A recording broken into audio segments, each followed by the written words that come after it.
Good morning. 'Tis I, MIM. And I have my blanket. Where is my blanket?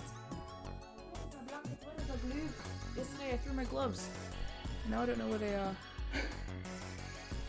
Somewhere. I only have one. Damn. That's a pity. I see a dragonling in the chat. Hello, dragonling. Hello, empty space. Where dragonling is not. And where locusts may lie. I know not. Hello, empty space that is occupied by the VOD squad. Yes, I am late today. God damn it. That's a pity. Sarah. Hi, Sarah. I'm just gonna turn off my switchy little face real quick so I can turn back into my true form and search the ground. I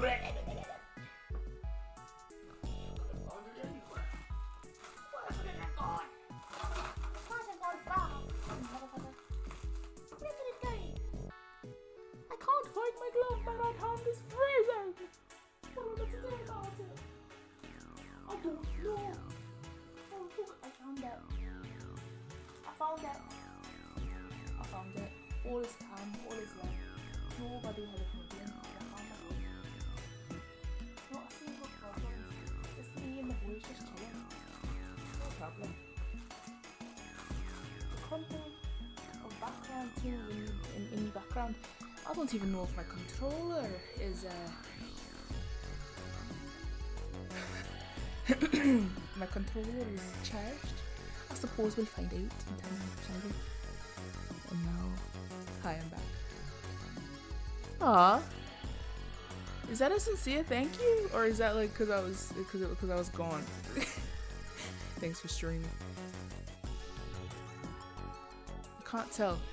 I say thank you, and if it is a joke, then I will joke accordingly. Oh no, for reals? Thank you. I haven't even started yet. It might be shit. Hold your thanks. Pikachu. That's cool. Thank you. I am thankful to be thanked for my various crimes against the gaming community. Whoop, whoop, whoop, whoop. We have music. We have ears. We have magic. Hope your D&D game went well, by the way. Hope no one, yeah. What happens in D&D? Hope no one de-initialized. I should really know the rules better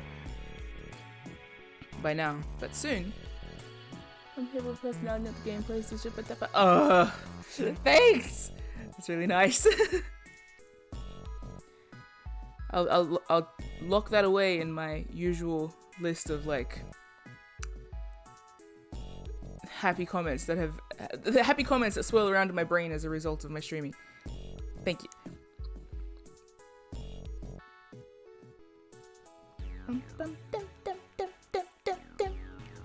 No TPK? What is a TPK? That person killed!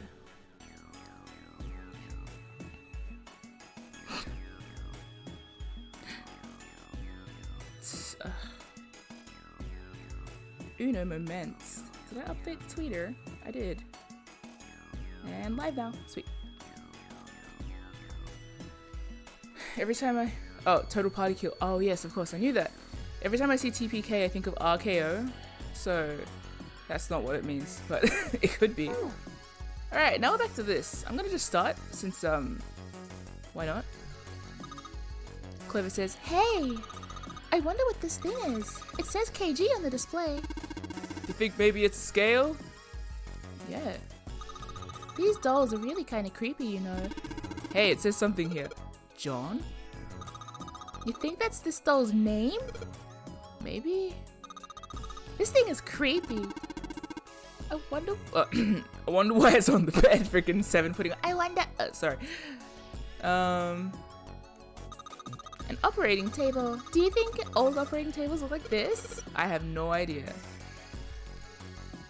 A creepy medical mannequin is lying on the bed. Apparently his name is John. Your name is Junpei. Huh? There's some sort of lid on this thing. Why'd you try opening it? Can't. There's no handle. I can't get under it with my nails either. Oh. Smash it, bro. A white cloth. Oh. The white cloth has... Oh no. Oh, I don't like the implications of this already. Another medical mannequin? From the looks of it, this one's a chick. She has a name too. Lucy. Or rather, Lucy. Poor thing. Looks like Miss Lucy only has a head and a left arm. Maybe we're supposed to gather all her parts? Maybe. There's some kind of device attached to the bed. It says kg on the panel. Is this a scale? Cool. Can I know the value of the scale? Okay. Maybe it's measuring. Maybe that's just how it measures whether I've done the right thing. What's this thing? It's got these short iron legs. Maybe it's a heater? There's nothing inside it. There's a pipe going outside. Okay. You sound like you're daubing on it. Hey, I know. Let's go through that pipe and escape. What, one limb at a time? Are you nuts? What the hell is wrong with you? Junpei, are you flexible like an octopus or something? He's just dumb. He's flexible insofar that his brain is putty. Fuck yeah! That sounded like a swear word. Fake chest! Ew, that's so gross. This is the chest. It's a woman's chest. The heart's gone, but it's... Why is seven was... Okay. I should know never to... No, wait, he was cool around Lotus. He's saying all this inappropriate shit, like, only around Clover. It's pretty hot. If that kind of thing turns you on, Seven, you're a real creeper. Yeah. Yeah. Rather, keep your thoughts in your head for a second. There's like a 12-year around. God. And even if it weren't a 12-year. There are people here. You're in public, Mr. Oh, he's a cop, whatever.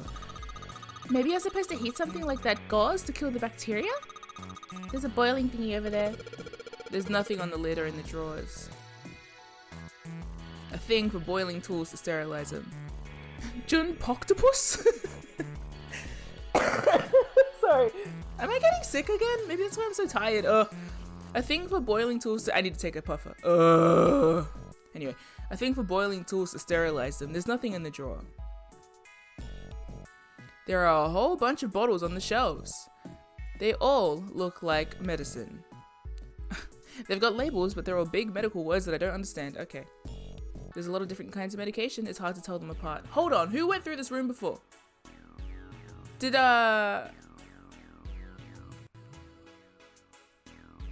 So when I went through room 3... No, Ace already had it. Never mind. Don't worry about it. The drawer is empty. Yeah, nothing there. Yeet.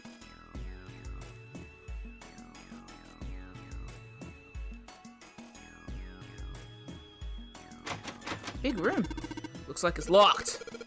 Guess we're gonna need a key for this one. Junpei, where are you going? That's the door we came through. The only thing out there is a numbered door. And your brother's corpse. No one's been through this room. You left Clover outside. So true. Pretty sure I don't need to tell you that the numbers doors is blah blah blah blah blah. It's a one-way deal. You're saying there's no point going back there, huh? And they're nodding. Awesome. Junpei talks like a dog that's just figured out what people communication is.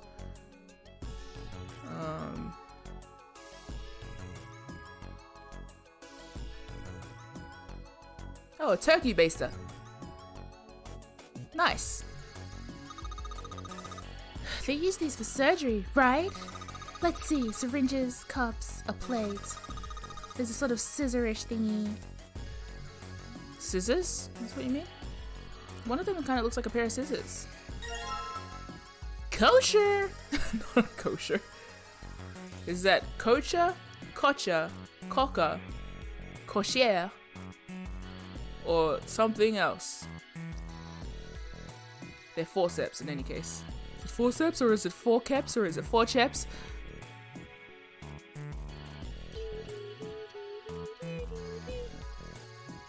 Nothing about this game is kosher. So true. Oh, I should have analyzed those. Those scissors? They look kind of funny. No, that's probably a pair of... He wouldn't say it right either. Cocker forceps. Surgeons use them during operations. They can hold blood vessels shut and keep tissue out the way. We can use it to pull stuff out of small holes or something like that. Oh, is there anything to pull out of this? The chest of a medical mannequin. There's a hole in the left side of the chest. Let's try and, No? Dare I say fuck you? Okay, let's see. What else can we got? What else we got? Can I pick up the turkey baster or anything? Just test everything.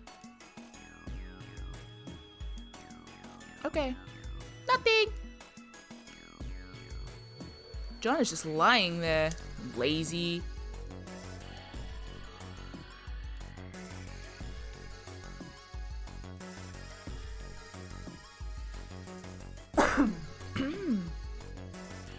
The lid on the front of it, huh?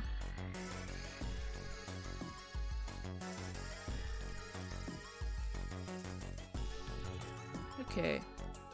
Guess we go back to Lucy. Where's Lucy? Oh, she's under the big... Oh, hey, what's that?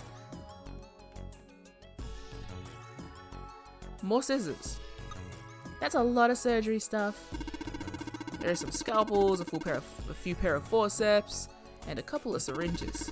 All of it's too rusty to be useful though. Hey, there's a scalpel here that looks new! Most of these tools are too rusty to be worth anything, but it looks like there's a scalpel that might still be usable.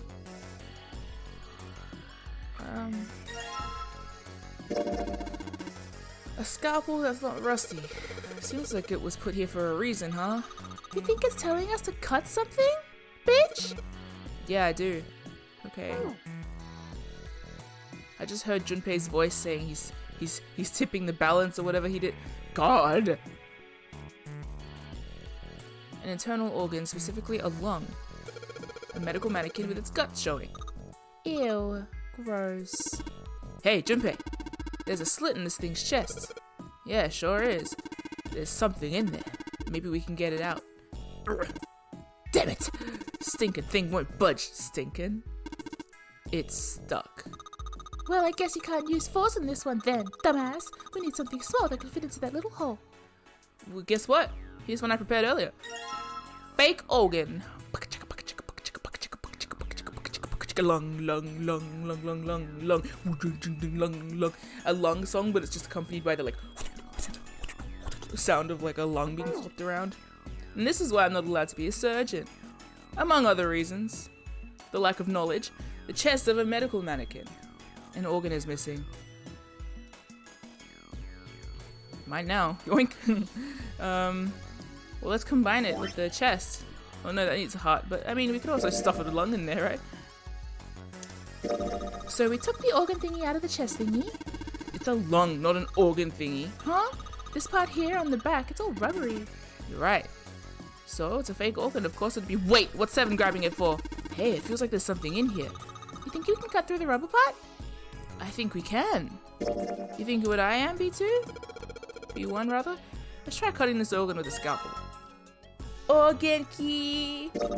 There's a key in this organ. Found a key in an internal organ. Hey! Wait. I thought there was a keyhole. No, that looks like it'd need a heart. Probably the heart from John. Probably making some point about that, aren't you? You're probably making a point, aren't you? Zero, dickhead.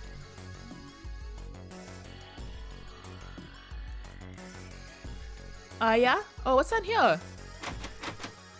It's locked. Yeah, you're locked, dickhead. It's locked. Oh, wait. Awesome! It's unlocked. Oh. Junpei, there's a bottle of iron powder on the shelf. How do you know it's iron? The label says Fire Emblem. Fire Emblem stands for iron, right? Maybe. Hey, Junpei, do you think there are any slugs on this ship? Huh? Well, if there are, I was thinking we could put salt on them. Are you okay? What's she pointing at? The label states... Knuckle! Friend of Sonic! Salt, huh? Do you think 7 will shrivel up if we put it on him? Hey, you say something?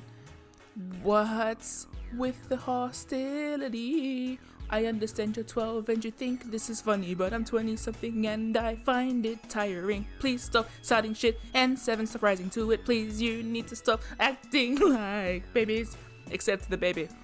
See, the baby can act like a baby, but the grown man shouldn't act like a baby because he is not a baby. He's a cop. That's my song. There's a note on top of the table. Iron 1, salt 2, water 3. Wow. Iron 1, salt... What? Iron equals 1, salt equals 2, water equals 3, carbon dioxide presumably 4, ammonia 5, ethanol 6. You'd think the adult would act like an adult? No! That's just unreasonable! See, every time I'm like, Clover, stop, I'm like, okay, you're a kid. What's your excuse, big guy? What do you think this is a hint for? Maybe it's got something to do with this box? Maybe. Blue liquid. It looks like there's something inside that bottle. Why don't you try pouring some into this cap? Can't see any reason why not. What's that? It's bright blue. Do you think it's alien blood? So true. Oh, nice. Hello, Percy. Welcome to the Sunday stream. It's a happy morning thing. I'll try not to stream for 4 hours like I did yesterday because I wiped out for the rest of the day. Ugh. Where the hell did that come from? What do you think it is, 7? I don't know, some sort of special bath soap? Ugh, what a boring guess. Okay, a bottle with blue liquid in it. Red liquid. Ugh. It looks like there's something inside that bottle. Why did you try pouring some out into the cap? Can't see any reason why not. What's that? It's bright red. Do you think it's blood? No, blood's thicker than that. Then what is it? Beats me. Okay. If we mix it together, we get purple.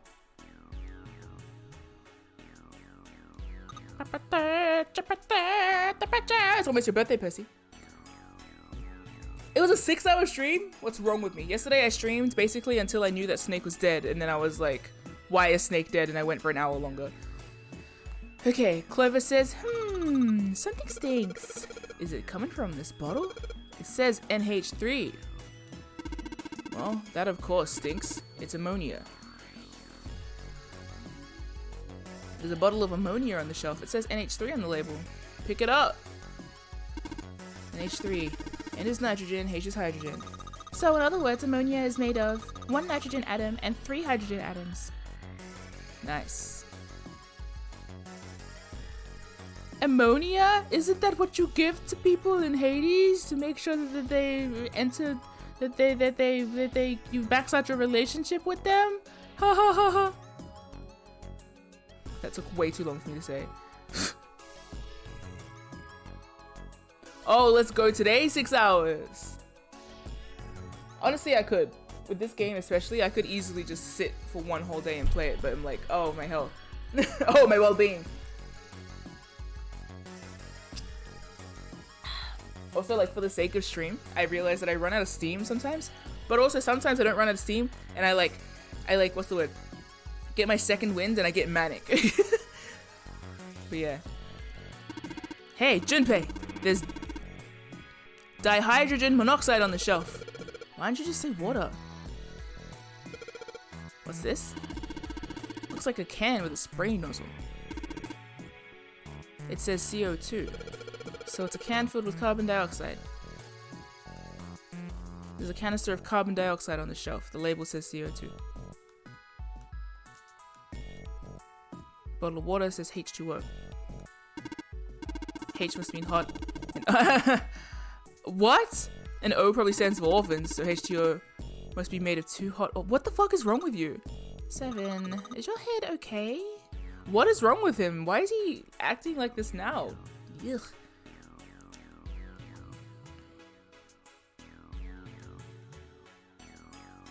A rectangular table. I wonder, did people mix medicine on this thing?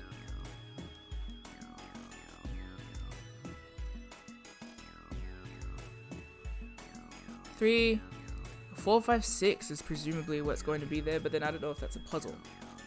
The box is locked. Looks like you have to enter a passcode to open it. I can only enter 3 numbers. E is for enter and C is for clear. Once you enter, yeah. Let's give it a shot. Okay. Now I know. I'm gonna check the other room, see if the key opens it too.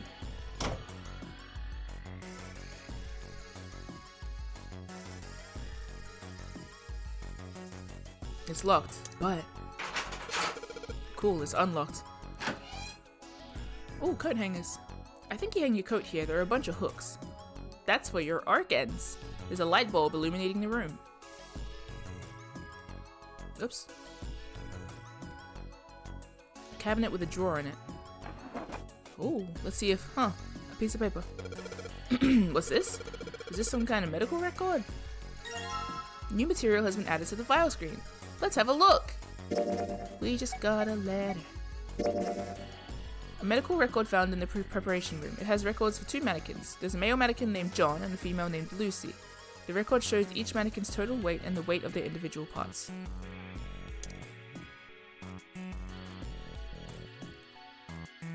Okay.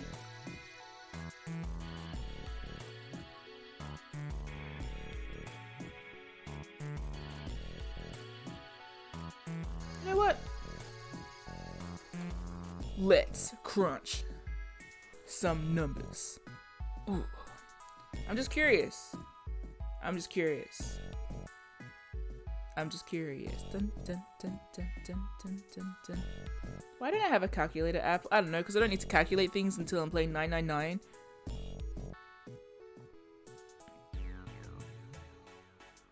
Yeah, it's interesting. This game is very good. I was just musing about how good this game was today. What am I doing? Oh yeah, calculator. I'm just curious.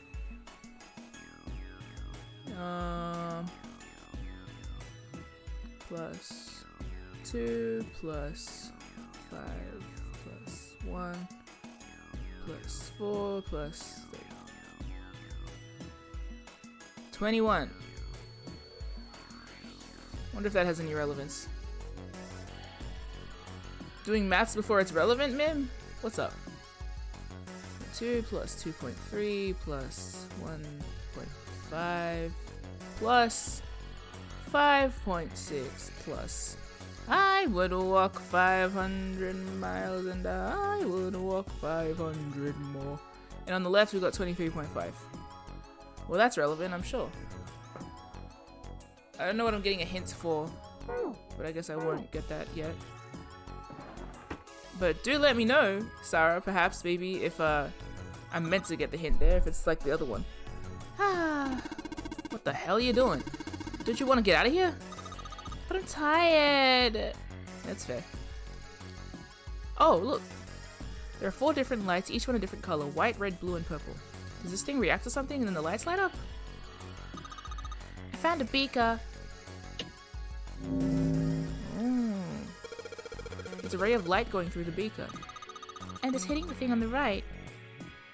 I have liquids. Jupiter key. It's locked, it won't even budge. Do you think this is the exit? Ooh. Oh, and these should open according to the... It won't open. It looks like it's locked. There's a red plate on it. Do you think it means something? Maybe. Damn, it's not opening. Locked, of course. The blue plate in here seems a little suspicious, though. Damn, it's not opening. It won't even budge. It's got this purple plate on it, too. Well then, I guess we better make some colors. A sink. The doctors and nurses have probably washed their hands here before an operation. Nothing suspicious here. A sink. Doesn't look sus. Well, let's mix some stuff then. Oh, can I not? I can. Glug, glug, glug, glug. Hey, the blue light turned on. And I heard a noise. It sounded like something unlocking. A beaker with blue liquid in it. Makes the light that passes through it blue. What if I mix in red now? But then, oh, I should have done this before. Ah, shite. I should have, let's put in the red liquid next. That means the blue liquid is going back in the bottle for now. Oh, cool, with okay. Hey, it turned red! Forget about that. Didn't you hear that just now? Well, we don't have echolocation activated. Come on. I could have mixed them, right? Okay, now I'll mix them. After. Oh, a leg! Fake right leg. The foot of the medical mannequin. Mannequin. Are you winning, Mim? Maybe. We got a leg. I guess it's a woman's foot, but damn, doesn't look hard at all. Shut the fuck up, Seven. Have you got a thing for feet, Seven? Oh my god. No, that's crazy. You're sure acting kind of shady.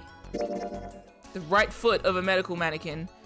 What the? This is me kicking Seven up the ass. Kick. Shut up, stop talking. Stop talking. Okay. Another leg. This is the left foot of the mannequin. Do you think I'm better?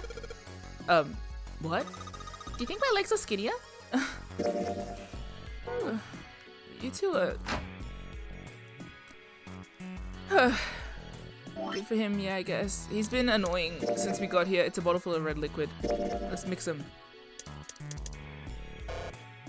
Why not?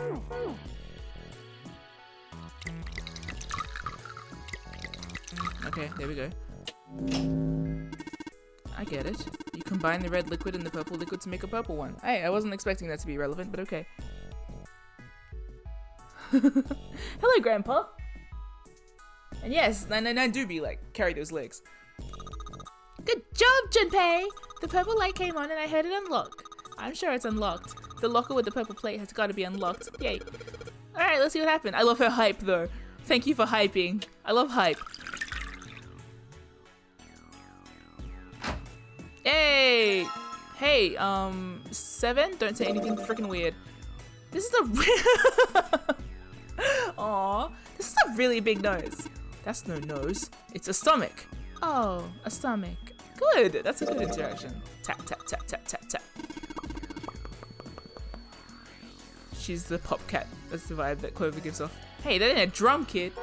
Good. Cool. We had a nice chat. You thought it was a nose. Bring ding. Guess this all depends on perspective.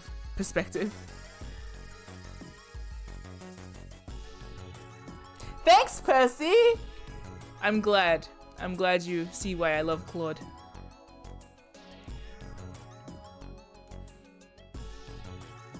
He's a sweetheart, isn't he? Did I just go in a circle? Yes.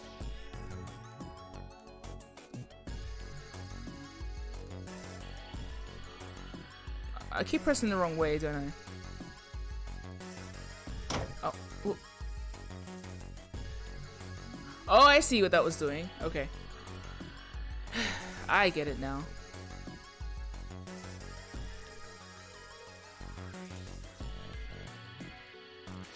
Okay, let's give you some stuff. Some body parts.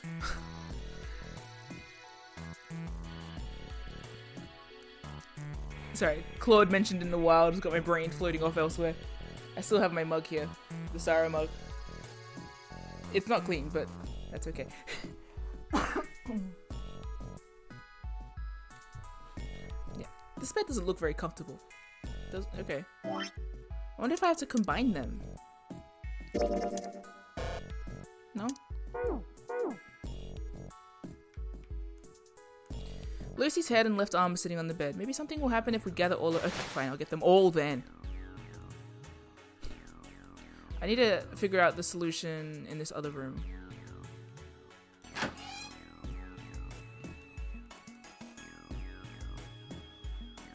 This has got to be relevant, right?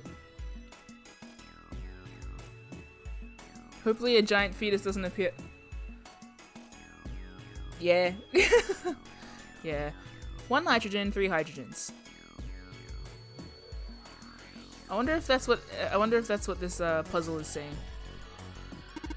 Oh, good stuff. Let's go for a drink. Don't stones. What are you talking about? I'm talking about that bottle. It says C2H5OH, right? It's ethanol. That's right. It's also known as ethyl alcohol.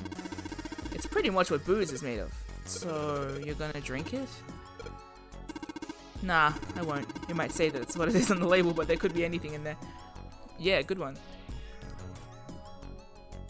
Hey, I see. It's how many,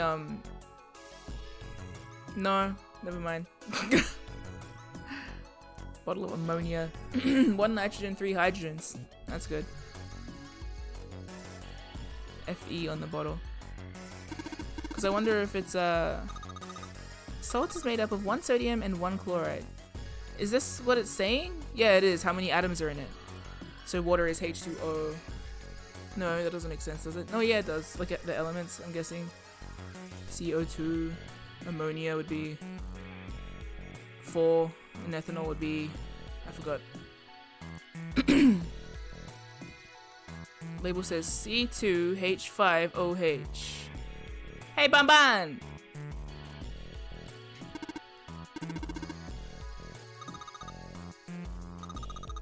Oh, okay, you're putting it all together for me. Thanks. See, 8, 9. 9! Ethanol is friggin' nonary games, stupid ass. CO2. C is for carbon, O is for oxygen. 1 carbon, 2 oxygens. Cool, yeah, but what's the order of it then? Oh, I guess I'll just put the remaining numbers in, right? Yeah, that would make sense. Okay, so carbon dioxide, 3. No, CO2.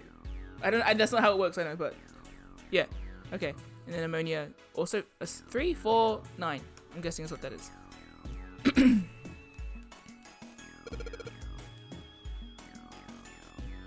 3, 4, 9. Yay! Okay. Fake heart? A heart. Sorry. A heart. This thing is super creepy. This ain't good for the heart. Yeah, funny. Let's put it together. No? Fine. Something in the box. What's in the box? Hey, 7, what's in the box?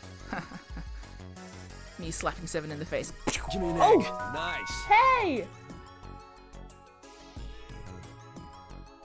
Why didn't the voice say it? This reminds me of taking chemistry in my dorm lol. This was your chemistry class. Cool. You two had a chemistry class notary game?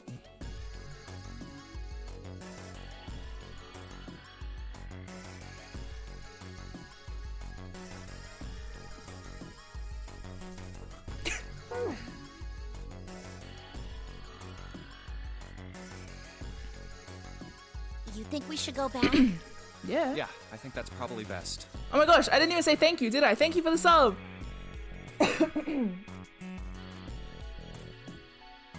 Oh god. I need all loading screens to be replaced by the spinning arm. Yeah. And I ate chemicals one time. Also, I didn't know it speaks out loud. Oh, yes it does. That's okay. I like that it speaks out loud. Your robot voice is forever emblazoned upon this stream. Yeah. Congratulations. Thank you for the sub. Now you got a fish dog. Okay.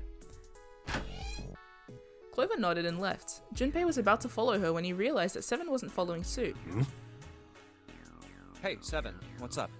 Oh, well, He looked up at Junpei distractedly and then back down at the brown bottle he held cupped in his large hands. Is that a medicine bottle? I got curious about it. Here. In response, 7 tossed the bottle gently to Junpei.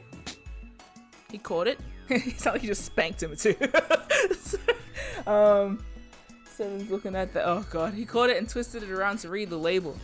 Ethylene diamine tartrate? Yeah, that's right. CDT. What kind of medicine is that? It's not medicine. I think it's an industrial strength detergent. Why would they have something like that here? Well, probably to clean stuff up. Clean what up?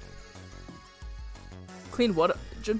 Fuck if I know. Still, Fuck if I know. looks like it's cleaned my brain up. Huh? Junpei looked up from the bottle. You remember something? Yeah. 7 nodded slowly and spoke. Well, I remember a story about EDT. Happened about 50 years ago. Also from before, sound like he spanked. What if 7 spanked his own ass? Hey, I found EDT. Nice one, 7. Anyway. There was this factory somewhere in America making big old EDT crystals. They were making it to sell as an industrial strength cleaner, like I told you before. Okay. But a year after the factory started up, something strange started happening with the crystals they were building. Water molecules started attaching themselves to the EDT crystals. This made them into a sort of mutation of the original crystals, called a hydrate. Once the crystals turned into a hydrate, though, it's useless as a cleaner. The factory had to just dump the crystals. As a hydrate, they were useless. Dump them. But it didn't end there. After that day, the same thing started happening in EDT factories everywhere, even ones nowhere near that first American factory.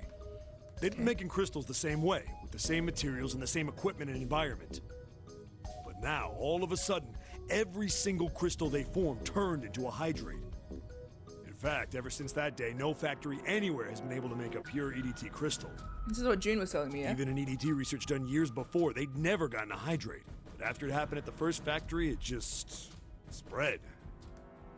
It was like, how do you say it? Morphogenic, whatever the thing You mean is. like it was infected with a virus or something? Seven shook his No, head. not like that. It spread like wildfire. It showed up in labs that were completely isolated from the rest of the world. It even started happening to crystals that were completely sealed up. It doesn't seem like it could have been a result of this stuff coming in contact with other samples. They've been very... So whoever is organizing all this research is very fascinated with this notion. Then... Well, I guess it was some sort of information. Like, the crystals were transmitting this information all across the world somehow. what information? How to make a new crystal.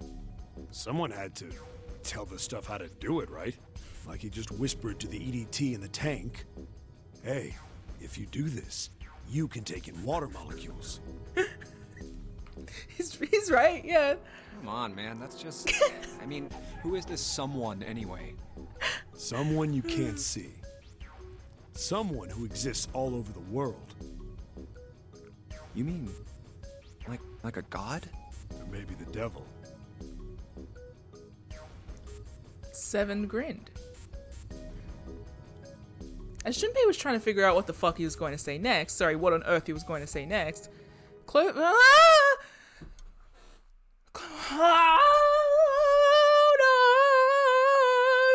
shrill voice pierced the room. Hey, what are you two doing over there?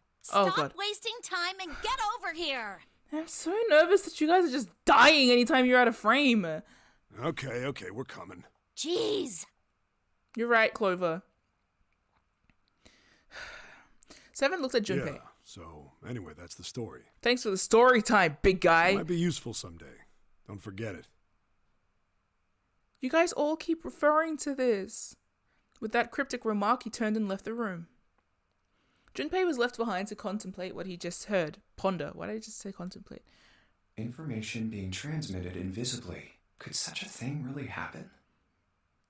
Oh, quick aside. Someone said on the server, we have a Discord server, by the way, but someone said on the server that like they freaked out at the like Matrix collapse when we were talking about school bells at the start of the stream, and then and then towards the end of the stream we played the school bell song on the piano, and later in the stream rather, and like you know what? We should do this now at the start of every 999 stream. I will think a very specific thought for the majority of my stream, and at the end, guess what I was thinking of. I will think a very specific thought. I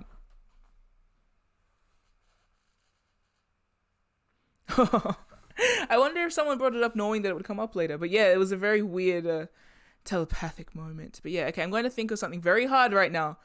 So try and read my mind, guys.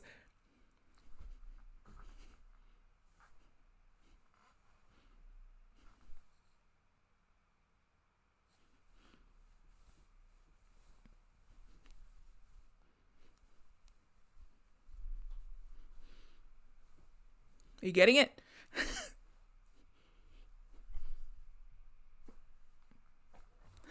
Okay.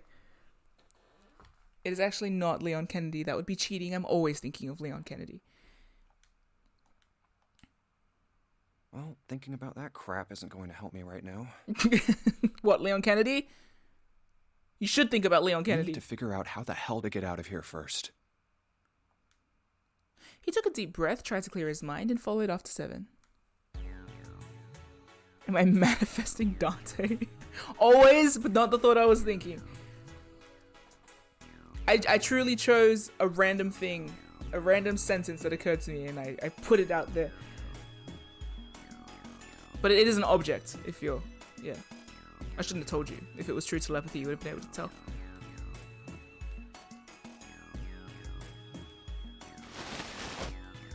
An old hard bed.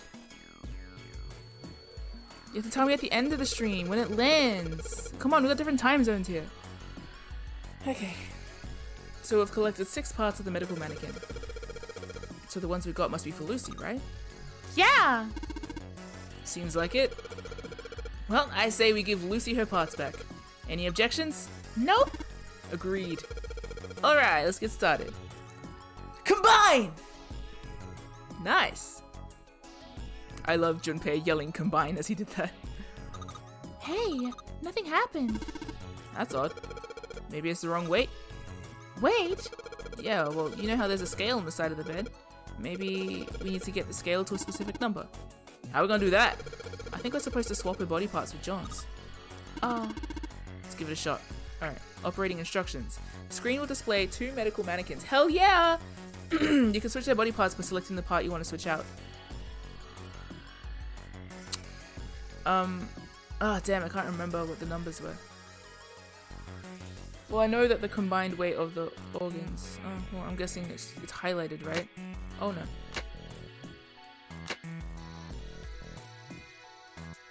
Why is that, a different color?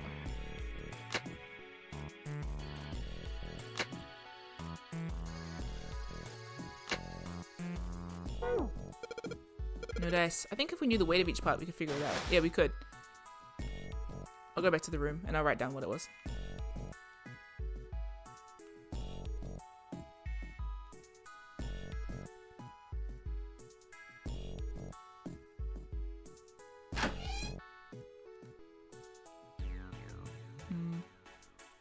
Oh wait, I had a file! Oh, silly goose. I forgot I had it in file. I can just access the file as I'm doing this.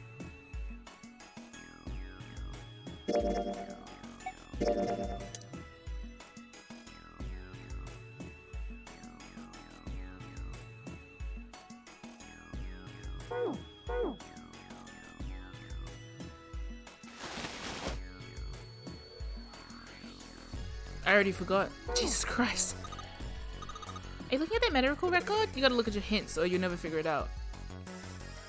Should I click hint on this one, by the way? There is an actual hint button here. Is the hint necessary or can I figure it out just by looking at it?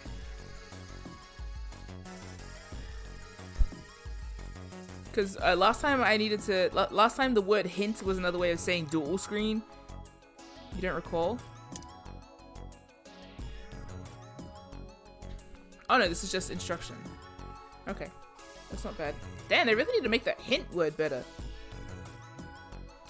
Alright, I'm just gonna use my Pen. Ooh, wow. Okay. Pen! I have a pen. So, I'm just gonna quickly jot down the actual, like, full weights, and I'm pretty sure I'll be able to figure it out just from that. I can't be bothered writing down every limb weighs. But it probably would be useful to figure out the specific numbers. No, it's okay. As long as it eventually ends up here. Yeah, fuck, my book closed! Now I just have a random page in my book with John 51.3 on it, and it looks like I'm reading the Bible. John, chapter 5. D1. Damn, John, you wrote a lot of chapters, bro. Hello, Jakey! And oh shit, maths homework is right. Jakey boy of joy. Yes, maths. It's maths. And chemistry. And biology, all in one. Fancy pen, back in its fancy case. Rubbed on my fancy face. Okay. Maths. Ay, ay, ay. I wrote down the maths, but I'm just gonna mostly guess, probably. Wait, no, Lucy 53.2 ain't so far off. If I just remembered which one was... Oh, damn, yeah, okay, if I had written that down. Oh, well, it's okay. Not that one, obviously. Oh, not that one, obviously.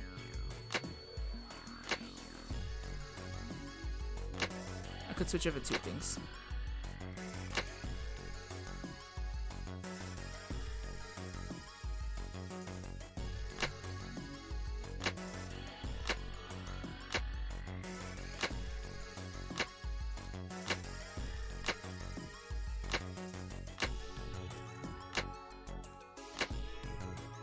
Okay, no. I am going to do maths, actually.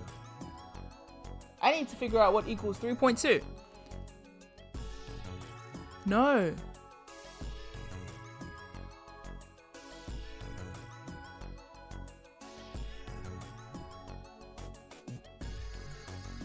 I'm just gonna wing it.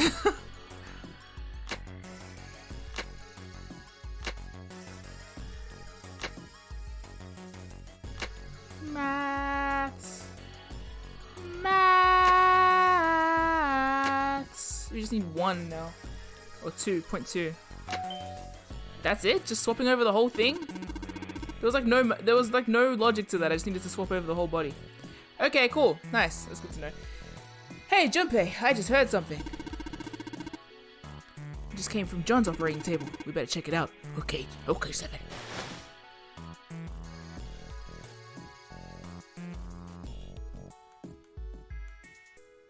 John. Huh? The lid on the scale. Aha! It opened! Oh, I get it. It must have opened because we matched John's weight to the weight it was on the chart. Something on the part that's sticking out. Jupiter key! Jupiter!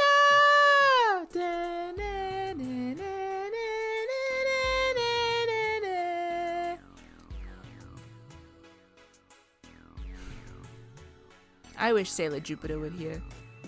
No, I don't. I wish she wasn't in this situation, but she'd probably survive it, no problem. Please say your favorite Sailor Scout in the chat. I know I'm doing a lot of like Dora the Explorer style, like, do you see your favorite Sailor Scout moments? But like, I'm just genuinely curious. Who's your favorite Sailor Scout? Once I asked my cousin who her favorite Sailor Scout was, and she was like, what's Sailor Moon? And I was like, Dora. Yeah. Sailor Jupiter is the best sailor. Hell yeah. I was a big fan of Sailor Jupiter, probably just because she had brown hair and was tall. But she was also cool. She was also very cool. And I loved drawing Venus, and I loved Mercury because she was smart. And I think I had like a resentful main character syndrome, so I don't know if I was... Oh no, I loved Sailor Moon as well. And Sailor Mars was mean, but I also loved Sailor Mars. I loved all of them, honestly. They were also fun and good, actually. Gotta go Mars. I had this little fashion book that had Sailor Mars. It was so good. I can't recall where it is now, but it was like a... I don't even know where I got it. I think someone knew I liked Sailor Moon, like one of my relatives, and just got it for me, or maybe from an antique bookshop. I don't know, but it was really cool. It had like fashion drawings of her being all fashionable. Where is the door? How have I lost the door? Wait, I have a map. I'm always good at reading those. Oh yeah. Okay. Okay, I'm waiting now. It's been a long while since the game hurt my feelings, so I'm just waiting to go into the next room, and then we get like freaking... What's this? A light switch? Doesn't seem to be working. What snakes Hey, hold on. Oh. What? Junpei stopped, about to put the key into the doorknob. Oh, what's up? Where's Clover? Huh? What? Junpei turned around. Clover was nowhere to be seen. Oh, God damn it. Where the hell did she go? Okay, just hold on a minute. I'll go get her. Sure thing. Junpei left Seven at the door and headed back to the operating room. You took the key with you, yeah? He found her standing next to the operating table. She was staring at the mannequin. Hey, Clover, what's wrong? Come on, let's get out of here. His soft little voice. Hey, Clover. Oh, Clover. Was you little okay with your puffy hair? Are you okay? Junpei's got nice voice guy voice. Nice guy voice guy. What am I trying to say? Nice dude voice. And it seems sincere. Unlike Ace, who's bitch man voice. I mean, what? Am I still on my I trust all my teammates radically vibe? Well, what's up? She didn't respond. Maybe because her brother is dead. He's just lost. He's just sleeping. If she hadn't been standing up and breathing, Junpei might have thought she was dead. Oh my. What are you doing? Did you want to come back here and say goodbye to John? Shut up, Junpei! I take back what I said about you having nice guy voice. You have smarmy little bitch voice. It wasn't the best joke, but it was something. Oh, that's so relatable. An attempt to lighten the mood. Clover didn't laugh. Yeah, that's also relatable. She stood stock still and said nothing. Junpei, are you a Twitch streamer? See? Hey, Clover, can you hear me? Perhaps it was something he'd said, or perhaps it was something else. Suddenly, her mouth opened and she whispered in a dry, dead voice. My brother might be dead.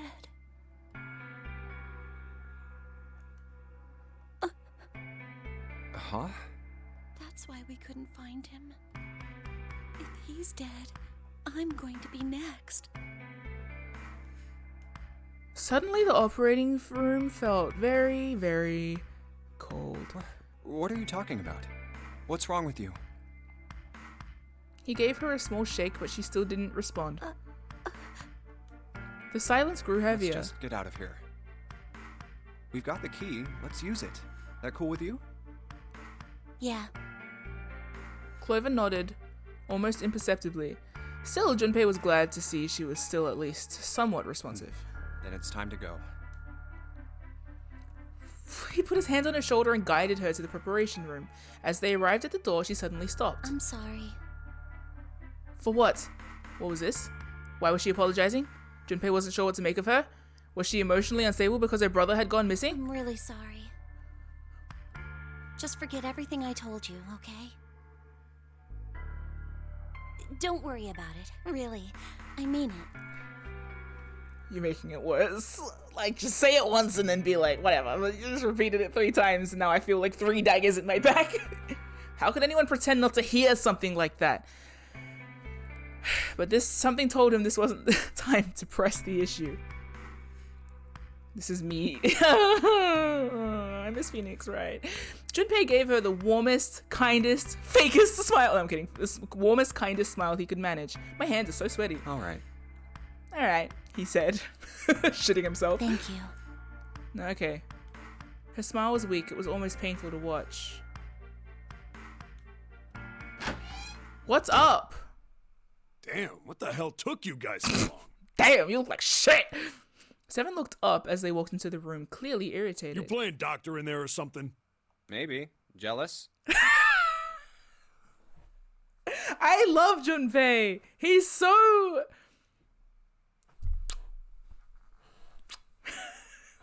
dumb. Seven avoided answering the question. Jealous?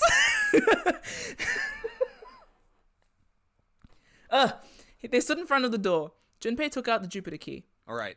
I'm gonna open it now. Is that cool?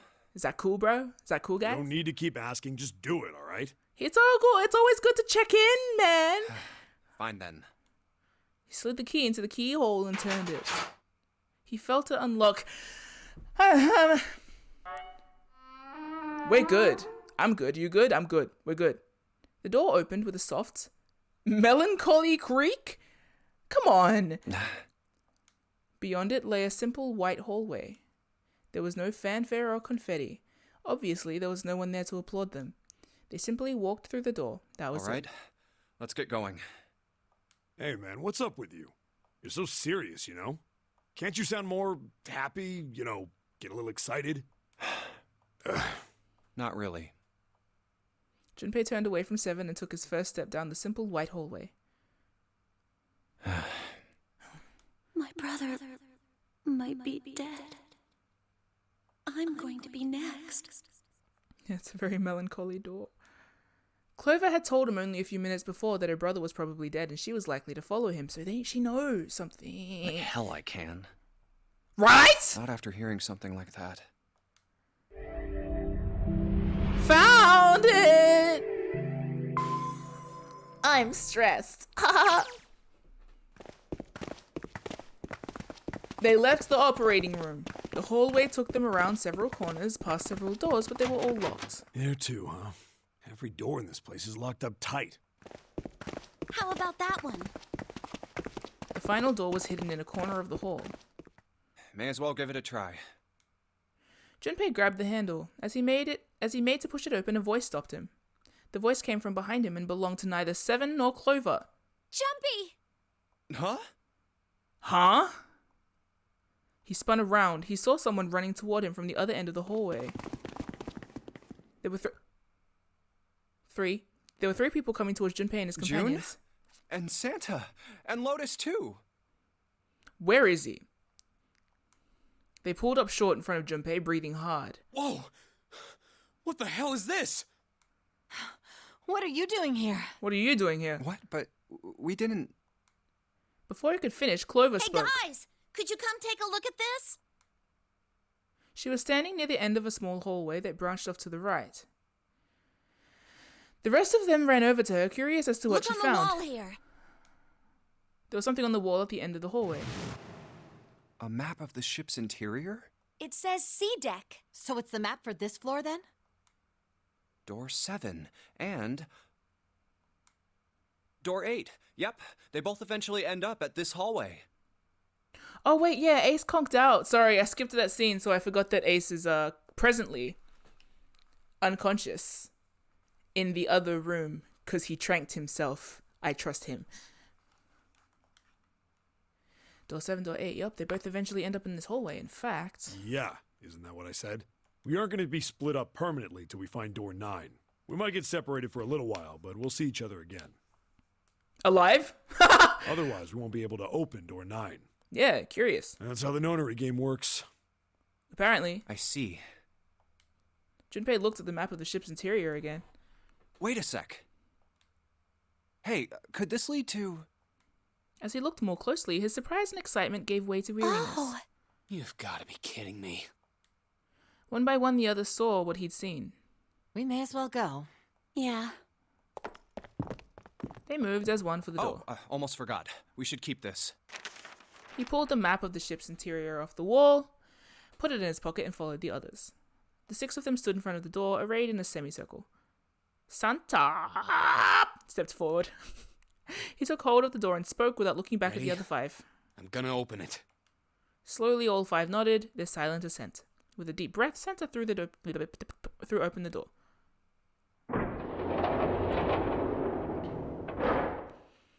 What did she mean I'm next? They poured through the doorway and into the room. Even without looking around, each of them knew where they were. I knew it. They were just where the map had said they would back. be. We're back. All right. Back In the street, hospital back. room. All right. Da, da, da, da, I da. see. I believe I understand what you're saying. I believe you. The 6 of you split into 2 teams and went through doors 7 and 8. You solved the puzzles in the operating room and the laboratory. And then met one another in the hallway after opening your respective locked doors. Yeah. He looked like anyone might after only just waking up, but it seemed like his brain was working as well as ever. He had managed to grasp, summarize, and understand each team's report. Wow, so clever, old man. At any rate, I feel a bit silly for my little show of altruism. I feel a little silly for you too. I know I said I was sure you'd come back for me. I didn't think it would happen so soon, though. Ace shook his head with a rueful smile. Well, we saw each other again and we ain't dead, so I say that's good enough. 7 smiled. Anyway, I say we get out of this creepy old place. We found the key we need. The key? Ain't that what I just said? I'm talking about the Jupiter key. We found it in the operating room.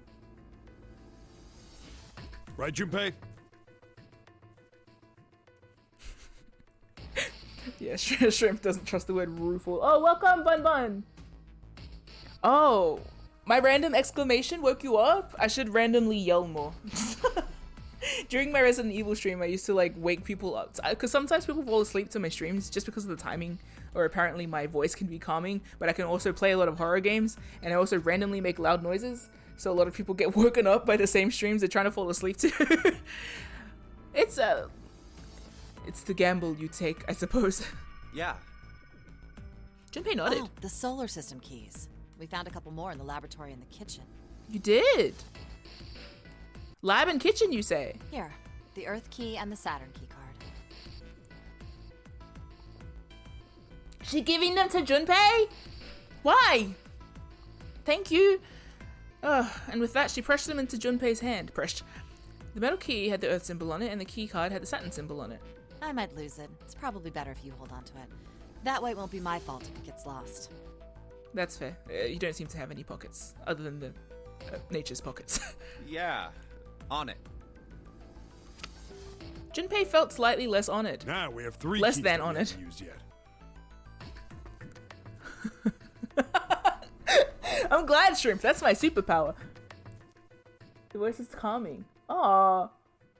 Oh, that's nice. I need to make it more. I don't know. I don't know. Thank you. That's really pleasant. Thanks. I think. How about I add more like random punctuate like that? I'll just random noises to punctuate my voice so that it doesn't like put anyone to sleep anymore. You know what I mean? What if I talk like this the whole time? All of my streams are the same except I talk like this for the whole thing. Okay, now that we have 3. My voice sounds like a friend. Good. Now we have 3 keys that haven't been used yet. Sorry. Sorry, Grandpa. I won't do that anymore. You'd still sleep. Okay, yeah. The Jupiter key that we found in the operating room. Yeah. Okay. We'll get back to it, and I will not, within my control, I will not, punch the max microphone levels. Okay, the Jupiter key that we found in the operating room, okay. The Earth key that Lotus just gave me. And the Saturn key card that Lotus said was in the kitchen. Oh. Junpei tucks the new keys into his pocket. Oh my god, guys. Maybe it's less my voice and more you guys. Are you guys okay? Wow. I should go into hypnosis. I just talk random shit until people fall asleep, and then I convince them that they should, I don't know, make changes to improve their lives for the better, because I believe in them. And I slap them over the head with a newspaper until they wake up. Then I think I remember the story, Shroom. That's good. That's nice to know. I think not the danger you guys might be in as a result, but the actual process, I guess. Junpei tucked the new keys into his pocket, and June spoke up. The Jupiter key is supposed to be for the door at the end of that long, straight hallway, right? Yeah. Oh, how long will I be streaming? Well, I only started about an hour ago, and I usually go for 3. So another 2 hours maybe, or an hour and a half? I want to get to the end of this, so I don't know how long that'll be. But yeah, make your dinner anyway. If not, you can always watch the VOD. Please eat. Grandpuff. Grandpuff. The username Grandpuff is reminding me of rice bubbles, and I feel like cereal. So. If the map's right, then it connects to the central staircase. Then, Hope next no to one's the stairs. Dead. When we get there. Wait! They were the first words anyone had heard out of Clover in quite some time. Her face suggested they weren't going to be very happy What words. about door 3? Look, you saw the map, right? It's the same as 7 and 8. Just lead us back to the big hospital room. There's no point to seeing what's on the other side of that door. There is a point. At least there is for me. Oh no. There were tears in her eyes, but she glared at Seven as hard as she could just the same. She looked very much like a frightened puppy. Oh. There wasn't a man alive who could have resisted those eyes. Seven looked everywhere in the room except at Clover and muttered and coughed apologies under his breath. Yeah, you're right, I'm sorry. Snake might be on the other side of door 3. If he is, then he's dead. Clover nodded once. The next person to speak was Ace. Very well. I'll be coming with you then. I've had a nice long rest. I think it's time I was up and about again. So, Seven, you'll help me, won't you? Huh? Me? Junpei did the calculations quickly in his head. 4 plus 1 plus 7 equals 12, 1 plus 2 equals 3. Fuck shit, person ass! Ah! It looked like Seven was doing them too. At last, he gave up. Damn.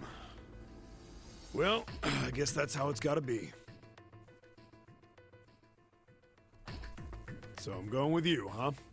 Clover knows she's next. Yes, you are. And the two that I distrust the most. All right, let's get moving. And so it was decided that Clover, Ace, and Seven would discover what lay beyond door 3. No! Okay, we're heading out. No! No! Be careful. No! Didn't think I'd be hearing that from you, Lotus. Don't let it go to your head. I'd be in trouble if the 3 of you bought it. The rest of us can't open the 9 door. Ah, the truth comes out. Seven nodded as if this answer made much more sense, and pulled at the lever on the red.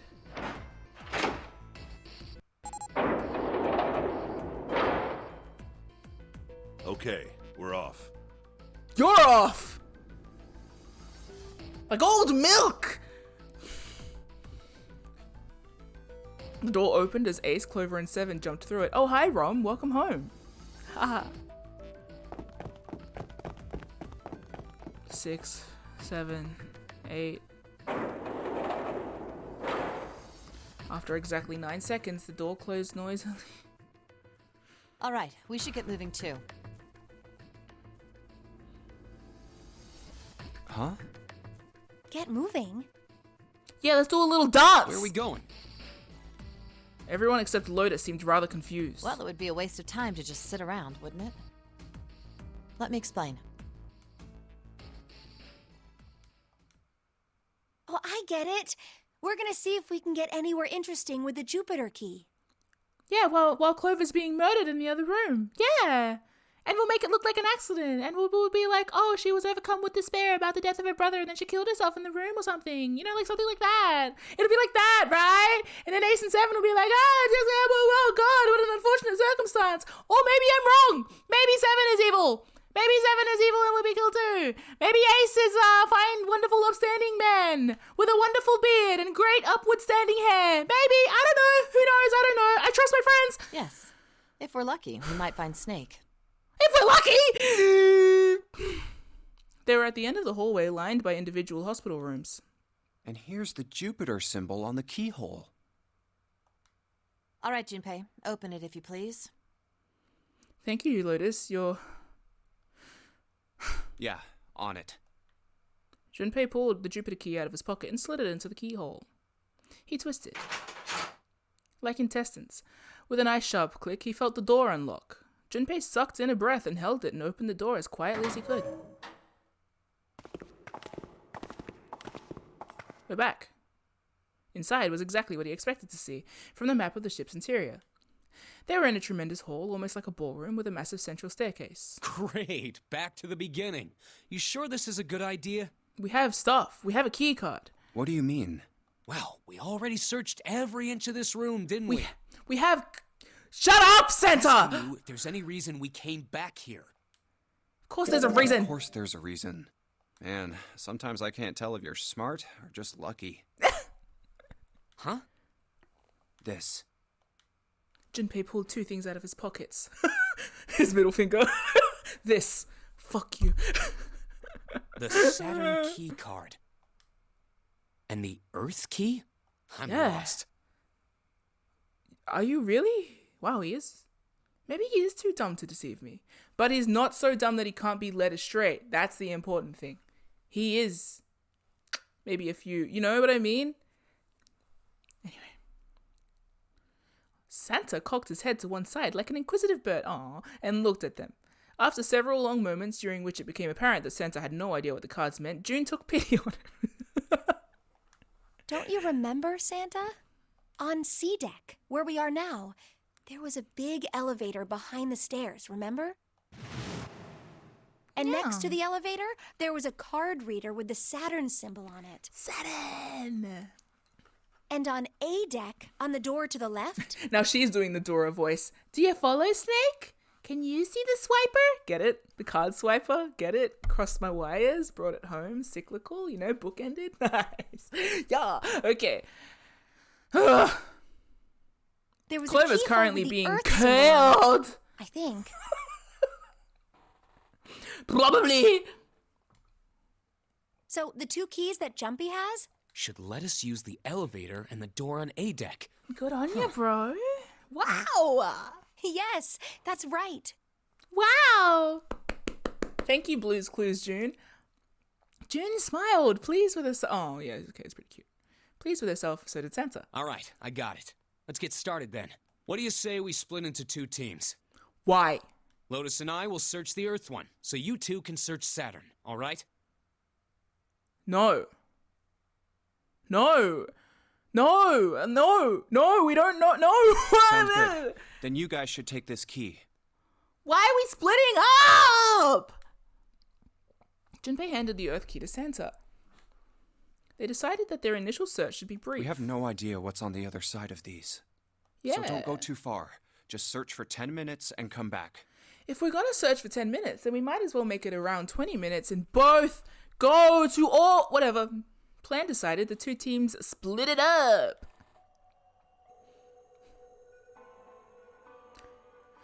Junpei goes to Saturn. Yeah.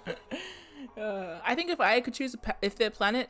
If all planets were, like, travelable and landable, I would go to Saturn. I just like the color scheme. And I'd skateboard on the rings. I know the rings aren't like that, but I wish they were. What if I had a hoverboard? Then I would skateboard on those rings with a hoverboard. I would hover on those rings. You know what I mean? I also want to touch the rings, right? I don't say it yet.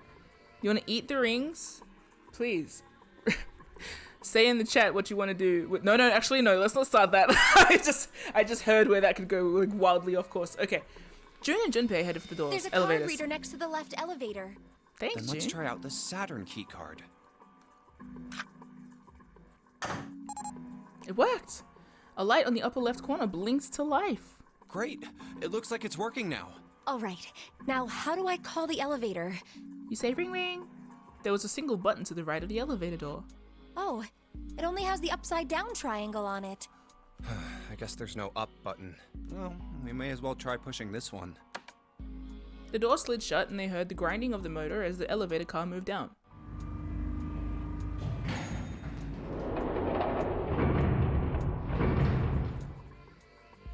It opened! Look, Jumpy!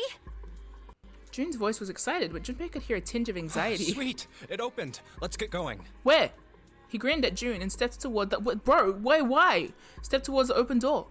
As he was about to set foot in it, he felt a hand on his arm. Wait! What? I'm not really, I just, oh gosh. You claustrophobic or something? Junpei was at something of a loss. Or could she possibly be so frightened of? June was probably afraid of. They could only go down. Being locked up alone with a boy?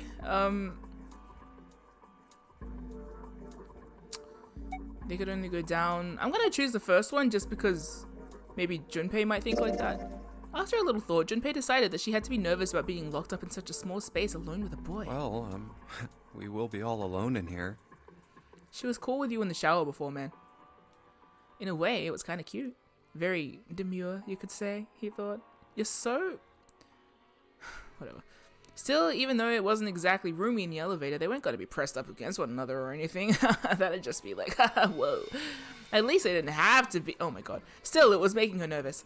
Junpei couldn't help but think how innocent she was. Junpei, can you relax? Jumpy? Huh? Oh, nothing. It's not important. Junpei? You're so... Come on, let's go. Again, he stepped... What about your teammates? And again, he felt himself restrained. I said wait a minute. Why? Aren't you afraid, Jumpy? He doesn't have the mental faculties to be afraid. Afraid of what? Well, I've never... You know. It's your first time? She'd never been in an elevator with a man alone before. Even so, she still seemed awfully alarmed. I might... get wet.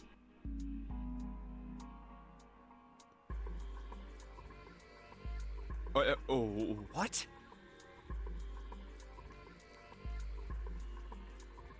Down there. I'd get soaking wet.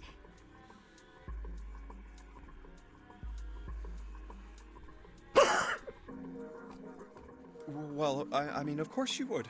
That's the way it works.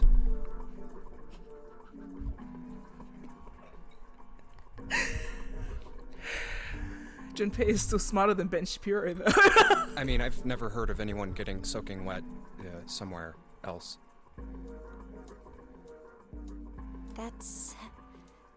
That's true. He's very reassuring.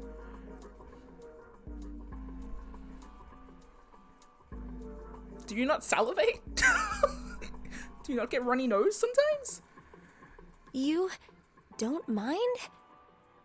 Mind what? Getting wet.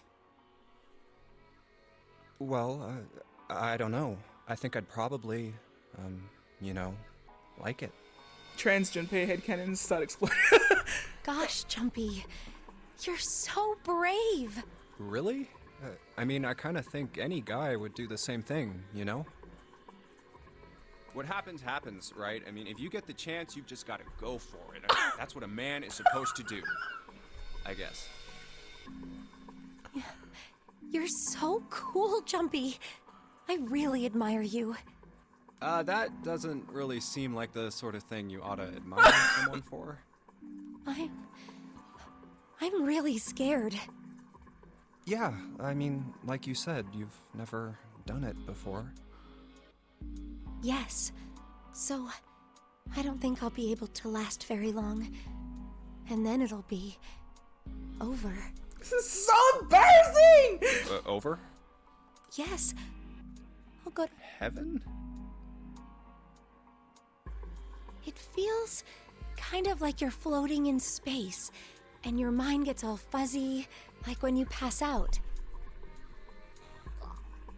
At least that's what I've heard from people who have experienced it. Oh my god! Yes, I've heard that too.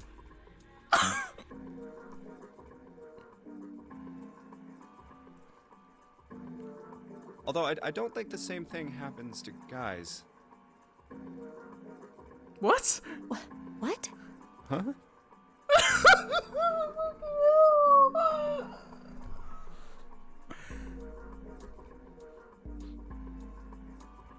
Huh? But it would happen to men too, wouldn't it? It would happen to anyone. Once it gets into your body, the same thing happens to everyone. Well, I mean, usually it doesn't go inside the man. I mean, generally.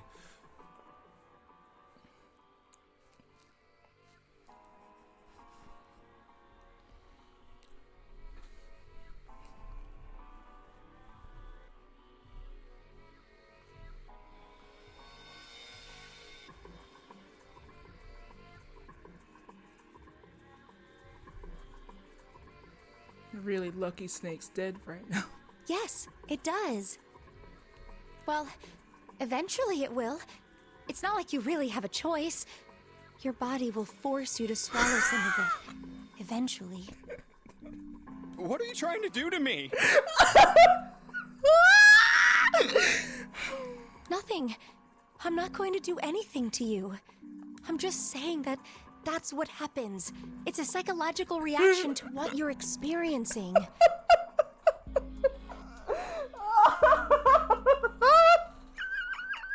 Oh, is that so? Sometimes you just eat nut as a psychological reaction to sex. Then it's only natural? Is that what's natural for living beings? Oh my god. Perhaps he'd been mistaken all these years? Junpei about to roll with this as new facts because he heard it from June? Oh my god.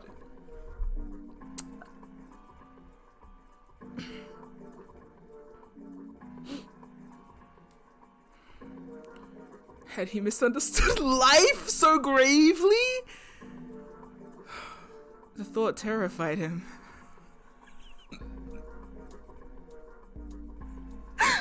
Oh my god.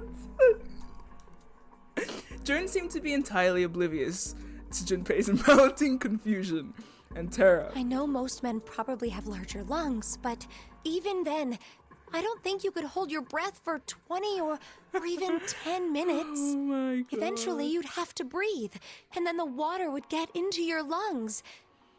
Once that happens, your body won't be able to get oxygen anymore, and you'll start to feel that floaty feeling as you pass out. Even in this extended metaphor, did Junpei insinuate that he could not feel that? Because he's a... Junpei, are you okay? Junpei doesn't know what sex is.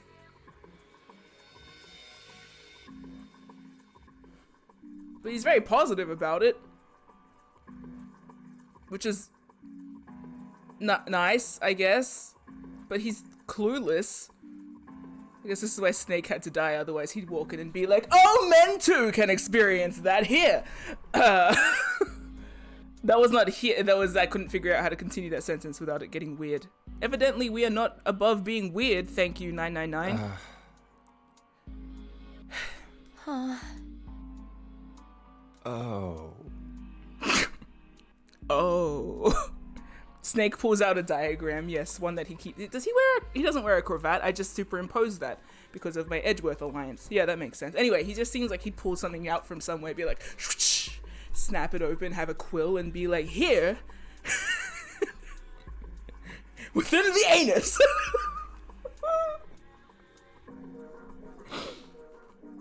I have a what in my what?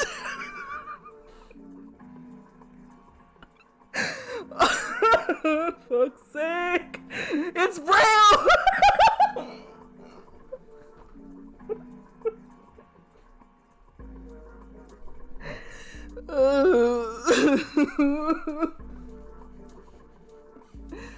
Oh my god. Okay.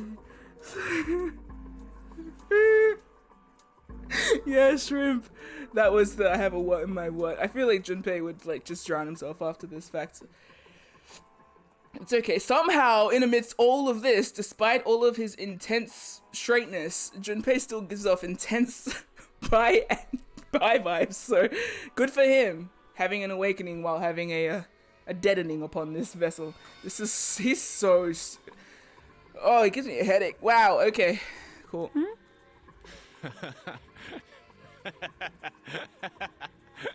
Just.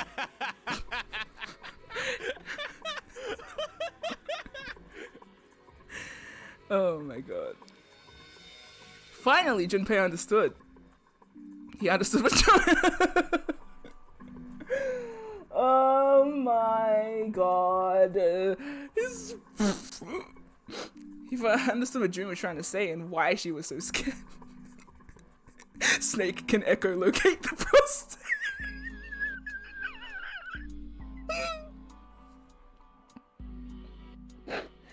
Oh, okay. If you listen carefully, you can hear it throbbing right now.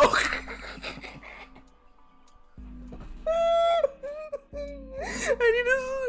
Okay. Alright, finally understood what June was trying to say and why she was so scared. Oh boy.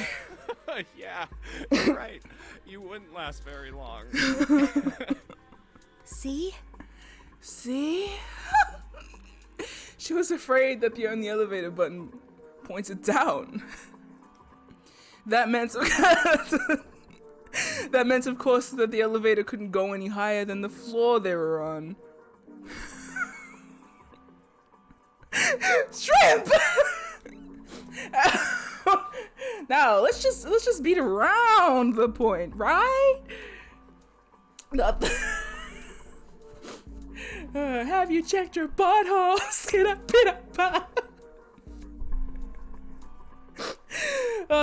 No, I have not seen Saturn's ring, but have you checked your ring? And by ring, I mean butthole. As he thought about it, Junpei realized he hadn't seen the elevators on the A or B decks near the central staircase. All of which... Junpei being like, I'm pretty sure guys don't have one of those and don't experience that, and Snake pops up, freaking spaghetti organs flying everywhere, like, have you checked your butthole? Skida bida ba? Anyway, all of which meant the elevator could only convey them to the lower decks. Come to think of it, the lower floor, D deck, is completely underwater. An elevator heading to a submerged floor. That is pretty scary. Yes, Junpei. Finally, you've joined us. In the land of people that have brains! Hey, wait a minute. That aren't in their...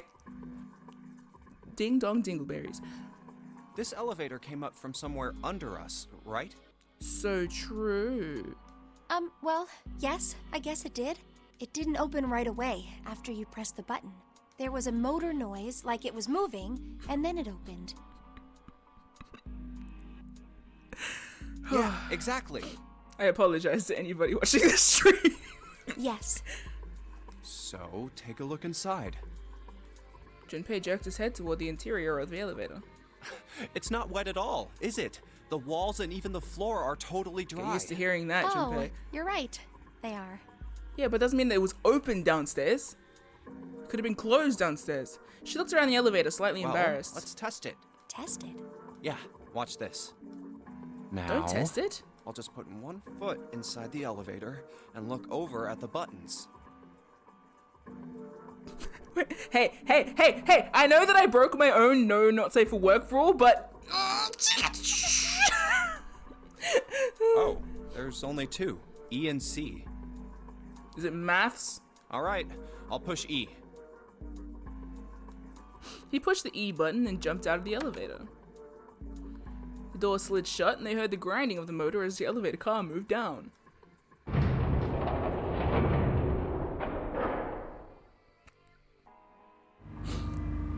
Can we please mind ourselves in the chat, I think I can hear it opening on E deck. Any explicit descriptions in the chat should probably be deleted, just so we know. Mods, please, sorry. I know I didn't help this though, so I say sorry, but I also, yeah.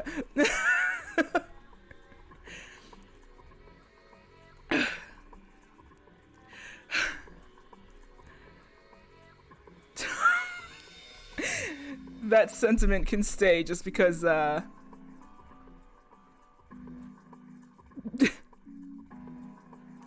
because I don't think Junpei does know what that is. Just as a general matter of fact, unrelated to what we're talking about, what you guys are talking about. I'm no longer talking about this. Okay, I think I can hear it opening on E deck, she said. That's done. Now I'll just press the button again. What have we done? A few moments later, the elevator returned. To be fair, the game started this.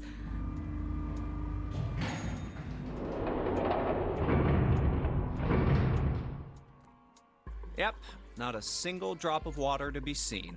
See? See? Junpei couldn't resist puffing out his chest just a little bit. June, however, still looked confused. What does that mean?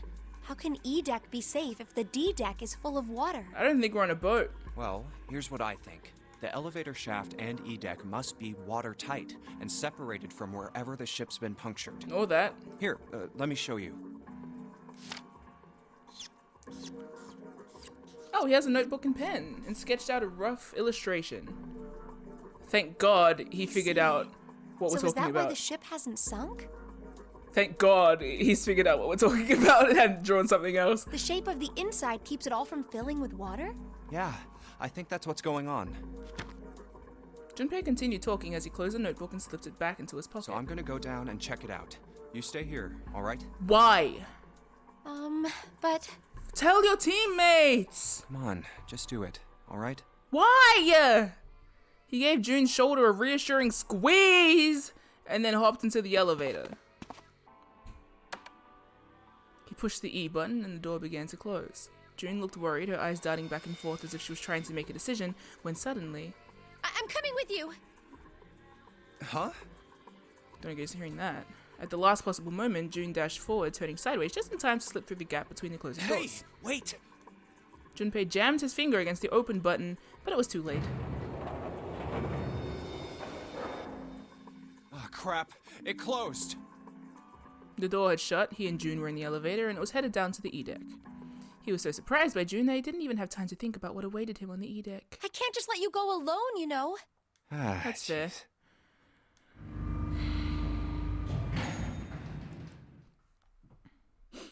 The elevator stopped and the door slid open.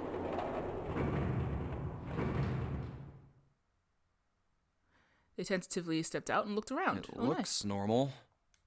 No fish going about their fishy business or jellyfish floating lazily through the water. There was, however, a blowfish, or at least something that looked very much like one. June's cheeks were puffed out and her mouth a tiny, intense frown. Oh, knock it off.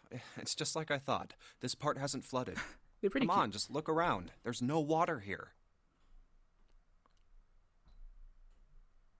Oh, what? June looked around nervously, then exhaled. You're right. It's not flooded at all. See? But there's a whole lot of water. Yeah, right on top of us. What's gonna happen if the ceiling breaks? Junpei thought about that for a moment. Well, we'd probably get really wet up there. Huh? He's so annoying. At any rate, we should probably go back as soon as we can, once we're done looking around down here. That's actually pretty clever, though. He said that pretty clever. He's a fucking idiot. You're so stupid. Lotus and Santa might already be back. Okay, good. Now then. Junpei glanced around the room they'd found themselves in. The first thing he noticed was a thick set of iron bars. They ran the length of the room, separating the left elevator from the right one. Iron bars. Well, we can't go over there. Right. Then maybe... In the corner of the room that housed the elevators, Junpei found an opening. Well... He walked up to it and stuck his head around the corner. It looks like there's a long straight hallway down this way. Something's written on the door at the end. Wait, is that... Let's check. June and Junpei set off down the hallway at a brisk clip. Somewhere between a run and a jog. Nice. A canter. Before long, they found themselves...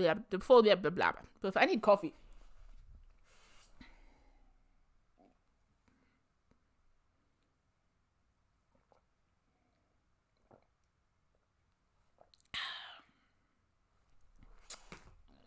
Before long, they found themselves in front of the door. On it was a number written in bright red paint. 6. Or is it a 9? I knew it! This is a numbered door.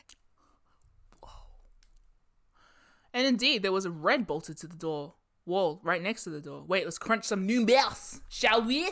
What is 5 plus 6? 11. Digital root of us two alone is 2. So how would we get a 6? We would need to combine plus. We need to plus Clover, who is dead, presumably. So I guess we are fucked. But we can't do anything with only the two of us. Just the two of us. We better head back and You let everyone know. Yes. They're gonna be dead. Just the two of us. You and I, and maybe Ace and maybe 7. Wait, we could also get to 6 by making 24. I'm not gonna crunch those Wait, numbers. what's I can't be bothered. this? What is this? On their way back, Junpei noticed a map on the wall. Is this the map for E-Deck? I should take it with me.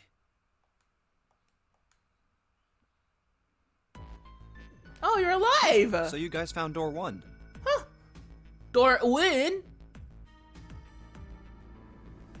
We would get that with like 6 and 4, right? 7 and 3. Do we have any of these options left? We got Santa and 7. Oh no. No. We need 3. 4 plus 3 plus... Nope. Come on, maths. Oh, 5 plus 2 plus 3. Yeah. Woo! They'd met back up with Santa and Lotus, who had explained what they'd found. Apparently, there was another numbered door on A deck, just like the one on E deck, beyond the door on that the Earth key opened.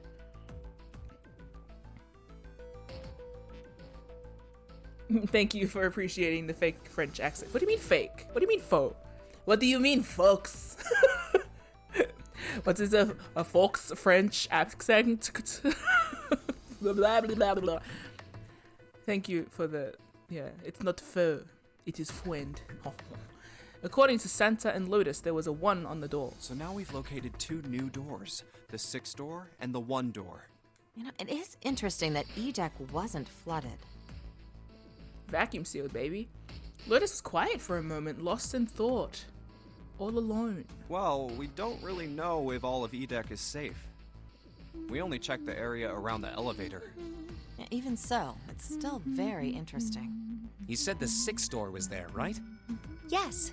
Then that means Zero planned all this out, even the sinking. That would have meant some pretty serious remodeling of the ship's interior. It's pretty mind-blowing when you think about it. Yeah. I wonder how long it took. I can't even imagine how much it must have cost. Oh, she's voiced by the same person? Hey, that's fun. It would have been a ton, that's for sure. Well, that does go along with what Ace was saying. Yeah, Ace. The most reasonable explanation would be that this was done by some organization with access to a whole lot of cash. Yes, it does make sense. That thought made them all go quiet for a moment.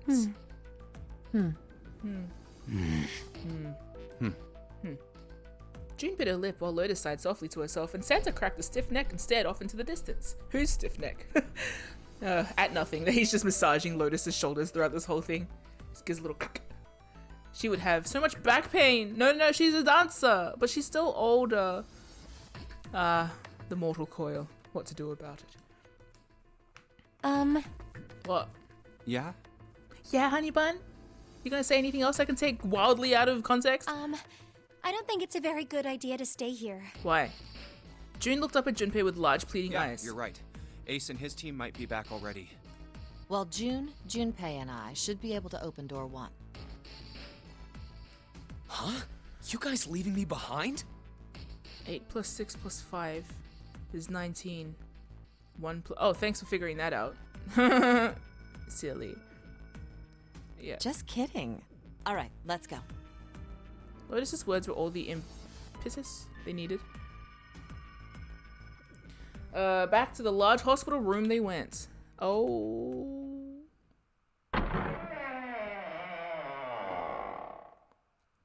Okay. Uh-oh. Uh-oh. Uh-oh! Uh-oh! The moment they stepped inside, a tremendous voice echoed across the room. Hey! Where the hell did you guys go? It was 7. 7?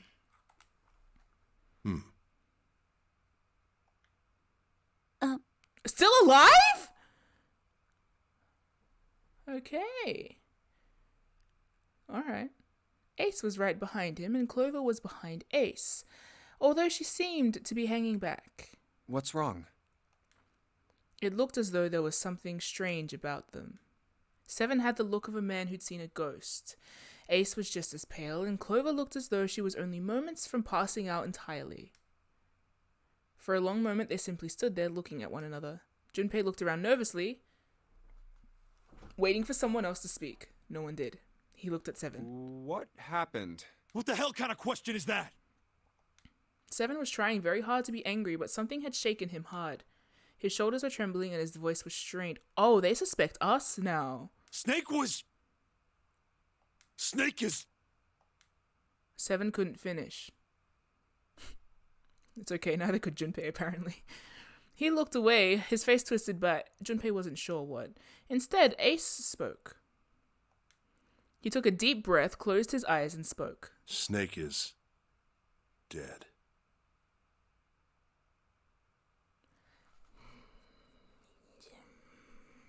He died, just as the 9th man did. I'm sure he did it much more handsomely. It was as if all the air had suddenly been sucked out of the room. I hate this song so much. Junpei felt his heartbeat quicken and he realized he was having trouble breathing. He could feel cold sweat beading on his forehead and neck. June, Santa, and Lotus looked the way he felt. All 3 were frozen in place, their faces white. Oh my god. That's not true, is it? We should make sure. Why? Yeah, right. We should. They nodded to one another and headed for the number 3 door. Wait, not that way. What? Why not? They stopped short and turned to look at 7. He was pointing at the door with no number. I stuck a screwdriver in there to keep the door from closing all the way. It's not locked, so you can go in that way. Where is he? The shower room. The left side of the hallway. I put a broom in there too to keep the door open. Thank you for leaving the door open, as Silk Sonic would say. That means we can get in without going through the numbered door, right? Yeah, that's right. Then let's go. Their new destination clear, Junpei and his companions headed for the door with no number. Once in the hallway, it was easy to spot the metal door on the left wall. Oh, Grandpuff, good timing! Not good timing. This wasn't open when we passed here before. But now, just as 7 had said, there was a broomstick between the door and the frame. Well, let's keep going.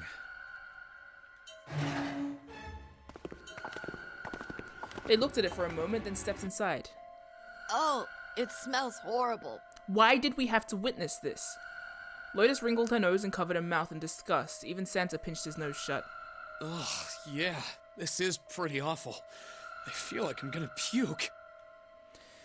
It was just as bad as they'd said, perhaps worse. A hideous smell filled the air so thick they could almost taste it. It was sour and smelled of fish, feces, and burnt meat. Thanks for that. It worked its way through Junpei's nose and down his throat to pound against the entrance to his stomach. Ooh. He put his hands over his mouth and struggled to keep what little was in his stomach where it belonged. Where is he? Where's Snake? Coming at this same scene from a different angle, manages to twist the knife from another angle, which is good. Great! Fantastic! Good time! Good times. Nice, good. Good vibes. Very nice. Thank you, very nice. Good. Shit! They didn't have to wonder where the body was. There. Thanks for calling it, Junpei. What is this, volleyball? There was blood everywhere, a few arms of the splatter reaching towards them as they walked in through the door. All one had to do was follow the many radial arms to their source. The body itself was hidden behind a divider. June, you should stay here. But... What, do you want to see it and have a freaking panic attack? Just stay there! Please, just do me a favor, okay? Alright? He didn't give her a chance to say no. He put his hand on her shoulder as if to shove her into the ground like a tent pole. Yeah, turned and walked towards the end of the divider. I'm going in.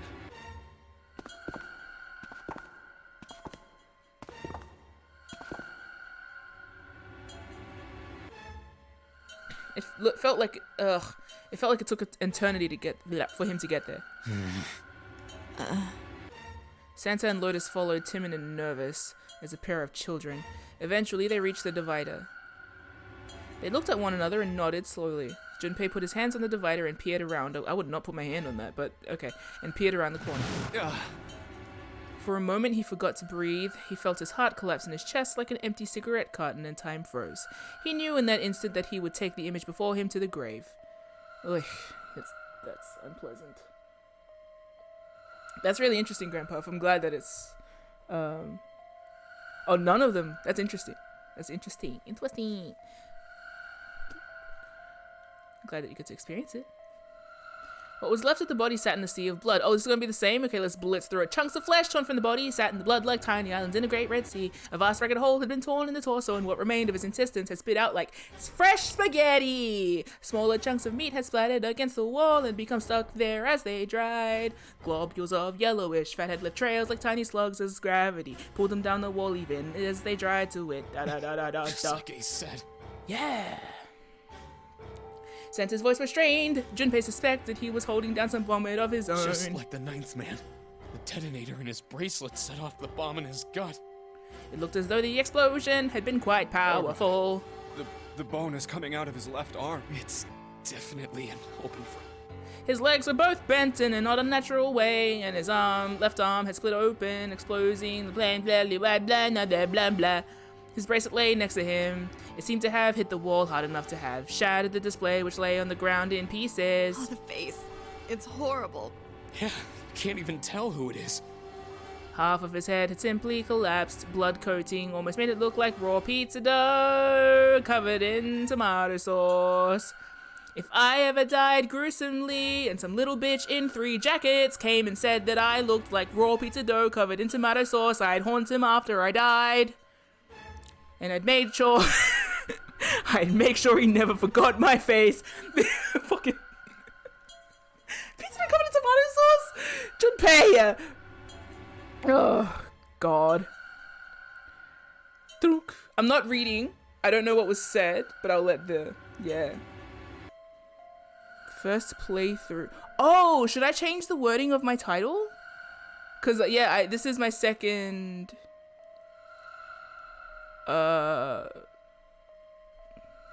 second time on the flowchart. Yeah, feel free, Sarah or Rom mods, to just make my title clearer if it needs to be. But also, I'm not really reading the chat at the moment, because I'm, you know, transcending into pizza dough territory. But yeah. Bing, boom. Bing, boom. The burgundy tie, the white shirt, the jacket with the yellow piping, and the grey slacks, all of which I had an immaculate crush on, are now dead. But the clothes are... They were all familiar to Junpei. No mistake about it. It's Snake. Lotus's voice was unnaturally deep and strained, and Junpei heard it catch in her throat. We don't have to keep looking at this. Anyone dead? As we got back, other than Snake? I wanna give a jab. The squeal of tortured metal made Junpei's teeth curl. Oh, I don't know what path I'm on right now, but I got to a submarine in the last round, and all of my friends died. As in, all of them died. Except for someone that stabbed me. So I don't know what happened there. Oh, Rom changed it? I wonder what it is now. I can't actually see my streams because my computer's not able to manage the both. The both? Beautiful. Beautiful wording. So, round 2. Oh. 15 viewers. That's crazy. Sorry, sometimes I am like amazed about like, just the idea of like, if I'm sitting in a room, I'm imagining that there are 15 people around me watching me play, you know? I know that that's nothing compared to like the Twitch streamers that have like hundreds of viewers, but I still like, it's still pretty notable though. So thank you for tuning into my streams. And then sometimes people come into the room after I'm finished and watch the stream when I'm not here, when I'm asleep. So yeah, anyway, the metaphor doesn't go very long. I went through door with Snake. I went with Snake this time around. The first time around I went with with Santa, Lotus, and Seven. This time I went with Seven and Snake. If that's, yeah. Squeal of tortured metal made Junpei's teeth curl. That's such a good description because that's, yeah, makes my mouth hurt. Also, hello, Kurt. Pizza's here. Thanks, Kurt. Kirk. Why did I call you Kurt? Zerk. Huh. That's very true. And, Shrimp, I don't know. Maybe put it in the chat. I saw that, someone put in the Discord server that, also we have a Discord server. Someone was putting their theories in the server, but under spoilers, just in case. Oh, Great Puff! Welcome to the stream. Thank you. Welcome. Feel free to join Discord server if you would like to. Speaking of, we are putting like everyone's allowed to theorize, but just in case it like jogs something for anyone else in the chat, I think maybe still put it under theories, under a spoiler in the server, maybe. Yeah, just in case you hit the nail on the head and then suddenly it's like, oh, you lead us brain astray. Like my freaking theory at the end of Trials and Tribulations that it went nowhere, but that did give me a mighty problem. Anyway, it sounded like the noise a ghost would make. No matter how many times he heard it, he never got used to it. Every time it put him on edge.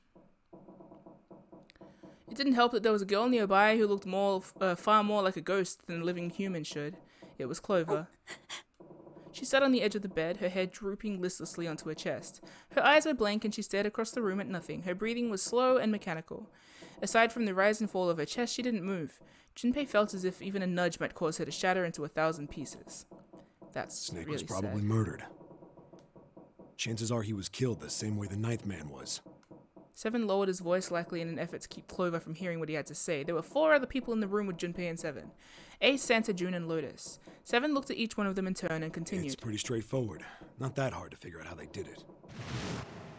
We have to see this First, again, the huh? killers got Snake to authenticate on the red to open door 3. With his wonderful little pants.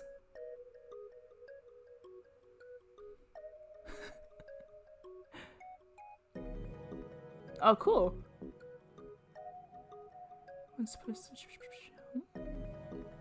Then they shoved him into it. Alone. Stop. And waited 9 seconds for the door to shut. Annoying! Once that door shut, it was all over for Snake. But he didn't give up. He probably knew it wouldn't do him any good, but he probably ran into the shower room looking for the dead. It was a small chance, but it wasn't like he had anything to lose. Unfortunately, sad. It didn't work.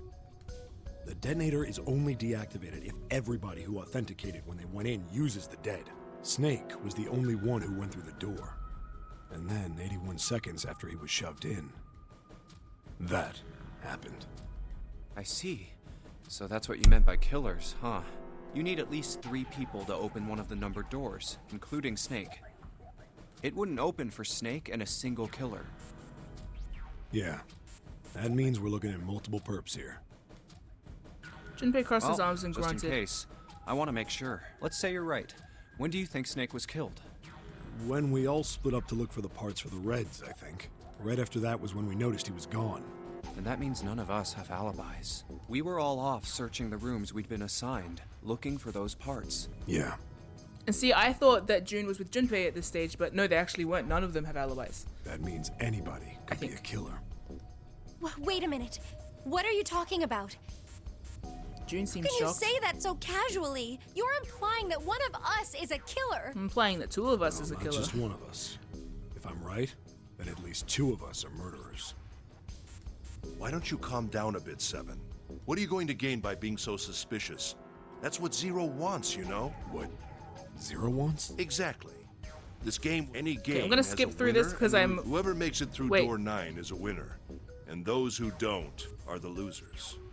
The way he says this fills me with distrust. Zero is trying to make us fight against one another for that victory. Is it? Then you're saying that Zero is trying to split us up by making us fight each other? Yes, that is why we can't let ourselves fall. We have to trust one another. Otherwise, we'll end up ensnared by Zero's manipulations. Then does that mean that the person who killed Snake... Yes. People. Almost certainly Zero himself. If there's anyone we should doubt, it should be Zero. He masterminded this game. Doesn't it seem reasonable that he would have killed? Not really. If Zero killed Snake, then Zero is on the ship with us. Of course he's on the ship with them. You know what? I trust Ace. Of course he was. That was obvious. But I don't... Zero was somewhere on the ship, but Junpei had no idea where. Junpei mumbled to himself, lost in thought, all alone. Where could Zero be hiding? Among Us? Ha! Suddenly, everyone went very quiet. The silence was cold and clammy, and Junpei could feel it crawling across his back and around his throat. Again, he heard the ghosting, moaning noise. And moments later, a person who looked more ghost than human appeared. It was Clover. She looked at the floor as she spoke, and her voice was a cold monotone. I think Zero is one of us. Clunk!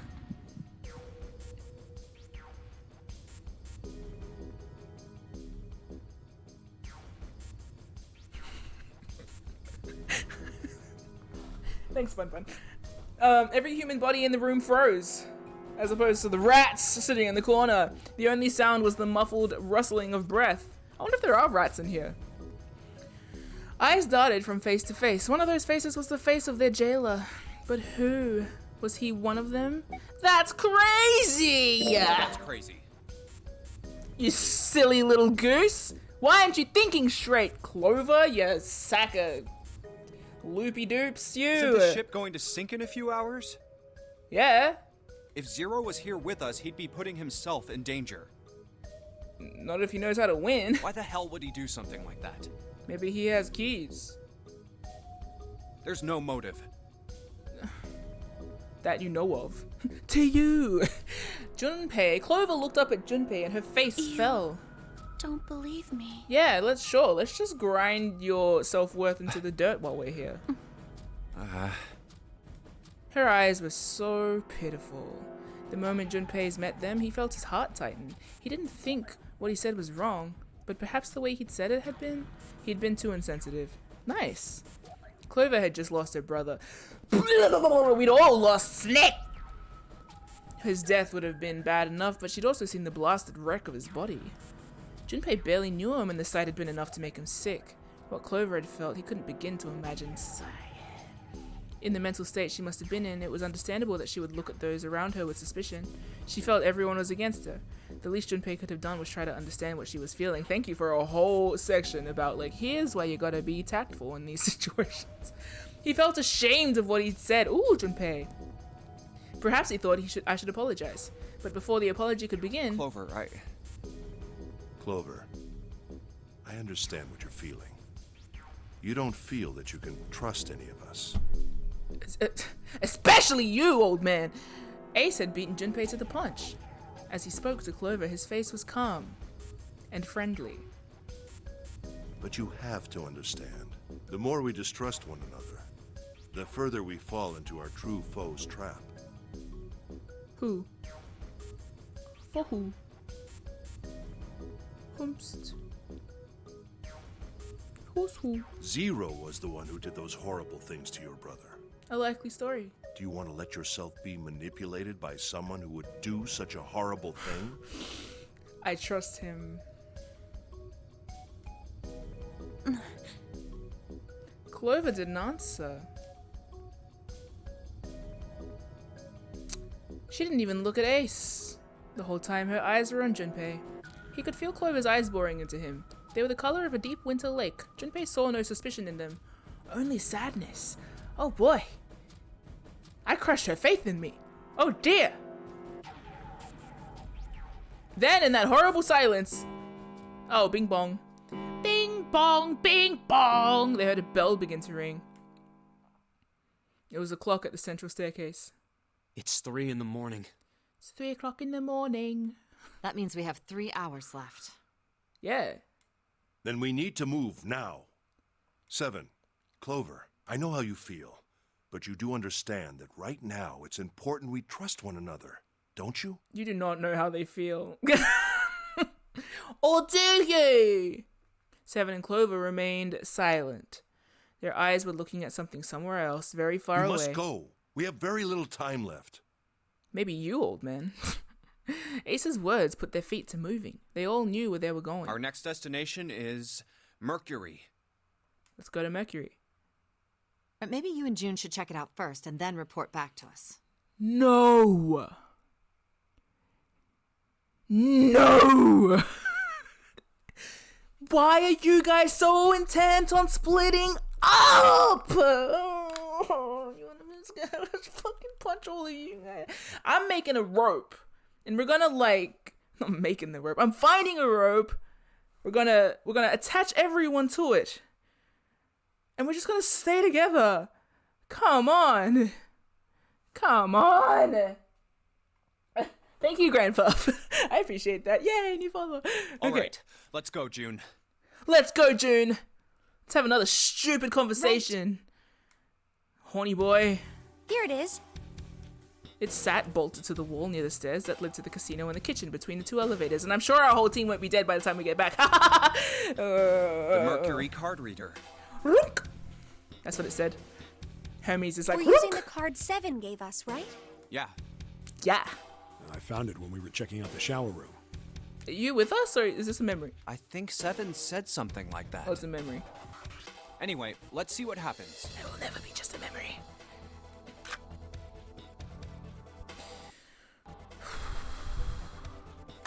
Junpei slid the card through the reader. The light on the reader turned green and made a tiny electronic noise.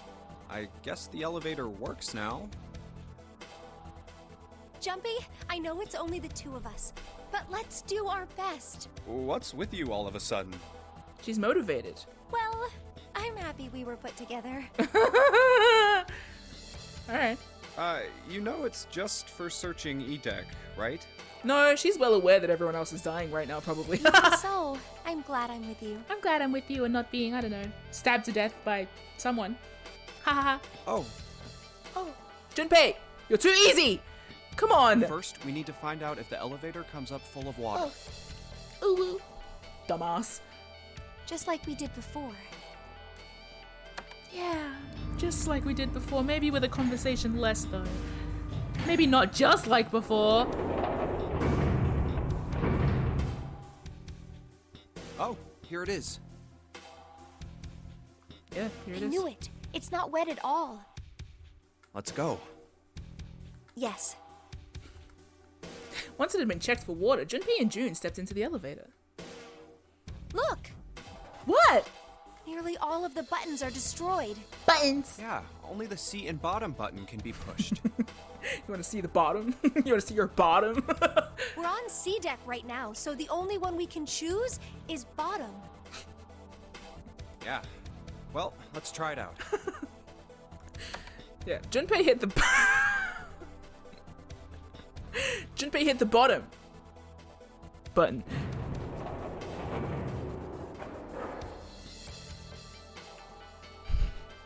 The door closed. Slowly, they began to move downward. Going down, down. This is the bottom deck.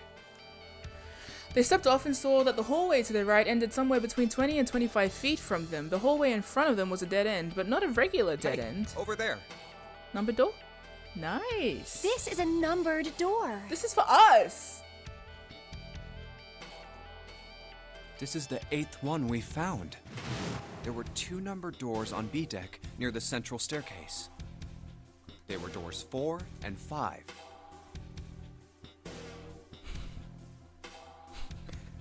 Hello, butts. 3 more in the large hospital room, doors 3, 7, and 8. And the door we found on E deck, and the door Lotus and Santa found on A deck. It was a 6 on the door on E deck, and a 1 on the door on A deck. 4, 5, and now door 2 stood in front of Junpei. That means... Do you think the next door we find? Uh-huh! Yeah, I think so. Yeah! The next one's gonna be door 9. Despite himself, Junpei felt excited. There was something about that excitement that frightened him as well. Aww. Yeah, yeah. Finally! Yay! Yeah. Yeah. You don't look very happy about it, though. Yeah, no. It's not that. I just hope nothing goes wrong. Here's where we hard cut to where something goes wrong, okay? An editor's note to me. This is the hard cut arms. Yeah. You're right. We should keep our fingers crossed. Let's head back. Okay. We could go through there. Yeah, he did his best to put it from his mind and headed back to the C deck with June. We could go through there. Yeah, okay. Yeah. Tell me what's what, little ellipses. How many corpses am I seeing today? 1, 2, 3, 4. All right, 7 pieces. Voice acting's so cute. The pieces of paper they'd folded up lay on the ground next to Junpei's legs. Everyone had written on paper. Oh, no one's dead yet. Okay. Everyone had written on paper pulled from Junpei's handy-dandy notebook in an effort to pull together a blind vote. Just double-checking, but everyone wrote their code name and a door number they want, right? Yes, just like you told us earlier. Can't believe we're voting here. Why had they decided to vote that way? We need to make the whole thing fair, blah-de-blah. This is a complicated plan, you know. Hurry it up, Mr. I have a brilliant idea. They decided it wasn't fair to simply ask everyone at once. That would allow people to force others to go through certain doors, like they've been doing since the start of the game. Yeah, quiet in the peanut gallery. And he had a plan. It wasn't a plan he wanted anyone catching wind of, however, so he did his best to act calm as he began to open and read the pieces of paper! Junpei! Alright, let's open these up. The first one says, Ace requests door 1. Yes, I do. Would you like me to explain why? I don't want to hear from you. No, we don't have time for that. Sorry. Let's keep going. I actually do want to know why. I actually did want to know why. Junpei, come on. He opened the second one. Next is Santa. He wants door 6. Okay. Yeah, that's what I wrote. Junpei. Junpei continued with the third, fourth, and fifth pieces of paper. Clover wants 1, Lotus wants 2, and 7 also wants 2. Wait a minute. There is no way I'm going anywhere with the Elephant Man. No, there'd be no point to the voting if we let people change their choices because of stuff like that. Yeah. But, The Elephant Man, harsh. Just give it up, Lotus. It's not like I want to hang out with some exhibitionist grandma. Okay. I am not an exhibitionist. I'm wearing clothes. Yeah. Barely. Shut up, overalls. So, last I checked, that's not a crime. Indeed. Maybe. But what about common decency? What about shut your face, Mr. talks about mannequin feet in front of Clover? Fuck you. Nobody wants to have to look at a chick who looks like a half-naked raisin. Snake really showing, 7 really showing his ass in this one. Not literally. God forbid. Oh, I'm gonna kill you! Yeah, do it. I don't care at this stage. Oh god, they are! Lotus's hair flared out like the mane of an angry lion, and she roared with a voice that shook the walls. Not good. I will allow you to say that, Ace. That's kind of funny. Let go! Let go of me! I'm killing him! Good. With some difficulty, Ace managed to restrain her. Junpei, read the rest. That's pretty funny. Right. Oh. I hope Lotus doesn't die! Junpei tore his eyes away and looked down at the 6th piece of paper. He opened it. June wants door 6. Yes, I don't really have a reason. I just felt like it. All of the papers, save Junpei, had been read. He did some quick calculations in his head. Oh, what a... So this was everyone's vote. Oh, you sly little muff! Muff! Ace and Clover requested door 1. This was the door on the A deck near the central staircase. 7 and Lotus requested door 2. This was the door on the bottom deck and could be reached by taking the elevator to the bottom of the ship. Santa and June requested door 6. This was the door on the E deck and could be reached by taking the elevator near the central staircase down. The door I should choose is... You slimy little... funny little boy.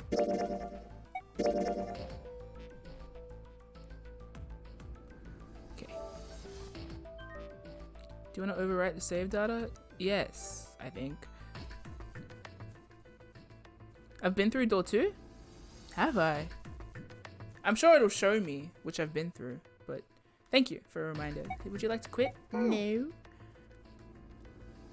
It took him less than a second to run the numbers. Junpei's smarter than me, and that makes me sad. He opened the 7th piece of paper and spoke. The last one is mine. I want to go through. So I've already been through door 2, yeah?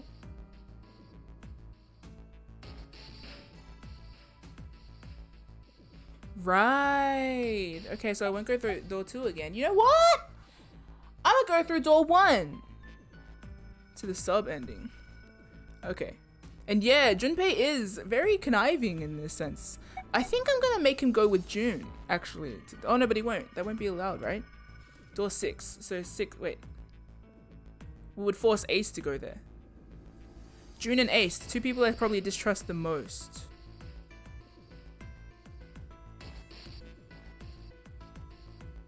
Maybe I could go to door 1. If I went to door 1, it would force me to go with the people we were talking with before.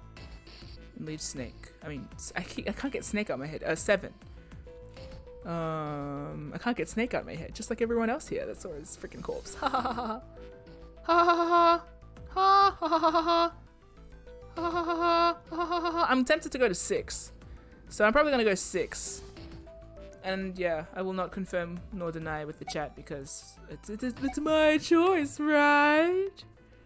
You trust Ace? Oh yeah, no I do! Of course I do! I trust nothing more than a lab coat-coated man in a game about pharmaceuticals. Oh, I trust him so much. Honestly. I trust him. Probably. I want to go through door 6. Junpei flipped open the piece of paper. It read Junpei, door 6. Of course it did. He'd written it after all. That's a problem. Is it? June spoke barely above a whisper, but they all knew what she'd None said. of these teams will be able to go through the doors they want. Yeah, that's a pity. Clover and I chose door 1. Lotus and I chose door 2. That's not enough people to open a numbered door, however. The digital routes don't match up either. We've got similar problems. Junpei and I want to go through door 6, but our digital route is 5. If we're gonna open that door, we need a 1. Hey Ace, you feel like changing your mind? Damn, what are we gonna do now? Go with the majority? What are we going to do? Junpei crossed his arms, did his best to put his thoughts in order. The others followed suit, but with little result.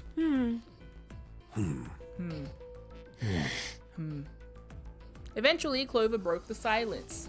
Like Linkin Park. Why don't 7 and Lotus go through door 1 with me? Her face was cold and flat, as was her voice, but her logic was sound. Yeah. Ace and 7 mansplaining here. 7 and Lotus looked at each other. 7 plus 8 plus 4 equals 19, 1 plus 9 equals 10, 1 plus 0 equals 1. The first problem resolved, Ace spoke up. What about me? What about you? Suck it up, dipshit! Isn't that obvious? Wasn't one of the teams just complaining that they didn't have a 1? You mean I should join Santa's team? Me! Yes. Clover nodded, her face still cold and emotionless. Her attitude and posture could not have been more different than the energetic girl of only a few hours before. No one seemed ready to contradict her. Her response was understandable given the horrible situation she had found herself, but even so... I understand. I'll go through door 6 then. If we do as Clover has suggested, we can all pass through a numbered door and no one will be left behind. Or forgotten. We are in Ohana now, you see. This seems to be the most reasonable solution. It does. Hey, maybe I've got you all wrong, Ace. Lotus, what do you guys think? Doesn't matter what they think, as The Rock would say. I don't have a problem with it. Me either. Good, sweet. Thank you guys for being so cash. All right then, we're good to go. We are good to go. Hooray! See you later. Bye. Don't die. Just kidding. You will, but it's okay. No, it's not. Sorry. Ugh. Wait, Clover! Don't move on your own! Oh, I'll be going too then. Well, at least I trust the two of them with Clover. Do I? Why? I don't know. Be careful. I don't know. I don't know anymore. We should get going as well. Okay. I've never been on a route with Ace. At last, Junpei and the other 6 had managed to separate themselves into 2 teams. Clover, 7, and Lotus headed to A deck where door 1 was, near the main staircase. Okay. Junpei, June, Ace, and Santa, however, took the elevator to E deck. Hey Santa, my dude, I missed you. The ride to E deck was a silent one. This is E deck.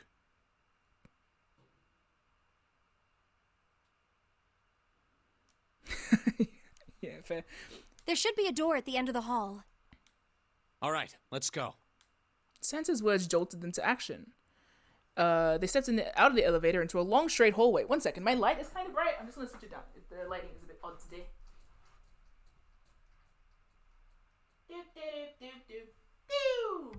Who knew? Lighting equipment? Who knew? Anyway. He's a bad man, pajama. Before long, they arrived in front of a door 6. There it is. There You it guys is. ready? Nope. Yeah. Then let's get to it. One by one, they put their palms over the red. Beep beep boop boop beep beep beep boop boop boop beep beep beep boop boop boop. With a soft electronic noise, it authenticated each of them.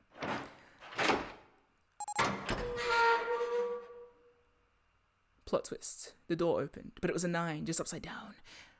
And all at once, the 4 of them leapt through it. Nice. Let's go! Hey, I found it! It's right there! Fortunately, the dead was located easily enough. This one had been placed quite close to the door they'd entered through. They gathered around it and quickly, and hurriedly placed their palms on it for authentication, one by one. Okay.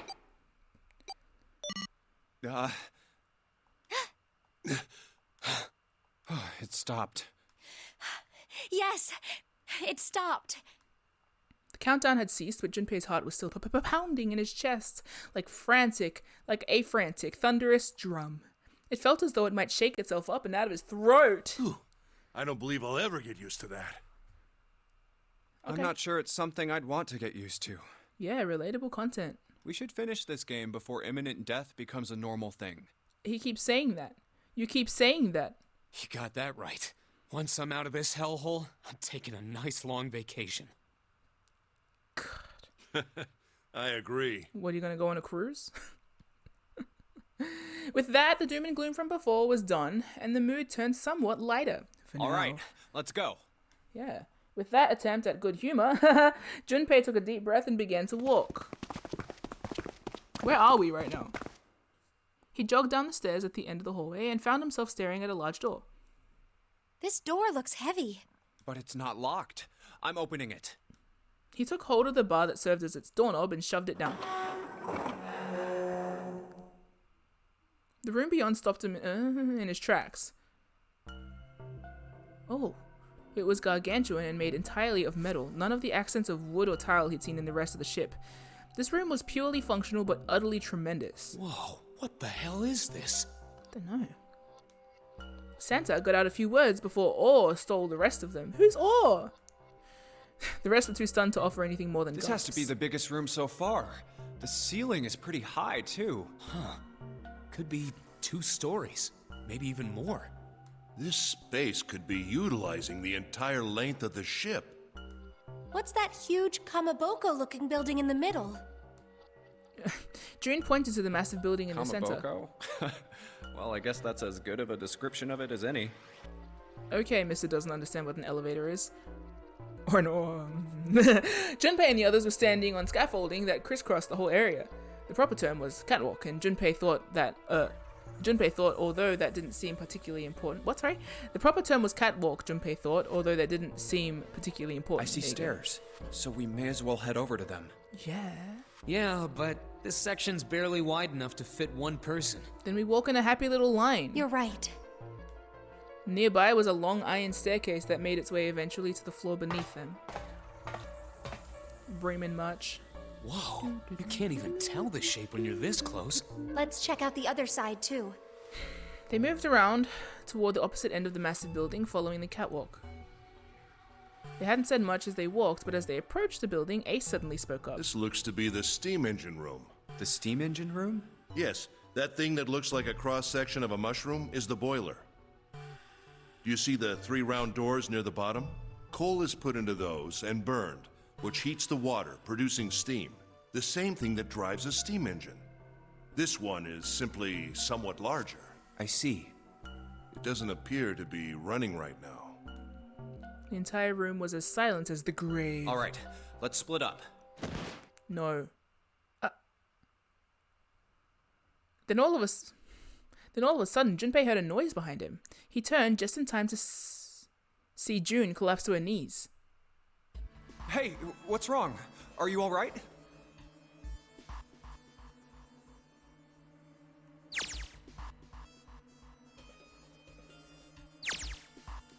He dashed towards her and wrapped his arm around her shoulders to steady her. Hey, June. It was then that he noticed. Jumpy. Oh, you're really warm. Is your fever coming back? Yes. It probably is. But I'm fine. Please, don't worry about me. I just need to rest. And I'll be fine. Her voice was weak and forced, and it said a great deal more than her words did. Okay, here, sit down, careful. Junpei carried her to the nearest wall and propped her up against it. She let her head fall back against the wall as if she no longer had the strength to support it and drew a ragged breath. Did we put her on a conveyor belt? Junpei, the fucking idiot. Anyway. Thank you. Her eyes were empty as if she was having trouble focusing them, and speaking seemed very difficult for her. Junpei felt his hand ball into a fist and clenched tight, his knuckles whitening. He had to find a way out, and quickly. He turned and looked at Ace and Santa in turn. Ace, Santa. Yes. Right. They might not have shared the depth of his emotion, but they certainly shared his concern. All right, let's get started. Hang in there, June. I'm gonna get you out of here real soon. She managed a small nod before leaning back to rest her head on the wall. Alright! This is going longer than I expected. Can I keep going? I mean, I physically can, but I'm wondering. Like, no one tell me how far I am, but I think I could probably keep going, right? Usually I'd stop now. That's why I'm asking. Should I keep going is the question I'm asking. I'm only 2 hours and 20 minutes? I feel like I've been streaming for 8 days. Alright, I'll do a little stretch, but I won't take a break. I would love another coffee. Honestly, one of the main appeals of if I streamed, like, and I lived in the, like, with toilet break. I didn't need to be. But yeah, I would be like, hey, sir, do you feel like making me a coffee? I'd suggest a break. Pee and make coffee, but then come back? If I go and make coffee, then, like, I might get stuck doing stuff. It's because of the elevator talk. Yeah, that's fair. I felt like I went through 5 layers of hell for that one. Actually, no, you have a good point. I'm gonna get some water and a snack. It does, but it'll be like a few minutes, so I'm gonna be right back. Gaze upon this wretched steam engine room and tell me your favorite. No, actually, you go get water as well. Burb.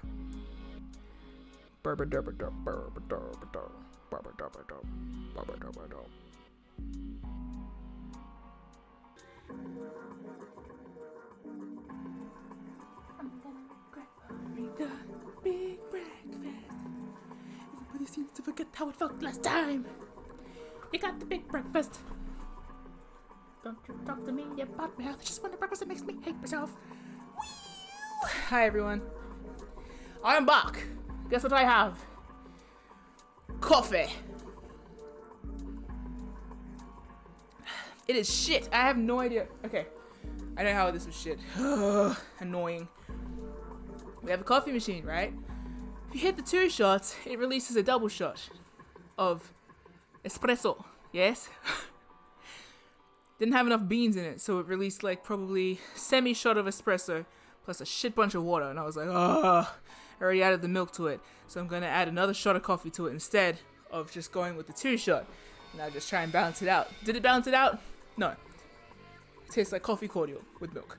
So, with that disappointment beside me, I will keep going. And we'll go into the steam engine room. I don't often have stream breaks. I realized that I should put like a game down or something for when I'm off. But that's alright. We'll figure that out another day. A tunnel. It goes all the way across the ship. Nice.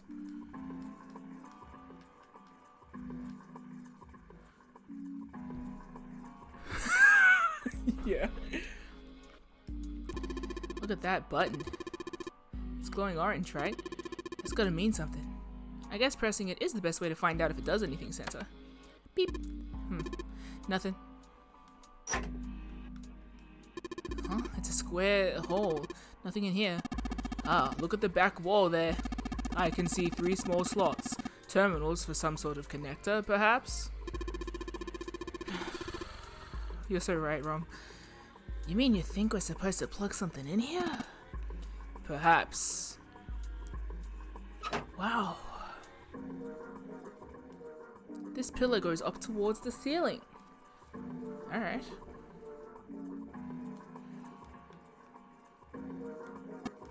I'd say this is probably here to move coal from place to place. It probably comes from over there. And then the belt carries it down the tunnel and out here.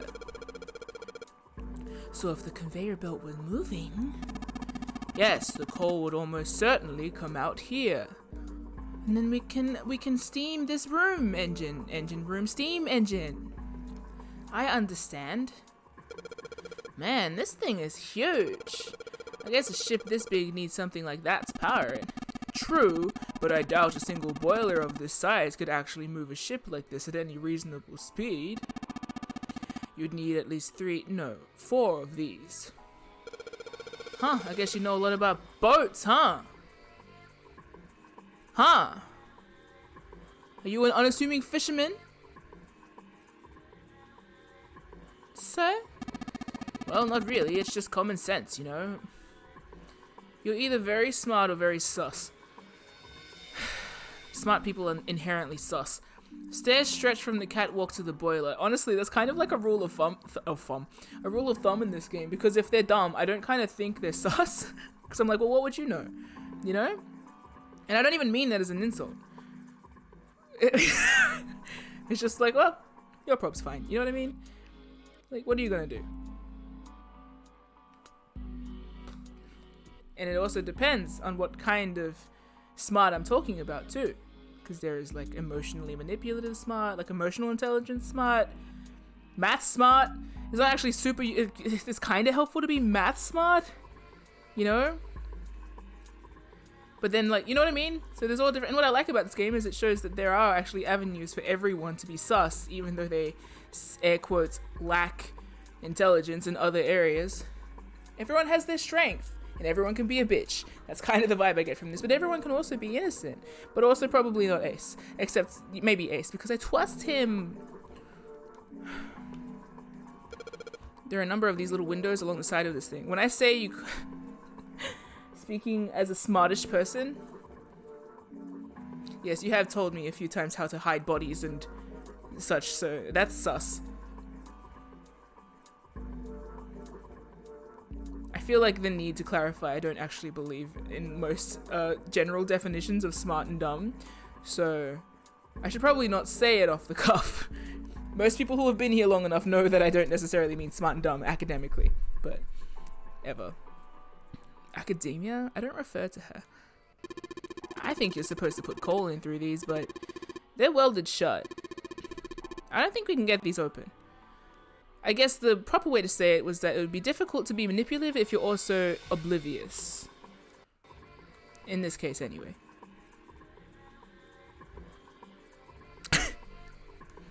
A huge bronze gear. This has to be important. This gear is rusty, but it looks like it's still pretty sturdy. There's a small door in the side of the tunnel. It's welded shut and won't open.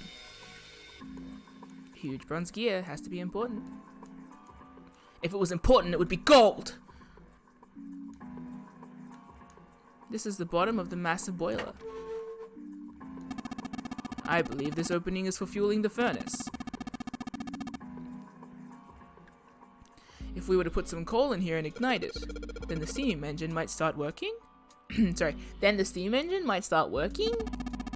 It's certainly possible. Okay, Mr. Man. An opening for fueling this furnace. Well then, we better get some coal in there, eh? Better get some coal in there. What is that? That's a pair of wooden boxes there. There's a pair, rather. There's nothing in them. What's that? Look, Ace! It's some kind of snowman secret meeting. Oh my lord.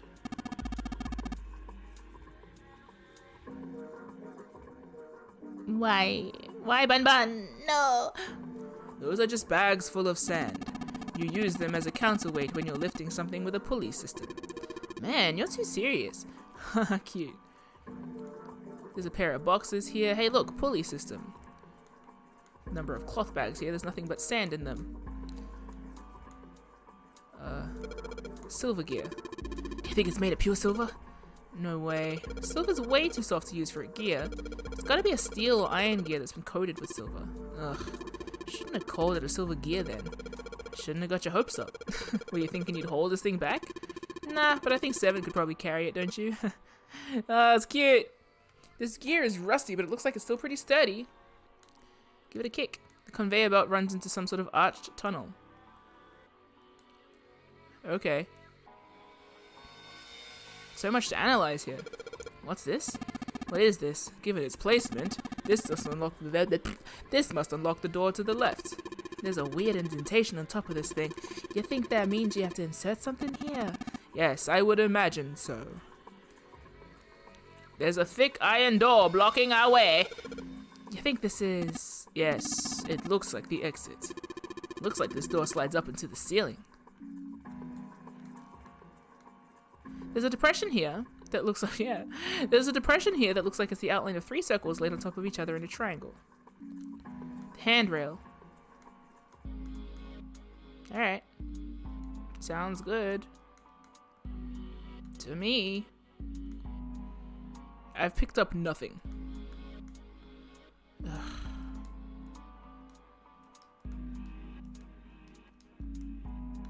Okay. Ah, nope. There's a gold one here. A golden gear. It doesn't look like it was always golden like this. Well, then I imagine it was prepared especially for this game.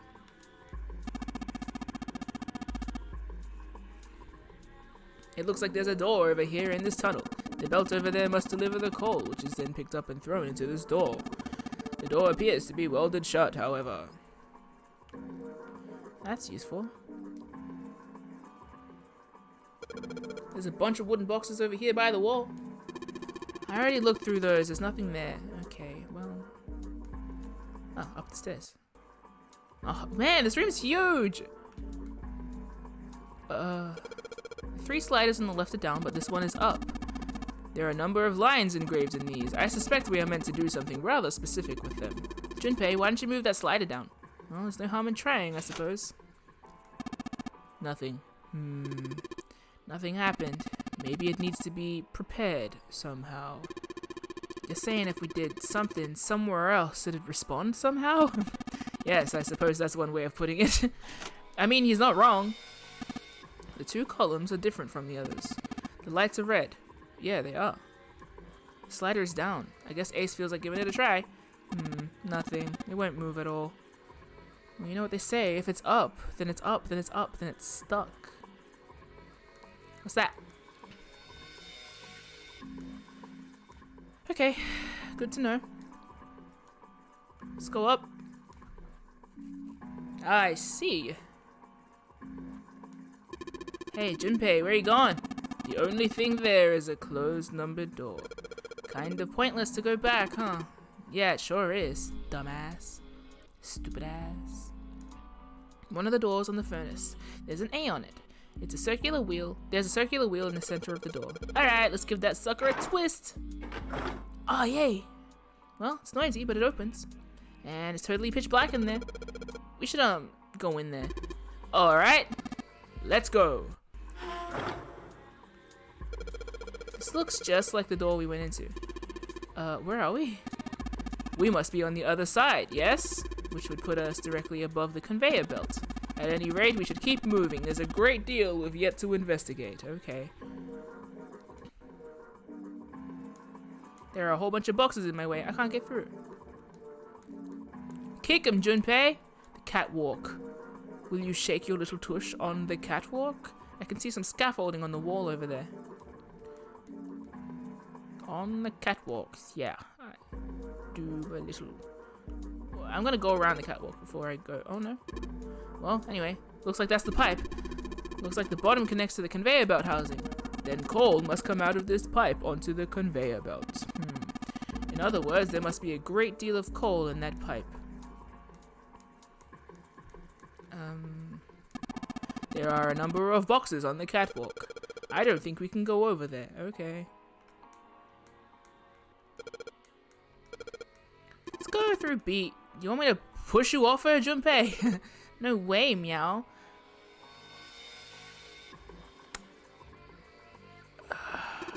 You jackass. Did he just nya? Did Junpei just nya at us? Oh. You know, like nya. Sigma core? Shit. Shit. Shit. Shit.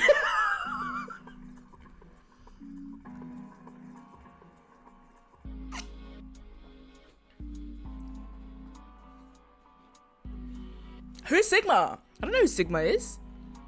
Signia.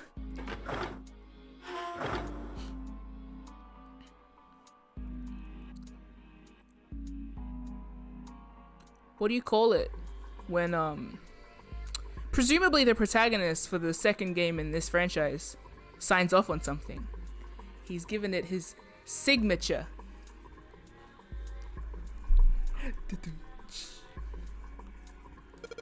The stairs back down should be on the other side of these boxes. You have an excellent memory. Use that to draw a map inside your head. That way you won't get lost. Is that my problem? Do I not have a head? So no head? Okay, that's a hand-operated winch. You're a hand-operated winch. It's a simple machine used to lift things up and down. You simply turn the wheel to pull up the rope. Junpei, why don't you turn the wheel? The wheel? Yeah, the wheel. Ain't nothing like the wheel thing. Alright, let's give this a spin. What? That's weird. I don't feel any resistance. Ah! Ah, shit! You broke it, dumbass. It's the woo! Woo! Who followed? I can't see. Sahara Lee? You unfollow me? Wait. What happened there? Accident. That's fair. That's fine. It's a wheel that seems to be part of the winch. No. Why are you pleading? No, I won't. How dare you accidentally do that? I'm appalled. I will never forgive you. Does something happen when you unfollow me? Divorce time. Sorry, there are just some things you can never forgive. Accidentally hitting an unfollow button? How could you? You know how much accidental unfollows mean to me. Person that obviously cares about a lot of things. Who gets wrong with divorce?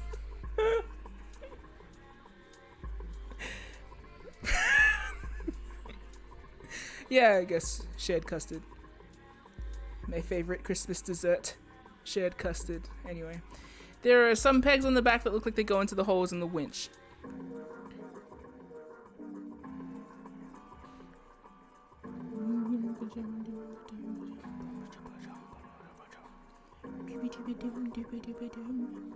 These rotate at such a satisfying speed.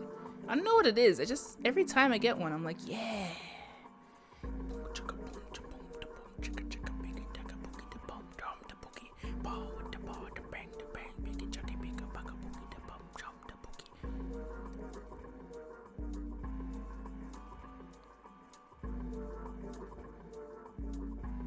I should get like, yeah, yeah, there we go, there we go, there we go, there we go. Get it as straight on as possible and roll. Beautiful, kind of. When the moon hits your eye like a big pizza pie, that's a wheel. Okay. Good job, genius, you broke it. I didn't break it, it broke by itself.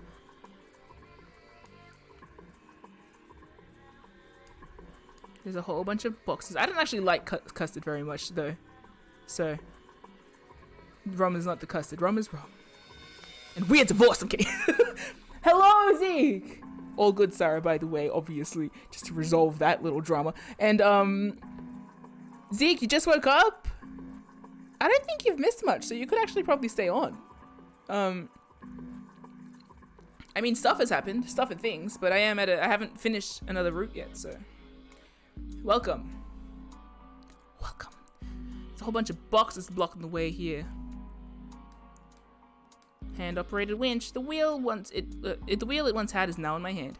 Let's see if I can get it back on. There's a couple posts on which they look like that fit hole in the... Damn, no good. These little shafts are too small for this big hole. It's like throwing a hot dog down a hallway, to be honest. If that is the case, then that wheel wasn't originally part of this winch. Throwing a hot dog down a hallway? Junpei, who are you? Then that means...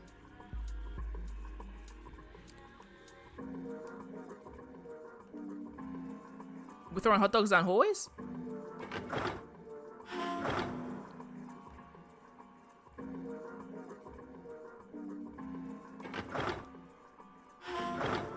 Ah, there we go. Let's just check around though. No, nowhere else to go. There's a wooden box hanging beneath the catwalk. The hand-operated winch. There's no wheel to turn. Oh yeah, I've got the wheel I pulled off the other winch, don't I? Let's see if it fits. Sweet, it's a perfect fit, like they were made for each other. Not shaky at all. Good, I should be able to turn this now. Good work, Junpei. Cute little smile person, I trust. We should be able to haul up the wooden box now. You see? The wooden box. It's under the catwalk. Can you see it? It's hanging from the rope on the winch, isn't it? It looks like there's some sort of device in the box. I'm not sure what it is. At any rate, you might as well turn that wheel now. I'm counting on you. Why is that a conversation you have like with a friggin' automated voicemail? There it is, underneath. A box, a wooden box hanging from the rope. There is a rope and it has a wooden box beneath it. Can you get that for me? I'm proud of you. You know I'm always proud of you. Feel free to fetch that box on that rope that hangs beneath us. Do you see it? Is this music? Fucking what? He talks like the freaking alien like vines. You know the vines of that alien that's trying to figure out what music is? What if I can trust him? No. Alright, got a wheel on there. Sorry, yes I do. I trust him. I trust all of them. Ace has teacher vibes. He does. He has like professor vibes, which is...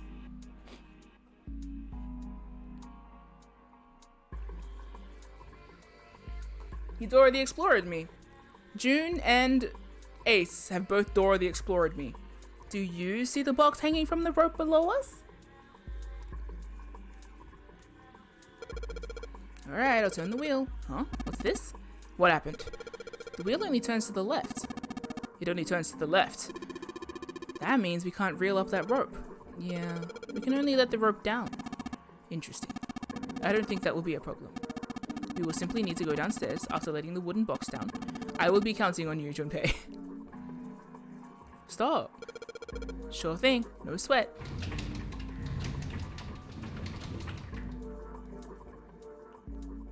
I believe the box has reached the floor.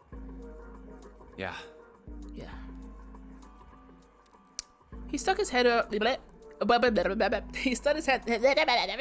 He stuck his head out over the catwalk and looked down. The box that had only recently just hung below the catwalk now sat on the floor.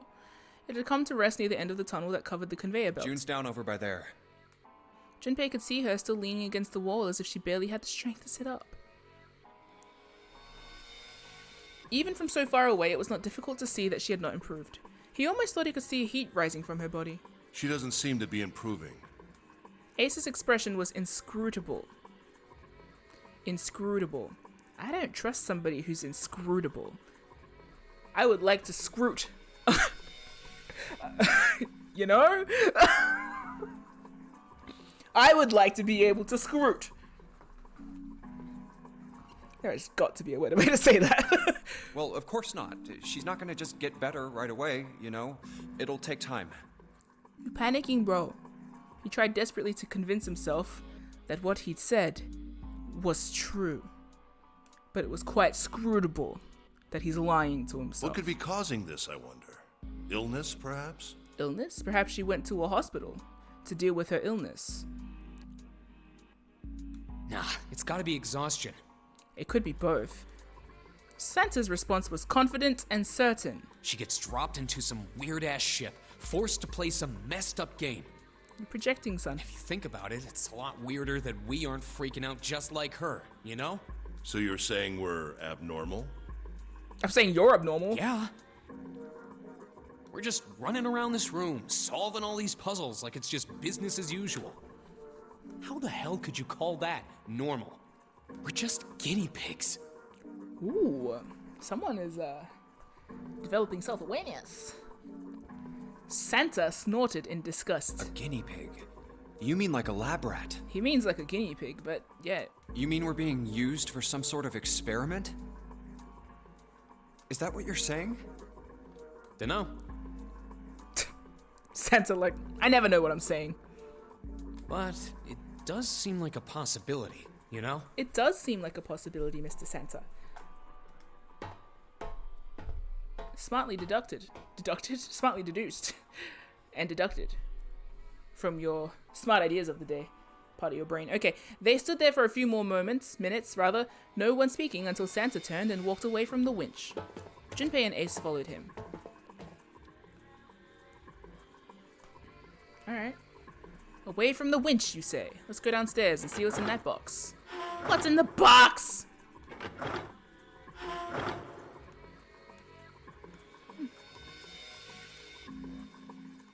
Turn around. That's not the box, is it? It's the other one. Cool. Let's test my sense of direction, shall we? That's a wooden box. Let's see what's inside. Yeah, let's. Control panel for something.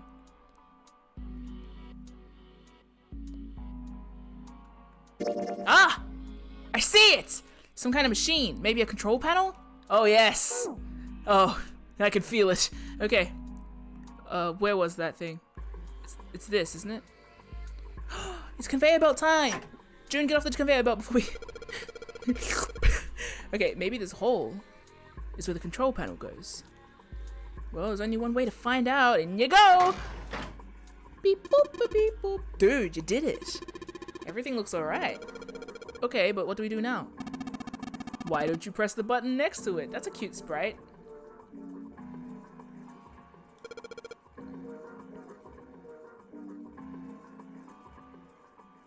The orange one? Yes. Alright, I'll do that. Pushing! Sweet, all sorts of lights are lighting up on this thing. And oh, yes, I think I just heard something turn on. Oh? What's that? What happened? Junpei, look, the conveyor belt's moving. The conveyor belt? Well, I guess it's done moving now. Still a bunch of coal on the belt, though. It looks like a bunch of it got dumped off the end of the belt into that wooden box where we found the control panel!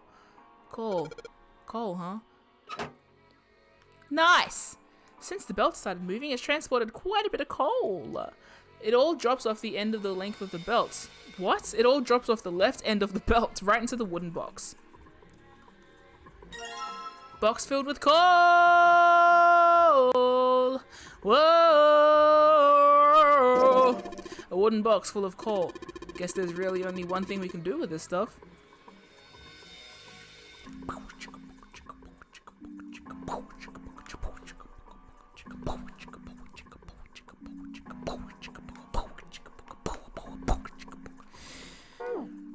Junpei jingling coal, yeah. Let's feed it into this shitness. Wanna eat some coal? There's a hole that'll let us pass. There's a hole that'll let us put coal into the furnace. Maybe if we can get some coal in there and set it on fire. Okay, let's do it. Jesus. Man, the noise that would go on in this if this ship was functional. Like, the noise of a steam-powered ship would be insane. Okay, that's the last of it. No coal left in the wooden box. And nothing. Great. Well, it's not on fire. Well, I guess I should have expected that. What would just throwing coal into a cold furnace do anything? What? Ah, well, a man can dream. Junpei, explain it to me again. You're planning to stoke the furnace with coal, which will heat the water stored up there and make steam, which will then drive something else. Am I correct? In other words, you want to generate enough pressure within the steam to power the turbine. and drive the steam engine, right? Yeah, I guess that's the gist of it. Dragonling, that's clever. Santa is involved in the route that involves coal. I see what you mean. Alright, H says, well, in that case, this isn't enough coal. This furnace is enormous, so we're just gonna need a whole hell of a lot more coal than this. Very well then, if the three of us work together, then we should manage to fill it much faster. I want to help too. Man, I totally even didn't see you and fucking woke up. Are you feeling up to that? Yes. Yeah, right. You look you're yeah, right. You look like you're one stiff breeze away from falling over, June. Stay stiff again. I think you'd better rest some more, right? But I... No arguing! You need your rest, so just stay there. We'll handle this. Okay, I understand. Alright, time for some manly work. Knew you were gonna say some shit like that. Let's get this coal into those furnaces.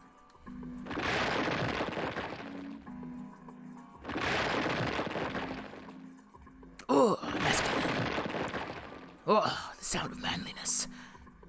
Man, this is a lot of work. Alright, I think this should be sufficient. Alright, now we just gotta light it. Junpei, hand me your matches. What makes you think I have matches? I see. Then how are we gonna light it? Perhaps there is a device nearby that will allow us to remotely ignite the coal. Let's take a look, shall we? Some sort of ignition device, huh? Hot and fresh out the kitchen? Yes. Huge golden gear. Small door. Let's see. Where do I need to be? Conveyor belt. Coal. Shiny and black and coal-like. Very cool. Let's go press these buttons. Maybe one of these buttons will do something. Ah! Nice! Is this... It's all green now. I think it might be. Woo! It probably is. I think this is how we might ignite the furnace. That means if we move that thing down... Alright, let's do it. That was Junpei. Alright, let's do it. Yeah! I don't know why Junpei sounds like this. Here we go! Hey, Junpei, Ace, look at this. There's big gears turning under the boiler here. Okay. Oh! Oh! The gears! They're spinning. What the hell are you guys waiting for? Let's start looking. Oh my god, I'm gonna get the gold one because I'm a wiener. Puzzles! I love puzzles. Gold disc. Yeah, puzzles. The gold disc. It has a number of lines engraved on it. I can make out 3 colors here. Red, blue, and black. I wonder what they mean.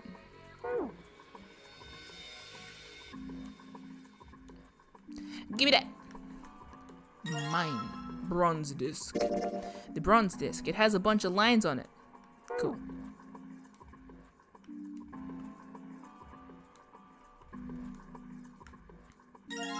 Silver disc. The silver disc. It has a bunch of lines on it, but the red ones really stand out, right? The red ones, huh? Do they make a star? They do. It's like the star from The Mummy.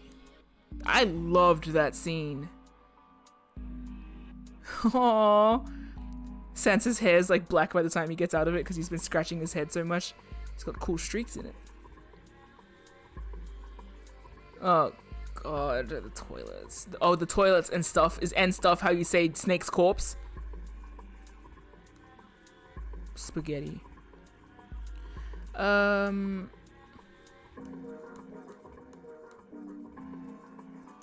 Let's go upstairs.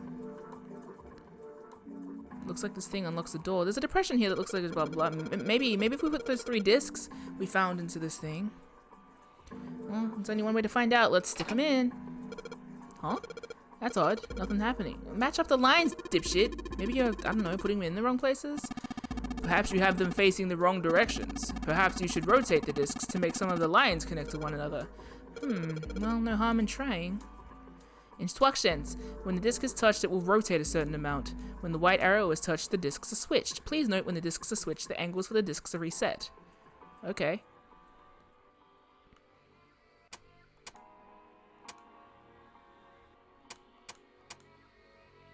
I see.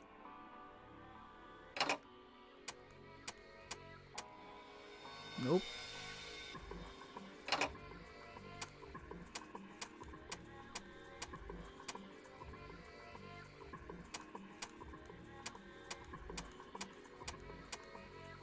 Nope. Well, okay. Oh wait, no, I fucked that up.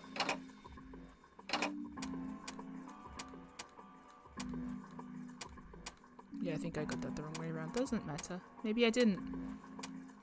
Maybe I didn't. I definitely did. Wait, that's what I just had before, isn't it? Ugh. Cool. Oh, hey. No, wait. Nope. I should probably remember the orders that I've tried, because there's not many ways to get this, like, so wrong.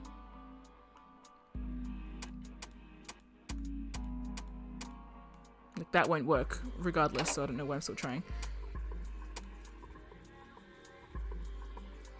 Well, neither will that, so I'll give it a go. I'm pretty sure it won't, though.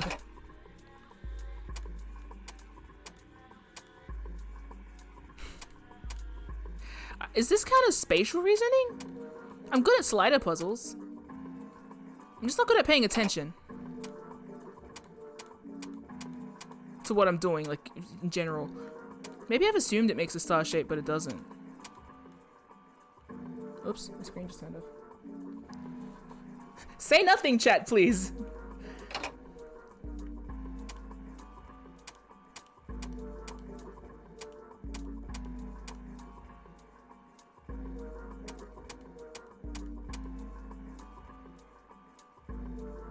That's not matching, is it?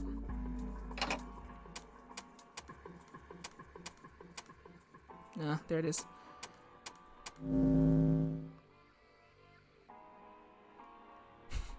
See, I don't even feel like I won that because I saw what Zeke said. Please no backseating. Okay, maybe I can make a star polygon with these. You did it.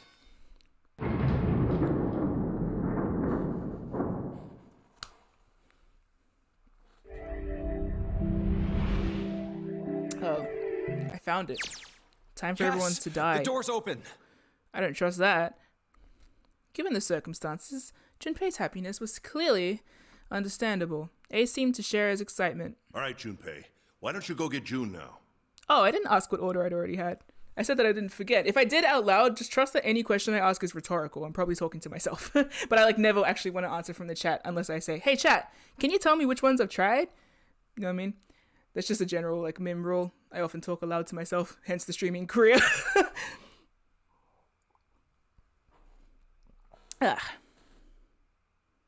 KK. I'm just having coffee.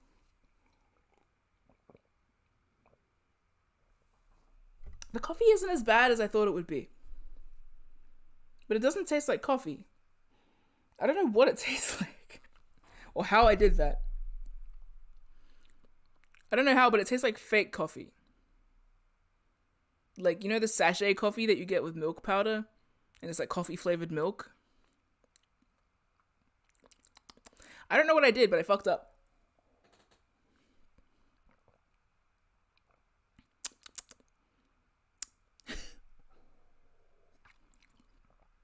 I also feel the need, though. I feel so rude saying people no backseating. Thank you for the intention, however.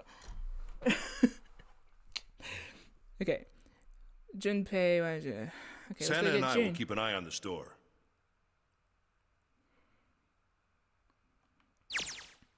Is that a trustworthy face?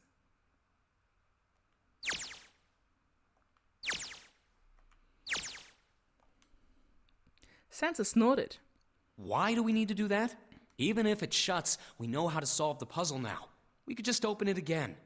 Well, I suppose that's true. Thanks. I did that last stream.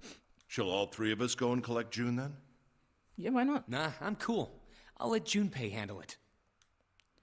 He still seemed irritated by something, however, and sat down on the stairs petulantly. So are you only interested in being contrary?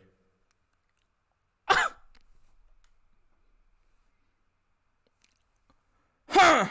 Ace sighed with the air of a long-suffering parent. I knew he had dad vibes, but it's just to what extent? All right, I'll go get June. I'll be right back. So much can happen in this time, Junpei. He gave a quick nod to Ace and Santa and dashed off down the stairs. That's kind of endearing. Not Junpei. Before long, he was back on the first floor next to the conveyor belt and June. Oh, Jumpy! As he drew closer, she stood up slowly. Are you okay? Are you okay? Ooh, ooh. He did his best to sound calm and nonchalant, but there was no hiding genuine concern in his gay little voice. Yes, I'm fine now. I'm sorry I made you worry. Yeah, very well timed. Well,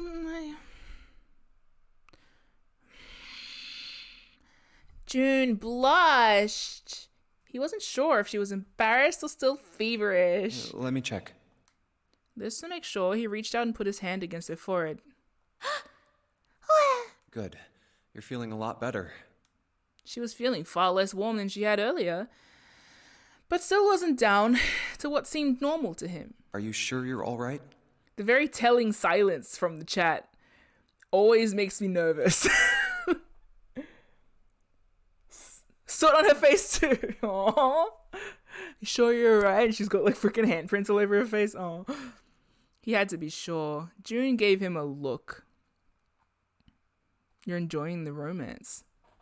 Big sooty handprint right on that forehead. Oh, you're such a warrior, Jumpy. Oops, I mean, warrior. June giggled. You're so whipped, my man! He wasn't sure if she just made a joke or not, but seeing her smile again made Junpei feel at ease. Oh god, you weren't here for the elevator conversation, Zeke. Have fun with the VOD! Okay, if she was well enough to smile and laugh, then she really was feeling much better. He gave her a friendly poke on the forehead, leaving another big dot of soot. All right, let's go. Aww. God. Go where? To hell! Oh, right. I didn't tell you. We got the exit open, so... Great! Let's go! June clasped her hands and nodded urgently.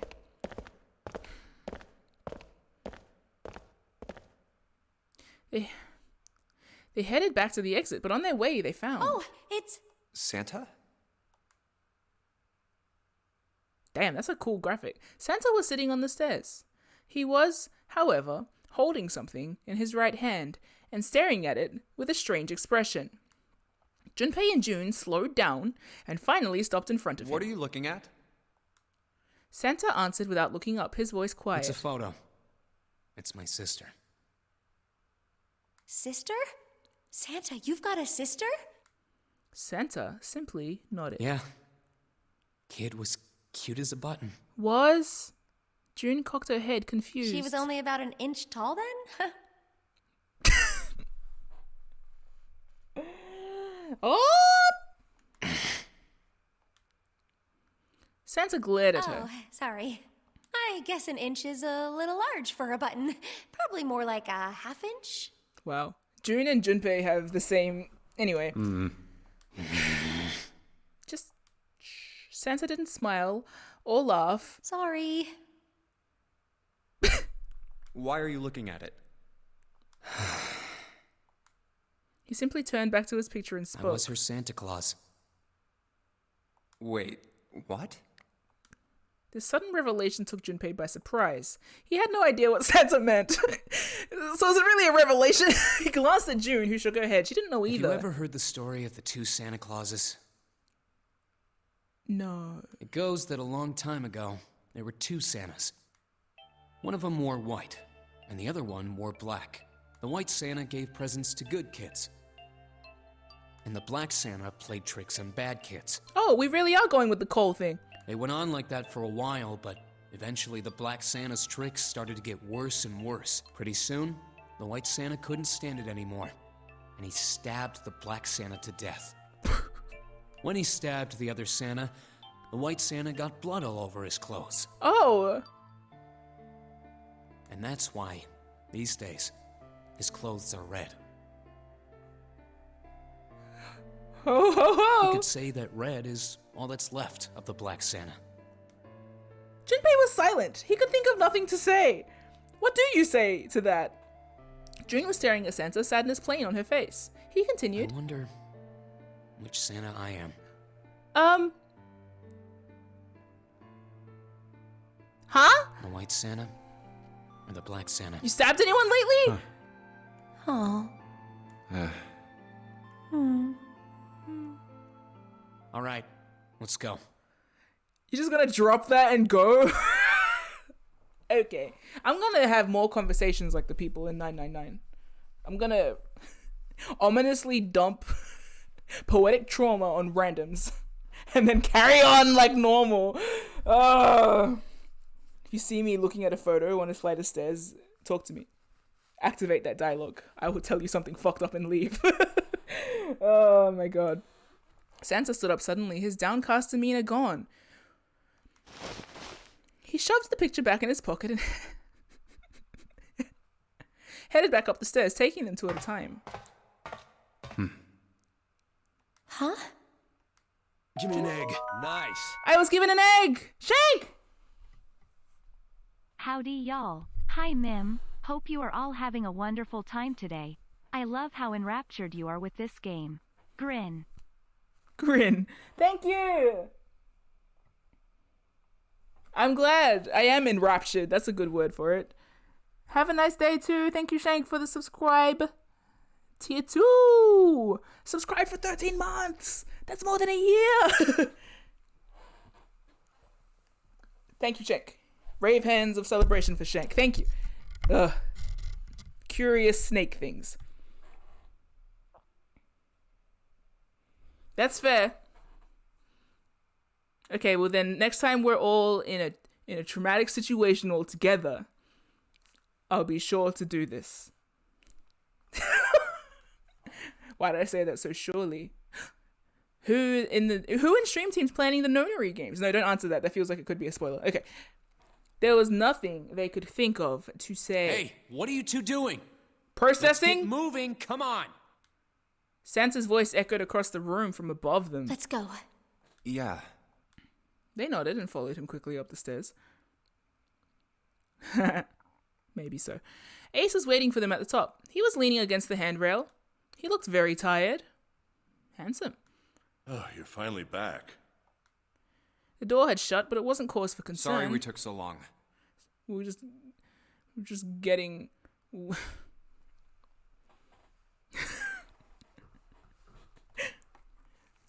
Junpei quickly solved the disc puzzle a second time, and the door opened once again. Chugga chugga chugga chugga chugga chugga. Let's go. Maybe I can trust Ace. In a single file, they walked through. After walking for nearly 15 feet, they found themselves in front of a metal door. It opened easily enough, and they passed through it as well. A new room stretched out before them. Are those fish? Did I just see fish? Oh no, they're bags. Is this a warehouse? No, I believe this is the cargo room. This must be where they store all of this vessel's freight. There are wooden crates everywhere. I wonder how old they are. Junpei, Ace, and June had stopped unconsciously, pausing to take in their new surroundings. Santa's voice broke through their momentary trance. Well, we probably ought to start with finding the exit, right? Let's get going. Another escape room? In Zero Escape? Let's try and get this one done in 15 minutes. Why am I giving myself a time limit? Cargo. Because I really want to finish this route today and I don't know if I can. But Ace sounds like the voice from the audio Bible I have. Yeah, that is the vibe he gives off. Audible. Certainly is audible. These crates are quite large. They seem to be tied to one another with sturdy straps. There are a bunch of bags here. I wonder what's in them. Oh! A card with the ninth man's face printed on it. What's that? It's a card. It has a headshot on it. A headshot? Yeah, I'm not really sure what purpose this could possibly serve. These crates are a little smaller than the others. They look like they're the children of the other crates. Junpei? Yes, when two larger crates love each other very much. Junpei? That sounds like some sort of fairy tale. Really? I don't know, man. You ever think about how crates would reproduce? Junpei! Junpei, you deal psychic damage to me every time you talk! Ah! God. Doesn't sound like a fairy tale to me.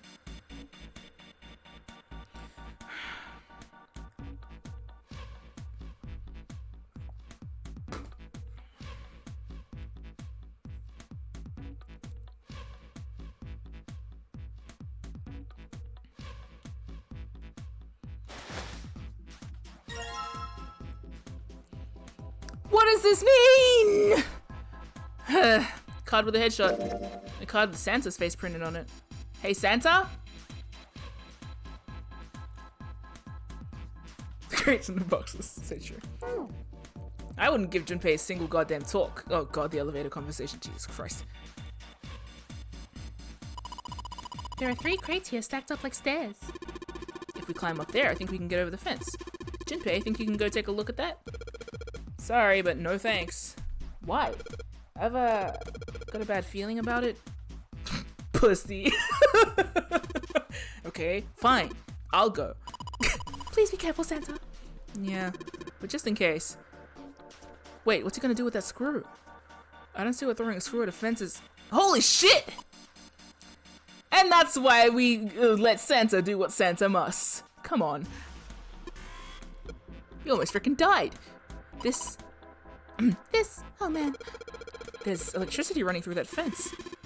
Looks like it. Then we can't get to the other side. Well, we could jump off this crate, but we wouldn't be able to get back. There's a tall fence surrounding part of the cargo room. Apparently there's a high voltage current running through the fence. I think we can get over the fence by jumping on those crates. What are you saying, Jumpy? There's a huge electrical current flowing through that fence! If you do that, you won't be able to get back! Well, if I can move some of those crates over there. Are you even sure you can move them? What if they weigh too much, then what are you gonna do? Oh yeah, hadn't thought of that. I want to get out of this corner, but I want to analyze this box. It's just that I keep missing it. Well, I guess I can't, so I'll come back later. Rope? No?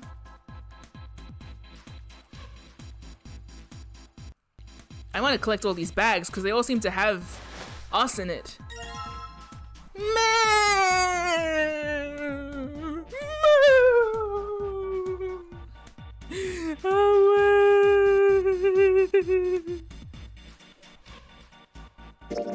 Card with Snake's face printed on it. It's beautiful, wonderful face. I hope I can. We'll see. What's in the box? A small box with a lid on it.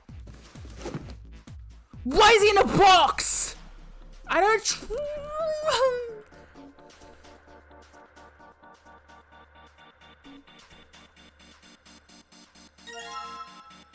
Kind of hot, but like, not in a. Card with a headshot. It's Ace's card. You look like some kind of European lord. Oh, that's why I don't trust you. Oh, my headshot. You want to see it? It's actually a pretty good picture. You look pretty handsome.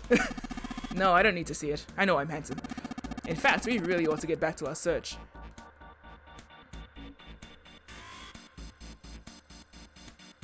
He's in a box because he's a gift. Okay, Fanny. It's a card with Ace's face on it. Everyone took a very nice headshot. Cutie.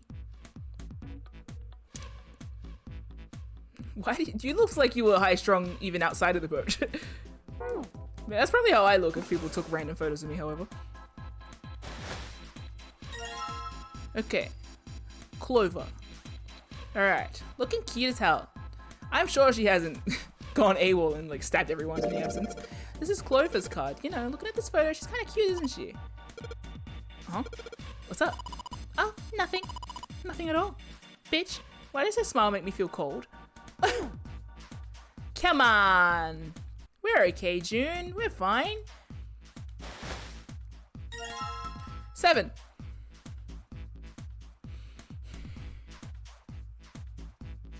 Your heart spent eggs? You spent eggs? Where did the eggs go? To Dante? Dante's wearing sunglasses, but not Leon. I'm seeing Dante with sunnies if that's what you're concerned with. Bun, I too would keep that photo of Snake forever. This is Seven's card. If this is supposed to be a trading card, it's not a very good one. He looks like some kind of criminal. He looks like one of those photos you see on the bulletin board at a police station. Yeah, because he's a cop. This card has a 9th man on it. He's the first victim of this nonary game. Actually, come to think of it, he was acting pretty weird. I wonder what his deal was. Snake. Is that Snake's card? Yeah, you want to see it? No, that's fine. Okay. Man, the guy on this card's one good looking son of a bitch. Oh, way more class than that other chump. Hey, what's that supposed to mean? Huh? What's your problem? Didn't say I meant you, did I? Shit. The dialogue in this game's so good. Oh, Junpei. Didn't say I meant you, did I? Aww. They're so cute. Okay. Let's go up these stairs. They go up 3 stories. What are you waiting for, Junpei? Whatever, I'm going. This is the only door here except for the one we came through. And this is the exit. No shit, Sherlock. Of course it's locked. Is it an electronic lock? No, just a keyhole right under the doorknob. So to open this door, we gotta find the key that fits that keyhole. Yeah.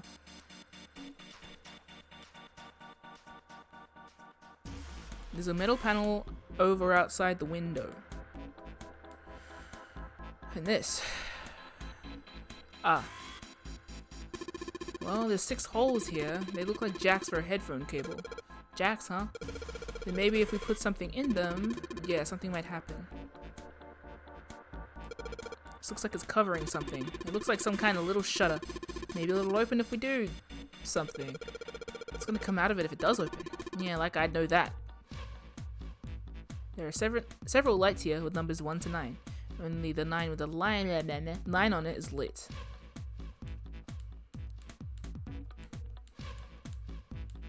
Alright. I hold all of my friends in my hand. The monitor's off. I got a green switch here and a red one and some kind of lever. None of them seem to do anything though. Maybe the power's off? Yeah, maybe. There's a single green light on the bottom though. That means something. The scaffolding that supports the staircase. A handrail that surrounds a platform with the control panel on it. Okay, that's good. I don't know what's in these barrels. Judging by their weight, perhaps a liquid of some sort. Some manner of liquid, you say? Door that leads to the steam engine room. Hey look, there's boxes on the floor, they have numbers on it. Smash the fuck out of that shit. Yeah, I feel like Stream Team in this situation would be breaking way more stuff. We searched all the boxes. There's nothing in them. My goal would be to break so much stuff that Zero is forced to remake the game. Like, re-knock me out and restart.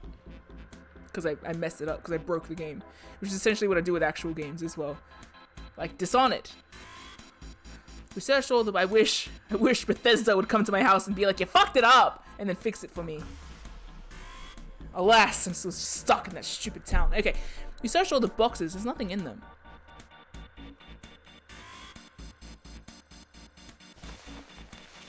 There's nothing in the bag anymore. Alright. There's some sort of liquid in these barrels. I'm not sure what it is, however. Why? That's a cute photo, June. This must be... Oh no! Don't look at it! I'm not cute at all, and I'm not photogenic, and I don't look sexy either! Next to Clover, my skin looks gross! And I'm not sexy like Lotus! I know guys go for women who look like Lotus, but I'm trying to! I'm doing the best I can! So please don't call me a board or a trash can or a cutting board! Wait a minute. I haven't said anything like that, have I? The card has a picture of June on it. Is this gonna be Junpei? He's cute. Oh, cool, man. You took this picture without my permission. It looks pretty cool though. You look really handsome in this picture. It's kind of like, yeah. Hey, knock it off, lovebirds. What? We're not a couple. Not at all. Not in any way. Okay. God. I guess.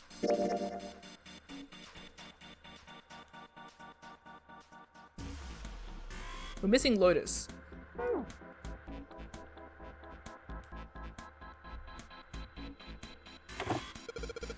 It's locked.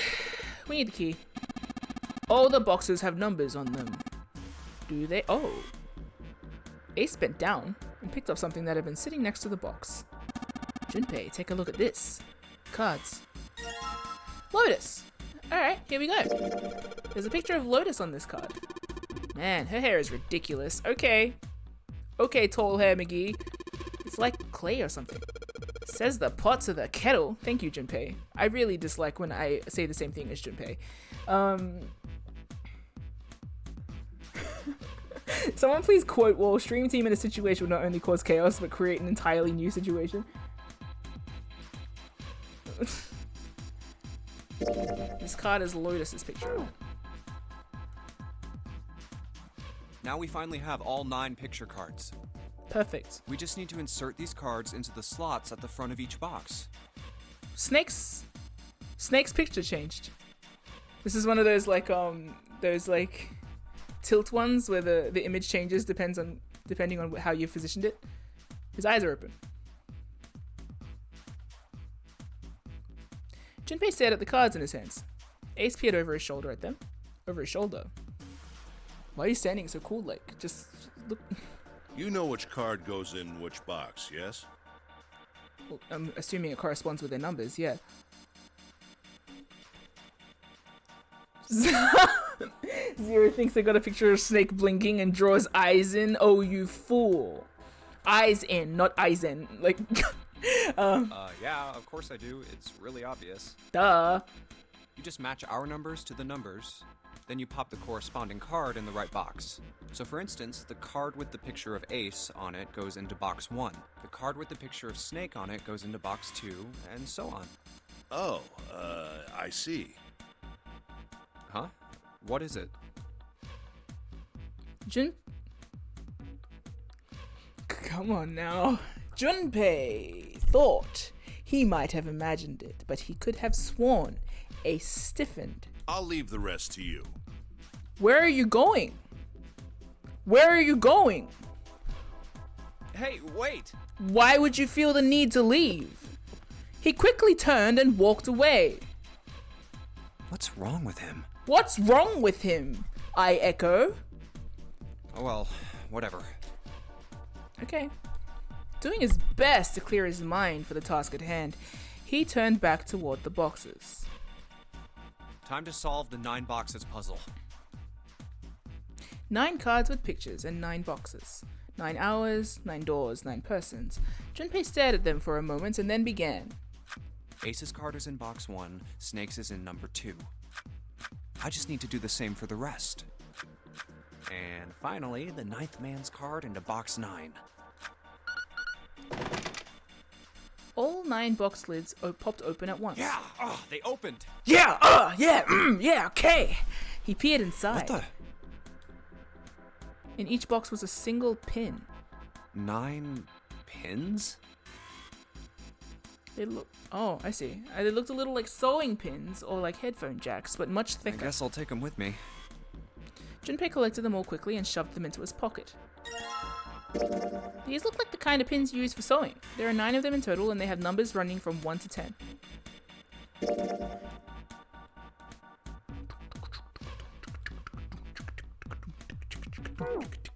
Alright, Ace, where are you at? Why you walk away? What's your problem? What's the go? Papa Ace, what's the deal?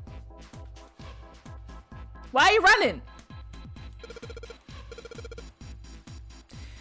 There are 6 holes here. And it looks like the pins I just found would be a perfect fit for them.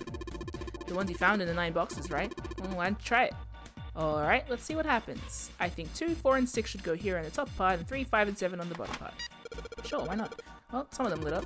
Yeah, 3 and 6. I wonder if there's some kind of rule that determines which lights go on. Well, I put the 2 and the 4 and the 6 pins on the top part, 3, 5, and 7 on the bottom. You think maybe it's a digital root? The digital root, 2 plus 4 plus 6 equals 12. The digital root of that is 3. Therefore, light 3 turns on. 3, 5, 7 equals 15. Digital root of... Therefore, light 6 turns on. Makes sense, right? I see. The lights that match the digital root of the pins inserted on the top and lower parts will light up. So that's how it works. Well, there's one other thing I'd like to check. If he wants to try, he's certainly welcome to. So he put the 1, 2, 3 on top and the 6, 7, 8 on the bottom. Oh. They turned off. 6, 7, 8 is 21. The digital root of that is 3. Therefore, light 3 turns off. 1 plus 2 plus 3 equals 6. The digital root of 6 is 6. Therefore, light 6 turns off. Oh, I get it now. The digital root for the pins you insert is the same as the number on... The digital root for the pins you insert is the same as the number of lights that are lit. Those lights turn off. Yeah, it looks like that's the trick. Alright, now we know how it works. Oh boy, this is gonna take a while. You wanna give it a try? Wait, you mean you know what we're supposed to do with these lights? Well, no, but I figure we could try and see if we turn them all on, you know? I figure something's gotta happen if we can manage that. Say turn them all on again. Turn on the lights, huh? Okay, Junpei, let's make sure we know how this works. Alright, pick one of the 6 holes. Then pick one of the pins in your hand and insert it into the hole. Keep it up until all 6 of the holes are filled. Once all the Yep. However, if the digital root corresponds to a light that is already on, the light will be turned off. That's not too hard. The goal is to turn all the lights on. Alright, let's do it. Do I understand that at all? But yeah, I feel like this puzzle is fun. I think I understood that. I drank too much coffee. How does Gunter do it? I need to pee. Sorry. Or maybe it's the nerves. Alright, let's just... Maybe I should brain this first. No. Fuck it.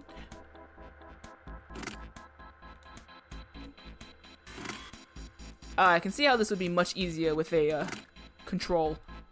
A stylus. That was beautiful. Maybe I don't understand the rules. Actually, I'm gonna go back. Okay, Junpei, let's make sure we know how this works. Pick one of the 6 holes. Pick one of the pins in your hand, insert it into the hole. Keep it up until all 6 holes are filled. Once all the I keep not reading that one bit! Corresponds to the pins in the upper and lower parts will turn on. However, if a digital root corresponds to a light that's already on, your light will turn off. The goal is to turn all the lights on. Yeah, I do understand it. It's just processing.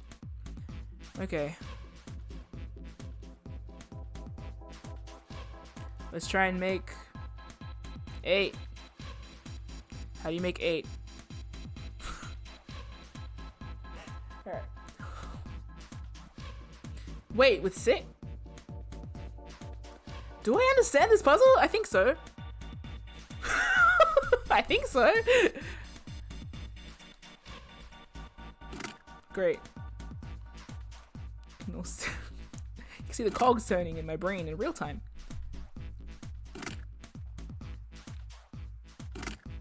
Whoops. Whatever. You know what? Let's just insert a random number. Oh, okay.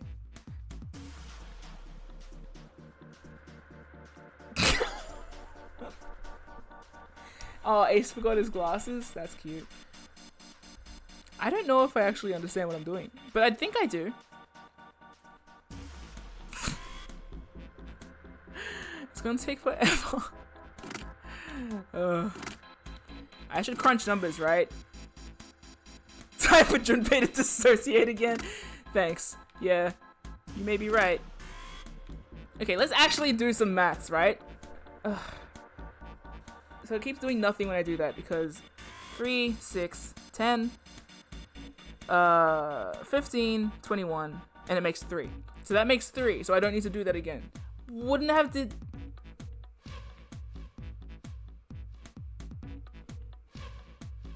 Oh, 2 different digital roots. Okay, then I didn't understand that. Right! That makes sense. I think. 6, So that should make 6, shouldn't it? Within 4 plus 5 plus 6 is... Oh! 9 plus 6 is... Oh! I just noticed a pattern that I didn't notice before. That makes sense. 9s. You know, like... Sorry, one of the first, like, maths puzzle thingies that I learned in school was, like, the value of 9. And I understand that a lot of maths puzzles obviously circle around 9 as a number because it's got a lot of patterns in there. I know all numbers have patterns, but like 9 specifically, like that whole, like, if you times 9 by 4 and you lower your 4th finger, guess what? It's 36. You know? Or if 9 times 5, you lower your 5th finger and you get 1, 2, 3, 4, 5, 45. It's all maths! I love 9 related maths puzzles. I'm not good at them, but I love them. Alright, let's get the root 1. So, okay, now I get what I'm doing. Okay. Let's do this. We can do this systematically.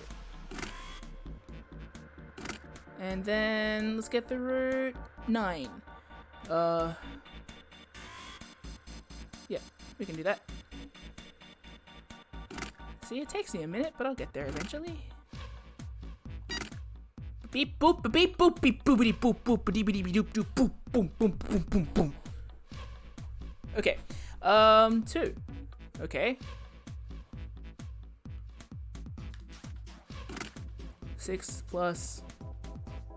This is going to fuck me up because I'm not thinking ahead, but don't worry about it. Who needs forward thinking? We have vibes and impulse puzzle solutions. 4. No.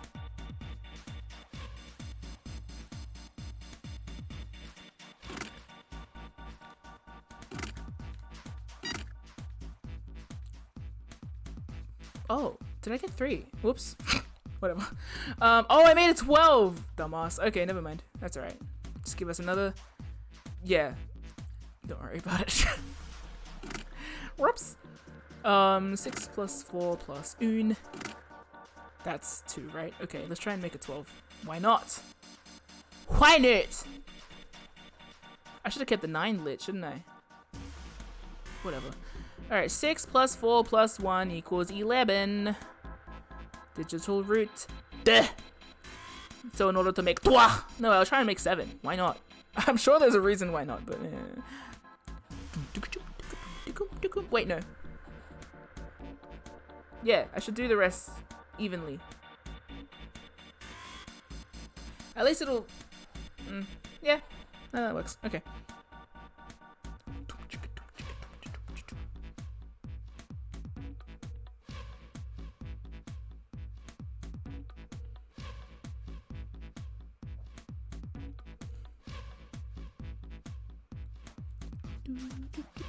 I love this, again, because it shows how many combinations are possible.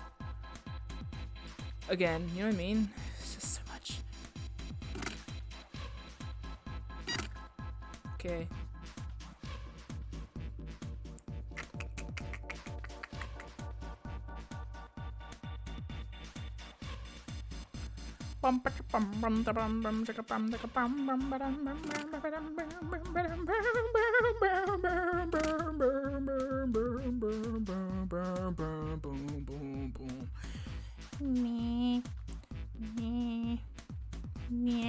Oh, my brain switched off.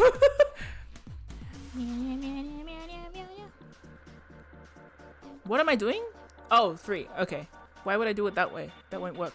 Well, it will. But, I'll do the other one. We'll make it that one then. Nope, that's wrong. Yeah. Haha. Okay. I have scales stuck in my head.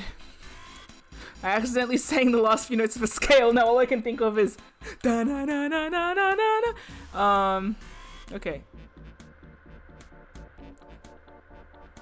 7 plus 3 plus 2 works, right?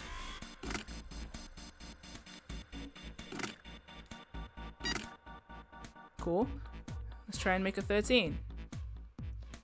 7, nope. 6 plus 3 plus 1?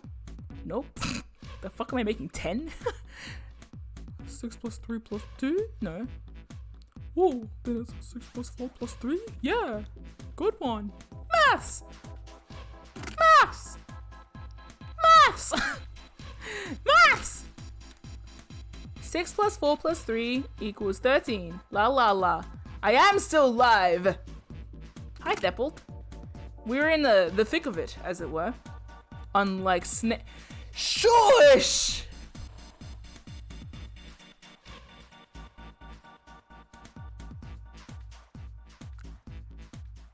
God, Thep shows up and chooses violence. Thanks! I have the calculator to calculate digital roots, but that takes the fun out of it. This is the only maths I'm gonna do in this year, so I might as well do it. Okay, 5. Easy. That wasn't as hard as I expected it to be once I understood what we were doing. Let me get it right first, in case I fuck up. 6 plus 4 plus 3, yeah. Good. All the lights are on and the shutters opened up. Nice. Hey, does that mean... Yeah, we gotta do it again. Man, I thought I was doing so well. Okay, so we've got 9 holes and there's an F above them. I don't know what the F means, but I do know one thing. What's that? This time there are 9 holes, so we need to insert 9 pins. Man, that's boring. Well, why don't you just try it, alright?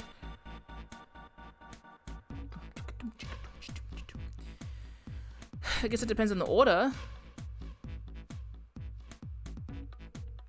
I'm gonna assume that 9 goes in the middle.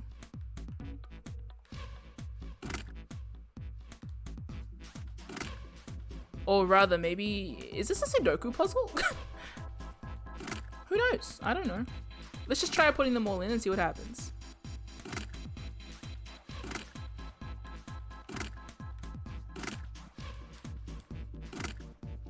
Beautiful. It works.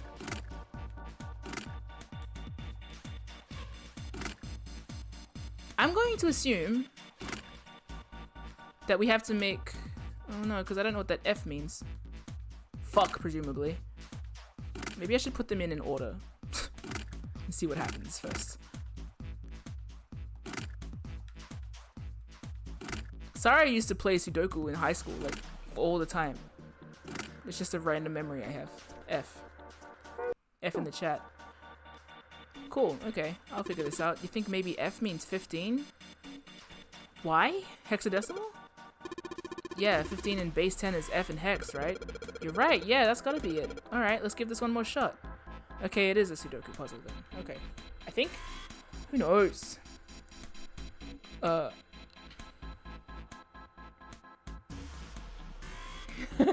Yeah, that's it. Finally, it all makes sense. Alright, cool. F to 15. So... Hey, this is fun.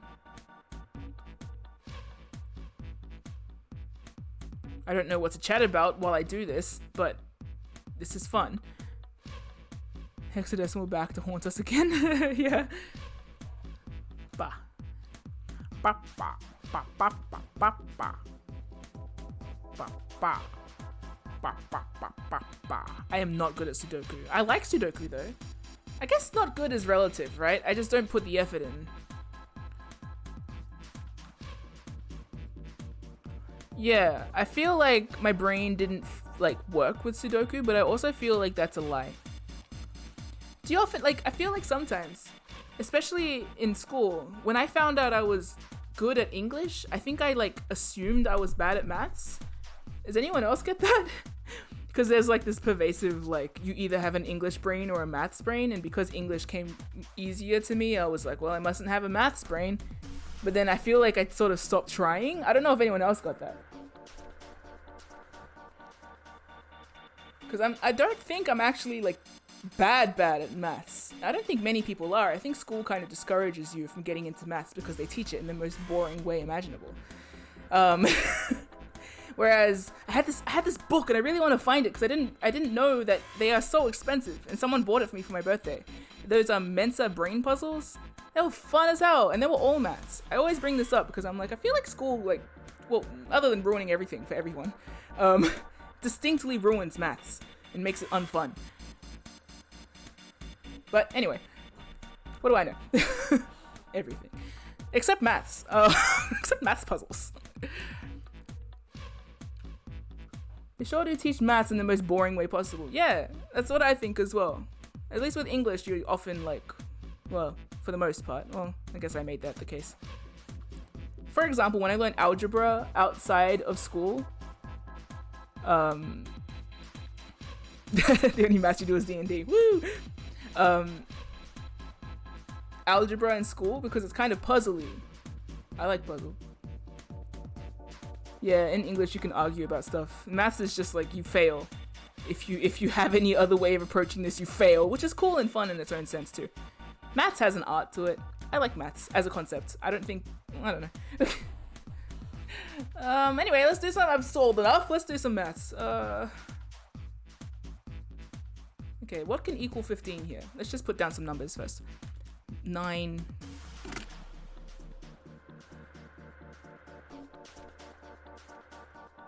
So to my cool high school maths teacher. That's actually a lie though. I feel like I inherently lack the ability to like think stuff in a certain way. I can tell because I think like like going to school with Sarah, I was like, oh, you understand this in a way that I'm just not seeing. I don't get what you're thinking, but glad you're here to do it. 9 plus 6 plus, no, 9 plus 5 plus 1.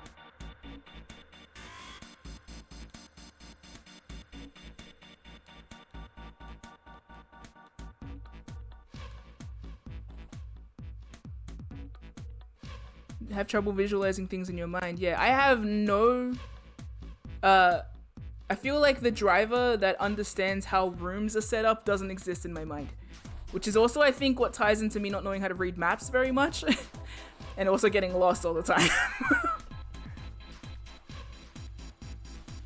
Anything more and you lose the first number. That's curious. That's cool. I like seeing all the different way that people like different ways that people absorb or don't absorb information. Whoops. I can remember like song chords and stuff, like melodies for a while. I can't figure out how far I am from that wall. I will walk into it. If you do maths, you have to write it down. Yeah. I also like figuring out the blank spots in my head so I can like work on them. So, what am I bad at? Interesting. Look at us. Okay, well that makes 15. That's good. This isn't gonna work. Yes, it is. I think 5 would probably have to. We'll see. At least as I figure out some, I'll figure out how to place them after. 3 plus. Nope. See, now we've hit an impasse, haven't we?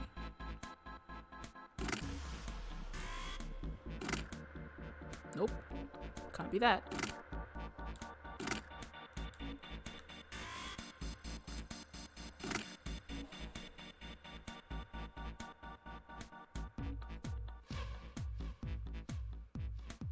That's fair. Oh! Okay. 5 plus 7 is 12, plus 3 is 15.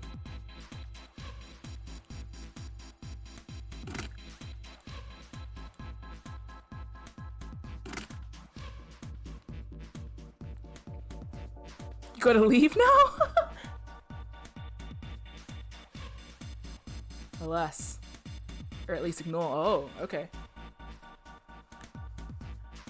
8 plus 5, 13 plus 2. That works.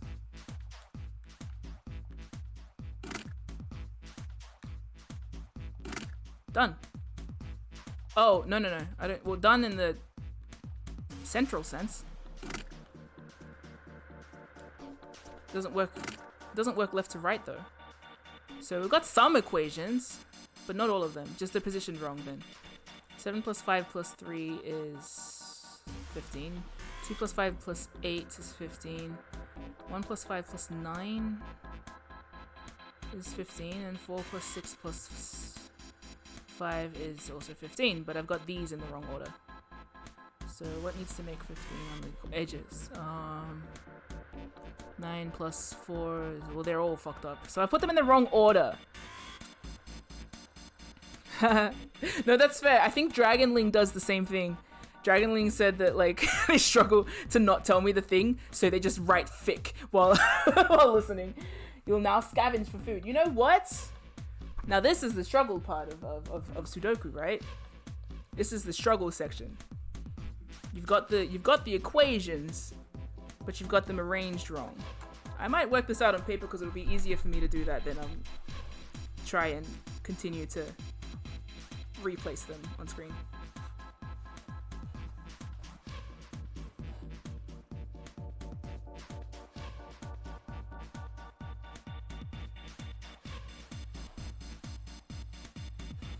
Thank you to everybody. Dragonling stress writing fic. What kind of fic are you writing? If you're allowed to say that in a public sphere. I mean, you want to give the info but no backseat, so you will write Transformers fanfic. Fuck yeah! No, you can't. Please don't confirm any number position. Thank you. Don't worry. Just assume I don't need help. Even if I seem stressed. Robots in disguise. More like robot in this guy, am I right? Anyway, what? Okay, in my streams, if you see me drowning, let me die. That's what happens here.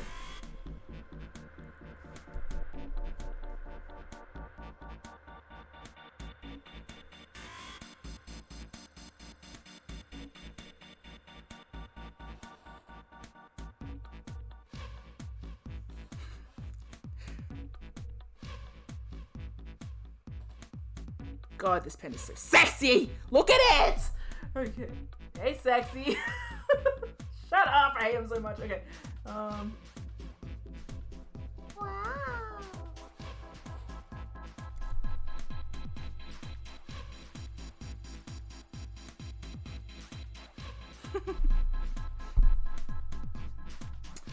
I don't know what I'm doing.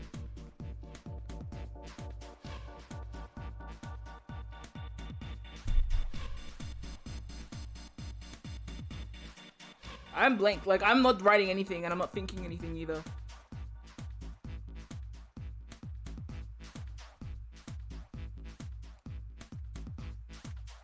I am not thinking anything. There is not a single thought passing through my brain. I'm just thinking of Leon. Shit! Get out of my head, bro! It's not the time! Okay. Okay, yeah. Alright, okay. Alright, okay.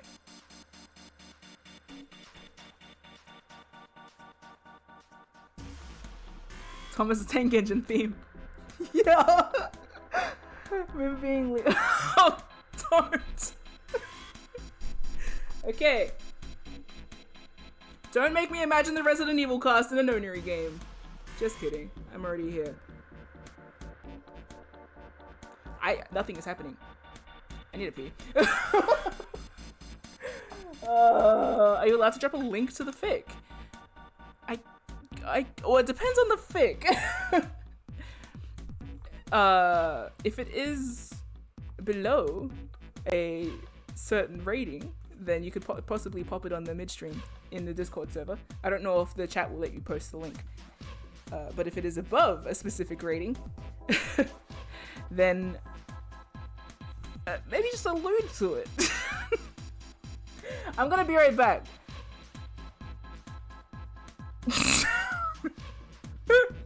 You know what? Yeah. If not,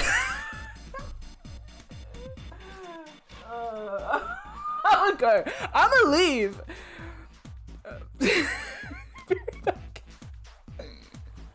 Oh, yeah. I'll let the mod tackle that one. Thanks, guys. That is not a judgment laugh. That is a I'm leaving laugh.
Oh no, my headphones are caught around my ear.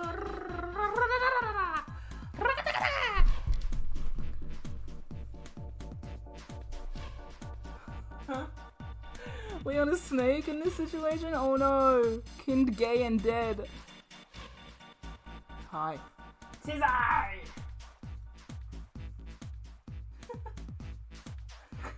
Chris circumvents Zero by punching the door down with his fists. Good. Good, Chris. I thought of something that I should try. I actually had a thought while in the bathroom. Oh no, I'm cheating! Okay. No, I thought, like, if they work one... Well, no, that doesn't make sense, dumbass. That actually doesn't make sense. No, yes, it does. Yeah, it does. Stupid ass.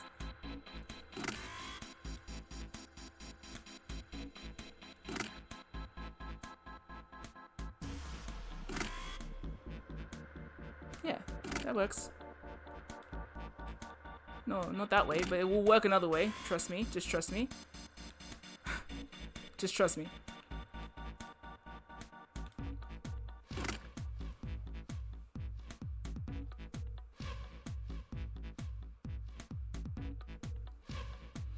Hey? Oh, hello. How would I say your name? YGG Dro King.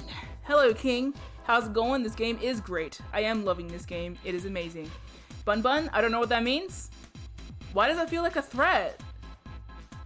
Called you YGG? Is that like actually pronounced YGG or is it like Yug?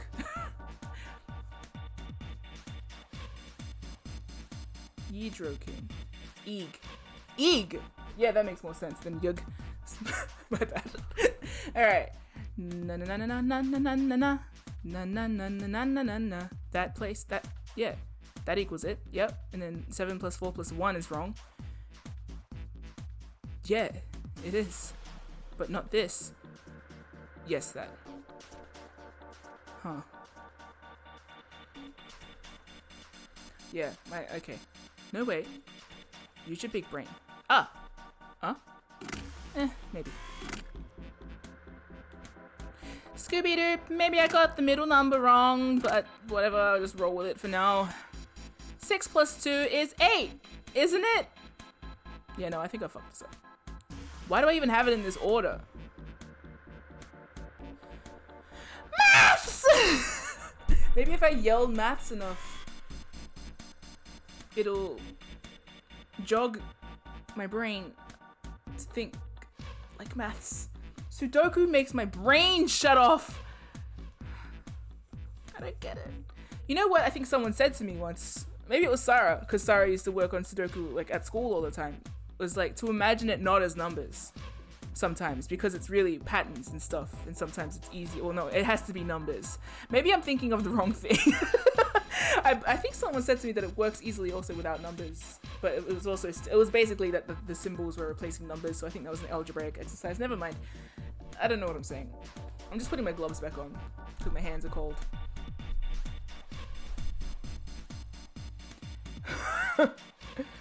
If you stare at the mirror in the dark and chant math 3 times, the ghost of Pythagoras will come and teach you the maths. Pythagoras? God. Pythagoras. I can't imagine the hype that would have accompanied being like, oh my god, I have found the perfect solution to solve the size of this triangle. What the hell? Like, I cannot imagine being responsible for that discovery. Quick, everyone think of the solution really hard and try and get it through to me through megamorphic whatever. Being able to flex for your entire life, right? Hey. See that that sail on that ship? Bet you don't know how long the side of it is. I do. But only if I know the other 2 side. Whatever. Mighty Morphin. Transfer ranges, whatever. Okay. Ugh. Brain. Morphogenetic. No? Morph. Morph? Great! My mind is on nothing. That's okay. Morpho me. Morpho you.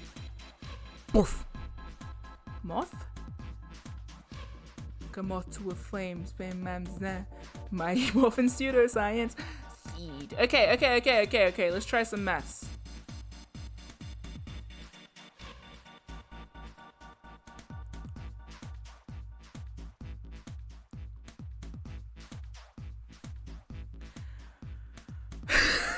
No, that's okay. I get it. I do. I'll do a kickflip. I can. Is your goal to get to the digital root of 15? I thought it was to get to 15.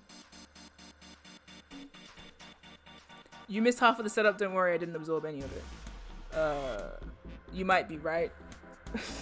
I wouldn't know. Gets 15. Okay. For well, that doesn't equal 5 now, does it? 15.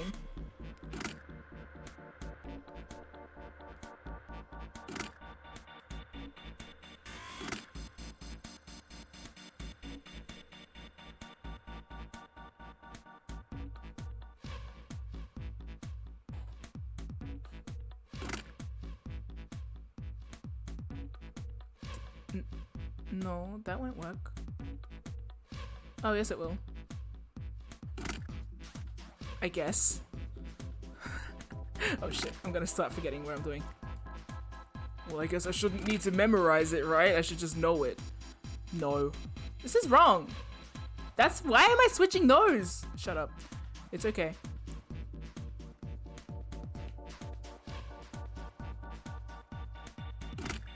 What have I... Whatever.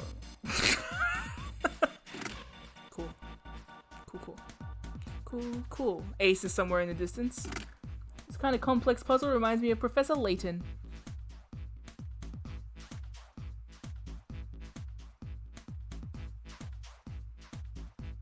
Never liked that bitch. I'm kidding. I don't know. Professor Layton and Zero Escapes? So true. Haha, nice. That's wrong. 6 and 9 can't be in the same row. We've already failed. So 9 has to go somewhere else.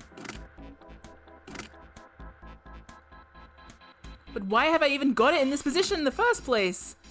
Ugh. 9 and 8 can't be... Wait. Yeah, what am I doing? I've messed up. Okay, never mind.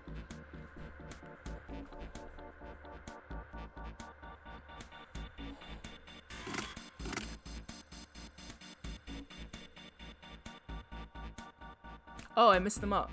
I mixed them. Got it. Gotcha. Hold on. Beg Mim to think. No. Oh shit, my battery.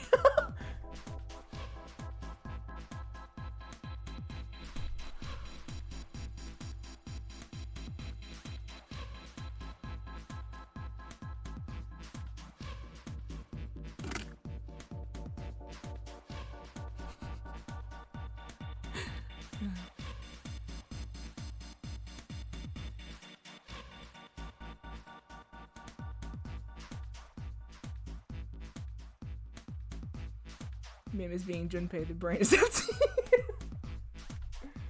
Yeah. 9 and 5 and 1 have to be, right? No. Yes. Have to be in the same row. Otherwise, it won't ever make sense. Some positions have to be constant.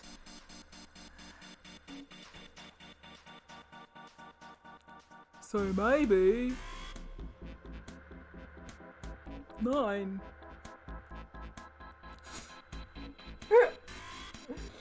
Oh man! Let it be known, it's not the exhaustion with the puzzle. It's the being perceived while trying to figure out a puzzle. I could sit here all day if I were on my own playing this, and honestly, the only thing that stops me from doing that on stream is Shame. I don't have a lot of that though, so we'll vibe. I'll start a conversation in the chat. You guys can have a discourse about, I don't know,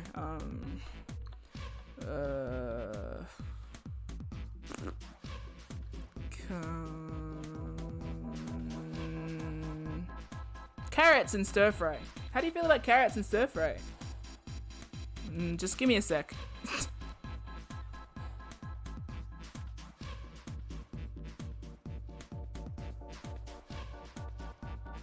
I can't make a thought happen. Fuck! Okay. I'm now thinking of carrots and stir fry. Shit, I'm hungry! Okay, 9 plus 5 equals what? 9 plus 5 equals what? 9 plus 5 equals what? 9 plus 5 equals 14. 9 plus 7 equals 16. 9, you're such a pain in the ass.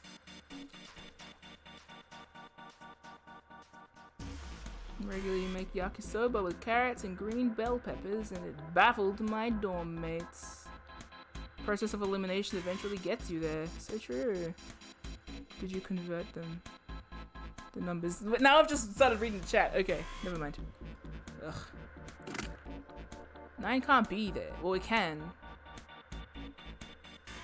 But not with 5 and... whatever. Okay, let's just put all the numbers on the board. Yeah. Well, I remember it at least, roughly. Maybe not.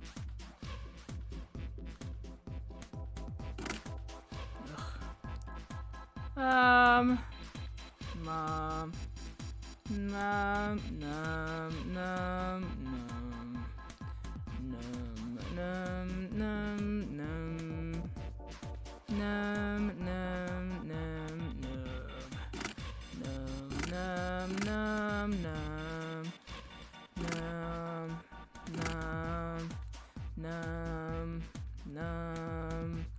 Nine plus 2 plus 4 equals what? 15. So 4 plus 7 plus 1 equals what? Not 15. Interesting.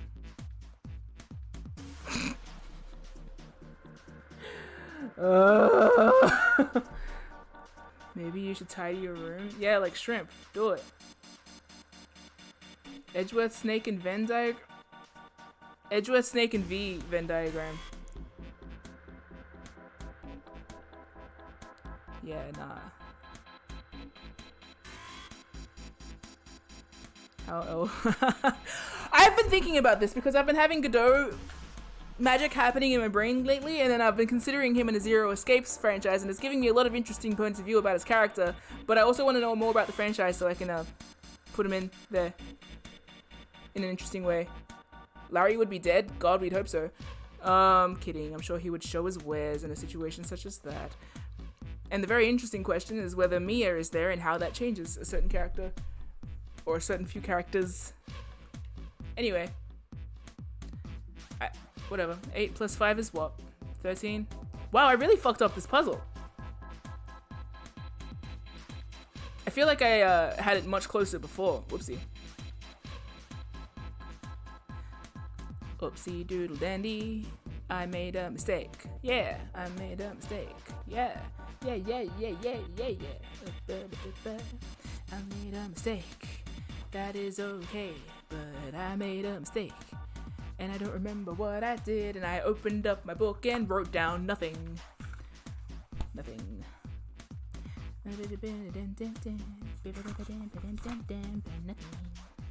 Oh, nothing.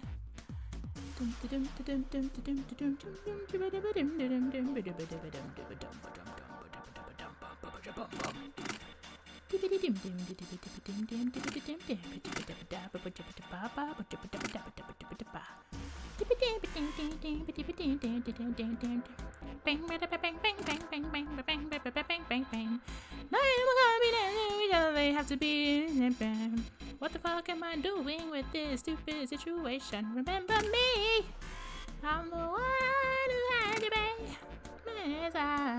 Okay, yeah, I'm like zoning, which is not great. That won't equal anything that way, will it? Maybe I got the 1 in the wrong place. Oh. Want me to give you a hint? Only for the sake of the stream, I guess. I would like to solve it on my own, but I feel like I'm not going to solve it like today. Like at this stage, I would probably go grab food and then come back. But I feel sorry for the chat mainly. So it's mainly for your guys' sake. I'm indifferent and I would prefer to solve it on my own, but like, you know.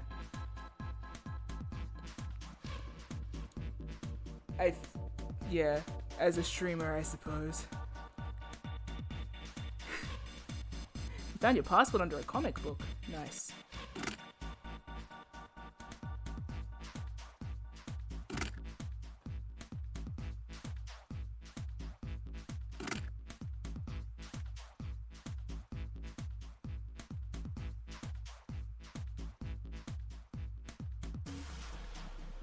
I keep my Should I tell people where I keep my passport?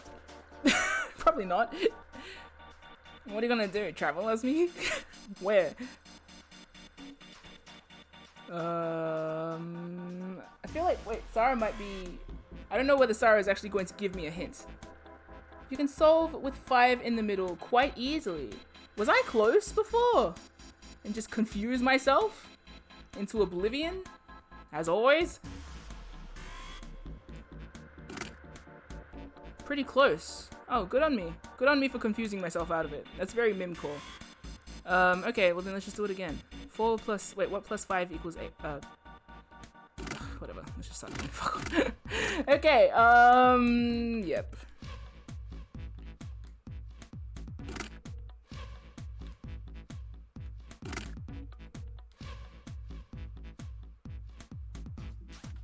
Start with the big numbers. No. Yeah, no, that makes sense, because then you get to determine where they are. But then some of the big numbers necessitate other placements of other numbers. So, anyway, I'll work it out now that I know that 5 is the middle. I started doubting before because I think it was said, like, could tell you which one is the fixed one. So I was like, fuck, I've got the fixed one wrong. So knowing at least that I can solve it with the 5 in the middle is helpful. 9 is in the corner. Yeah, that makes sense because it can't apply both ways. Which is what I'm pretty sure, yeah. Which is the thing I was coming up with last time. Ugh. It can't apply 3 ways, rather. Cool. So the presence of a 9 in this case is what I should form the rest of my placements around, because 9 is the biggest one and will only be able to do a few numbers to get to 15. Now we're talking through solutions. Hooray. Definitely won't be a 7 there. So we can roll that one out.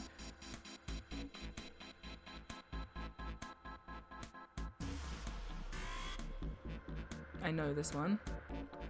Oh no, because there's a... Oh.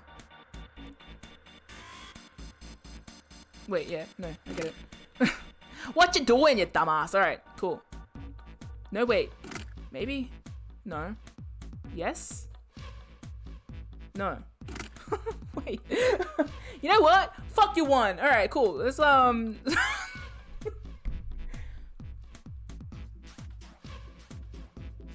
it? No, wait, they all have to... Yeah. Say no more, Sarah. I understand. I do understand. It's just... Duh. Duh. Okay, whatever. 8 plus 1 is what? Fuck you is what? Yes, I know, Sarah. Okay, 9 plus 6 is 15, so I can't put that near the 9, so that has to go somewhere else. Let's chuck you there for now. Why not? 9 plus what? 9 plus 2. Let's try that. 9 plus 2 is what? 11 plus 4 is 15. 2 plus 6 is 8. That's good to know. 2 plus 6 plus 7. 7 plus 4 plus 5. Yeah, that works. 7 plus 1 is what? 8 plus... That's wrong. So is that, to be fair.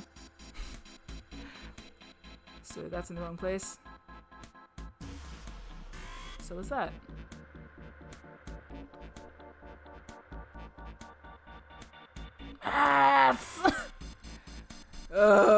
If this was a situation where I could like pray to a math god, I wouldn't, because I'd spite the bitch. If this was a situation where I could kill the god of math, Sarah, it's cool. It's cool. It's cool. It's cool. It's cool, man. It's good. No worries. I would like to feel some kind of like I'm sorted it out. The feeling of you're an idiot, boss, like exuding from the chat is, well, it's lucky I have no self-worth, right? Alright, 2 plus 5 is what? 7! That's good to know. 8 plus 1 is what? 9! 6!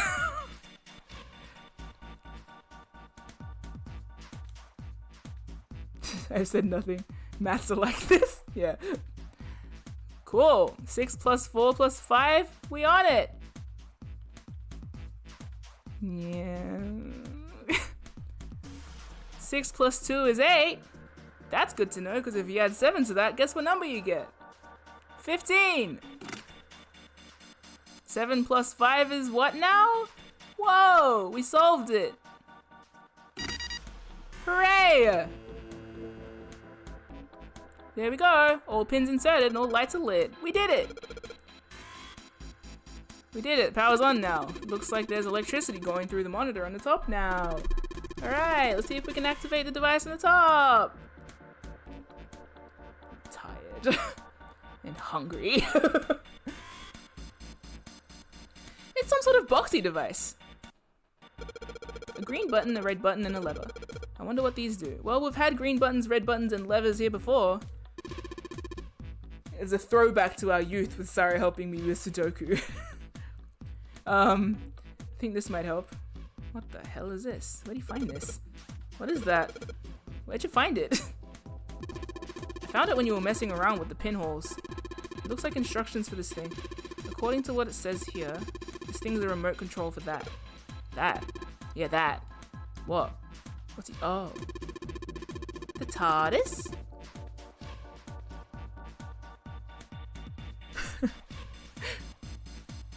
Dyscalculate. I didn't actually know that was a thing. Pushmaster 5000. We good? You guys manage? You make it through your daily lives? All good? Apparently it's called the Pushmaster. Oh, this is the Pushmaster 5000. I thought that was just saying stuff. You serious? Whatever. So what are we supposed to do with the Pushmaster 5000? You see the coffin of... Oh my god, I did not notice the coffin.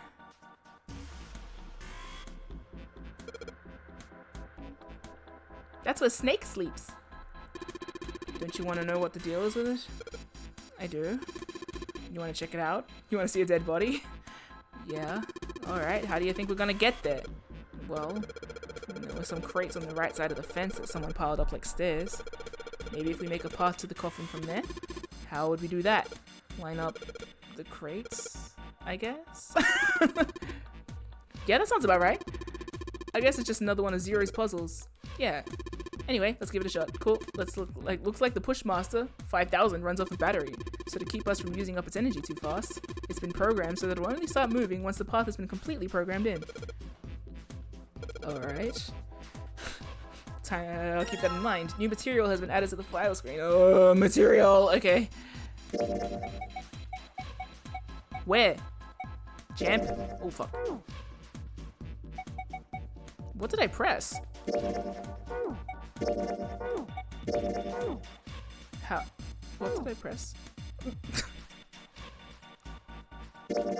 We're gonna loot a body?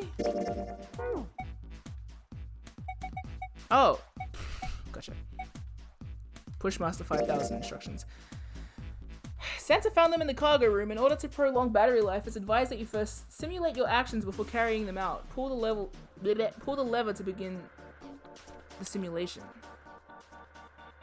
Cannot lift heavy objects. Where is Ace, by the way?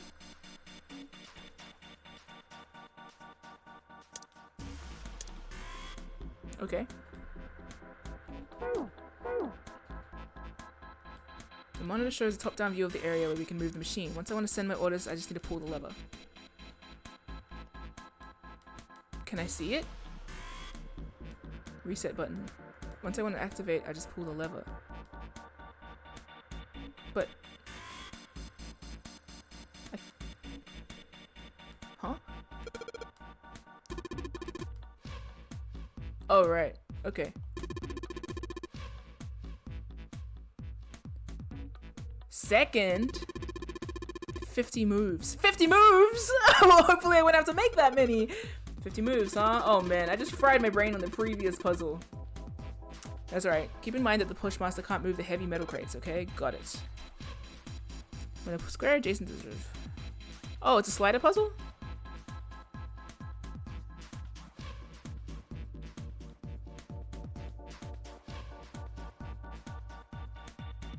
Wait. We'll see how it works first. What am I doing? Oh, good. Okay. Wait. What? Okay. I don't know what I'm doing. Yeah.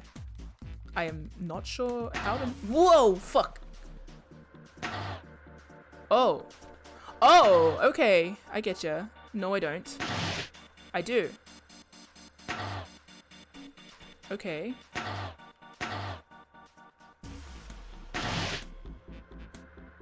Oh.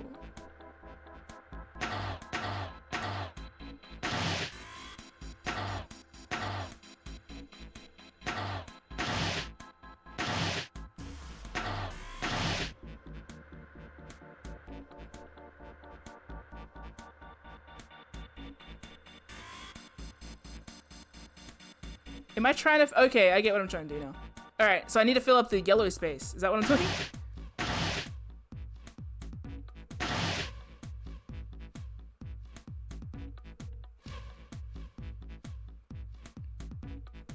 Oh. No, I already fucked up. Okay, I get it. Right! I understand. Okay. Okay, I get it. At least yeah. Good. I understand the machinations! So I can't corner any of the boxes, or else I fucked up eternally. That can only go that way.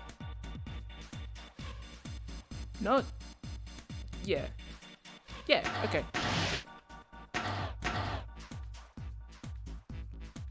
I already fucked that up. Fuck. Well,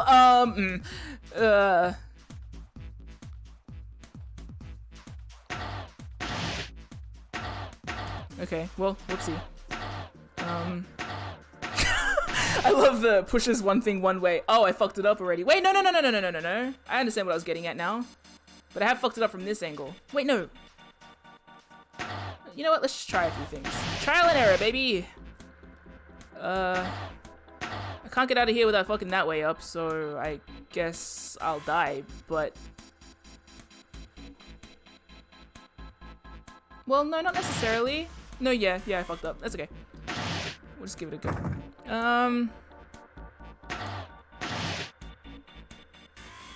That works.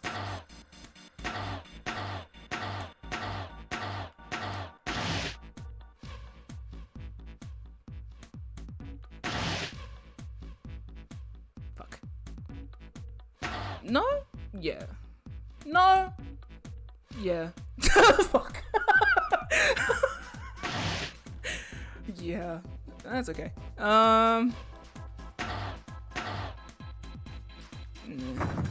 Okay.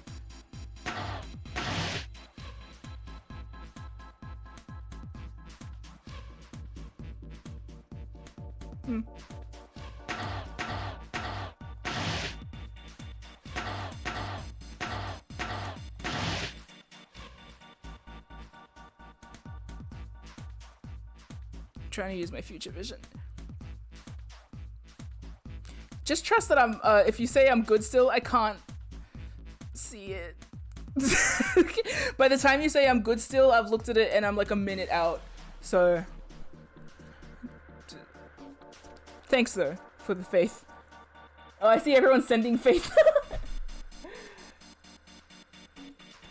I love slider puzzles too. Thanks for the faith, folks. At least there's no numbers here, it's just spatial awareness. It's not actually spatial awareness. I don't know how I figure out slider puzzles, but I sometimes do, so that's nice.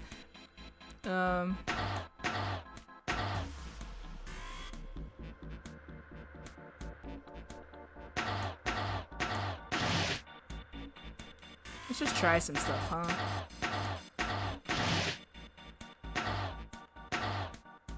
Wait, do I... No, I can't. So I can't move 2 boxes. Only the one? Like, only if there's a space beside it. Meh. Well then. Guess I put myself in a little bit of a pickle, haven't I? All good.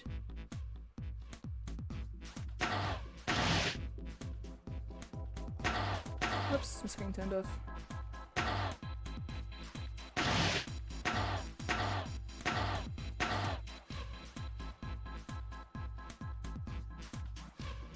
Yeah, okay. I got an idea. Something I could do. Damn, but then it moves that box. Should have moved that box first. No, I can still do it. No, I can't, actually. Okay, so I need to figure out that without doing that. Okay. Well, I did go an unnecessary long way around, so that's okay.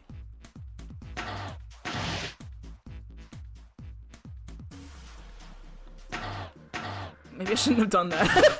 That's okay. Okay. Alright! Nope. Fucked up. Not necessarily.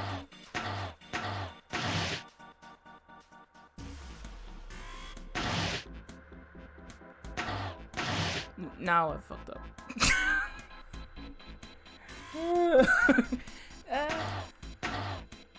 Oh no, not necessarily again.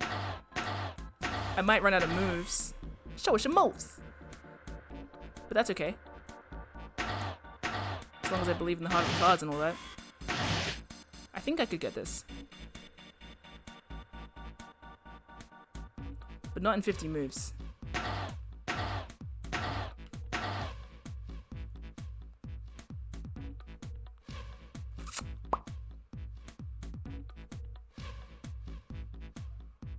Oh no, I can't place the bottom one first. Okay. Alright, it's okay.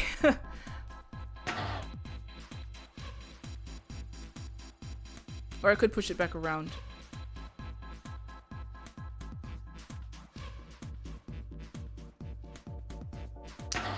Okay, I won't be able to do it in the moves, but... yeah, okay, no. Bum ba da bum ba da bum bum. Didn't you just sing at a pool setting? Yeah, big time. Damn it! I kind of... I lost it. It's okay, I'll just figure it out again.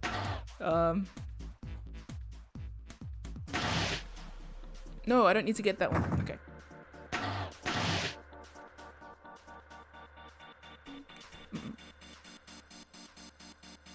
Just the push master, not the push and pull master. The push and pull master, that's Junpei. Ah, he's such a... You know what I mean? Anyway, No,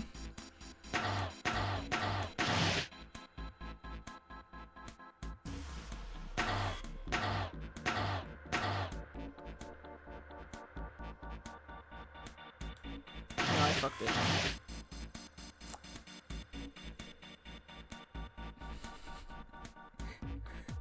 It wouldn't be the push master, it'd be the box mover. Everyone, please create your alt names for the push master. Nah, I fucked up.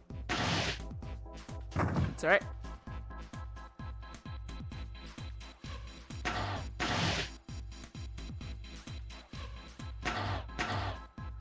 No, I think I keep doing this part out of order, but I'll do it again just so I can remember what it was I was trying to remember to do.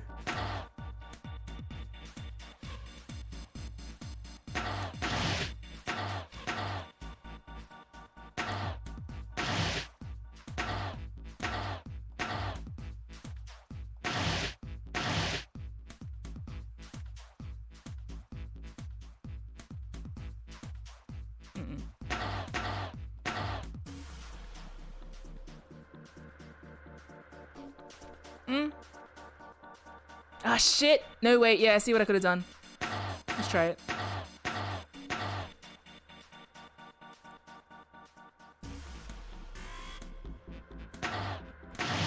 Nah, fuck! Ah! Okay, never mind. Whatever. What I want to try and do is this. The only way I can get that there is by doing that, I believe. Without cornering this box here.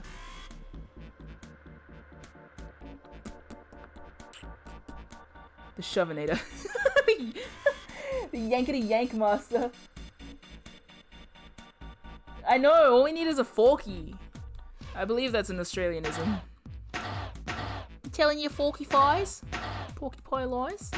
Alright, so if I can do this just without fucking up that and then not so many moves, then I can figure that out. Show us your moves. There's no reason I need to move the... No, there is, though, because I need that... No, there isn't. I can push it when I get there. Right? No? Maybe. Yes, actually. No.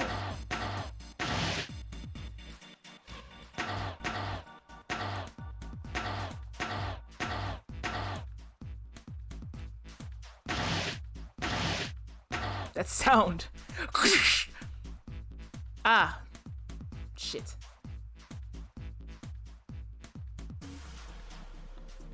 I think this needs to be at least one away.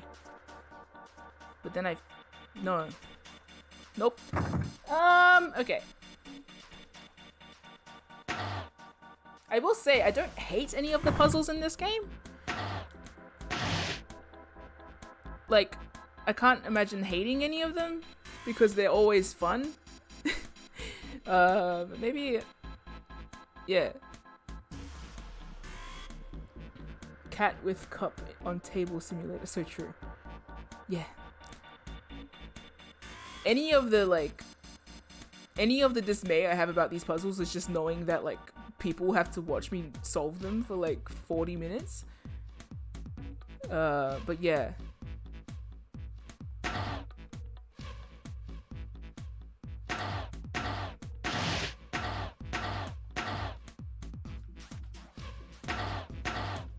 What happens if I push you up? What can I accomplish? Oh, I just got stuck. Okay.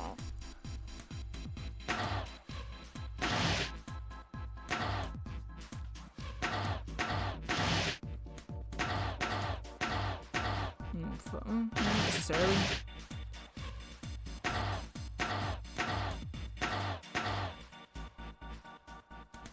Well, that's where I fucked it. Okay.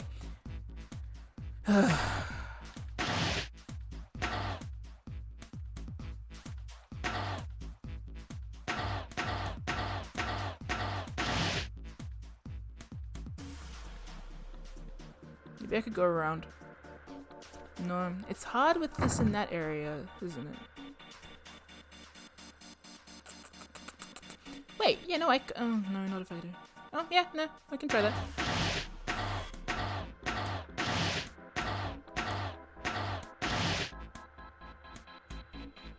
Will I be able to get it in 51 moves? Was it always 51 or did it give me an extra?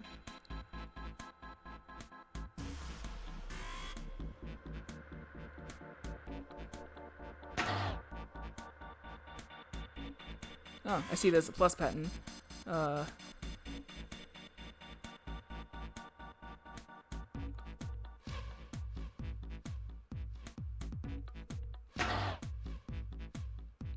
Okay, I lost what I'm doing.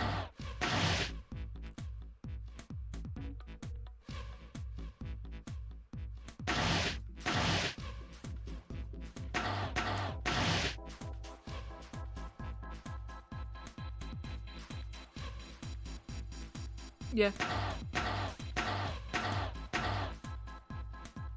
But maybe not in this many moves.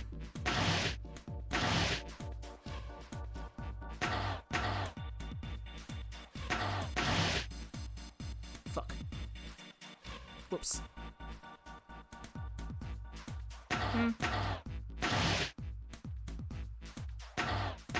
Ah, I'm gonna run out of moves. Well, I know where I got it roughly. Wait, no, maybe I... Oh, that's infuriating!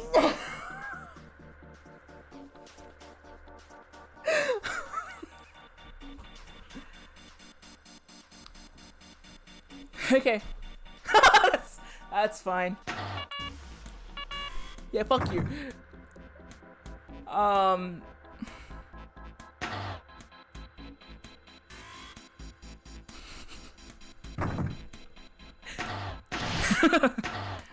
What did I do? No, okay.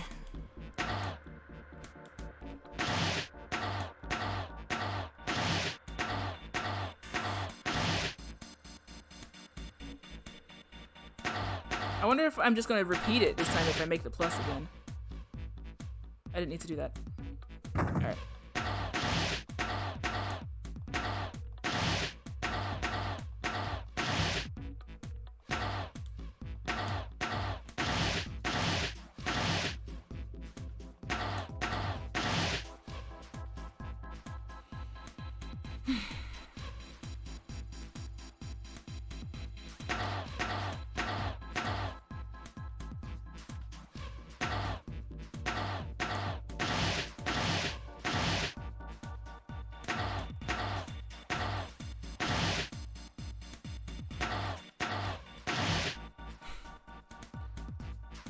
Ugh, no, maybe. Fuck! Oh, yeah, wait. I just did it again. I did the exact same thing again. Okay. I'm not looking at the chat. I really would like a sense of victory for one of these without the assistance.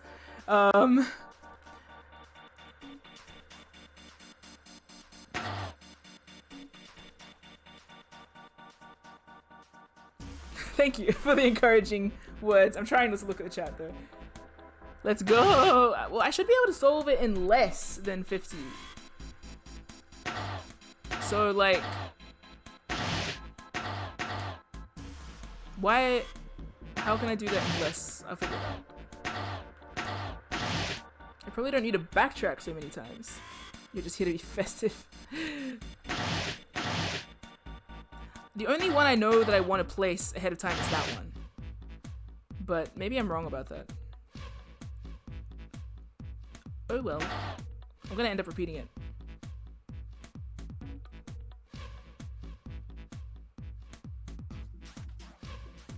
Schadenfreude is like the, what is the word?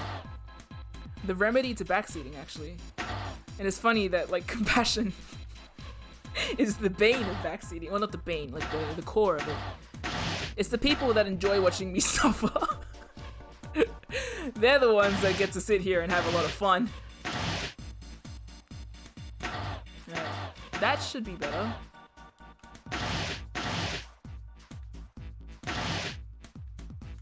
Perfect. Okay. Okay. What do I do next? Just be quiet and watch. See, it's moving already.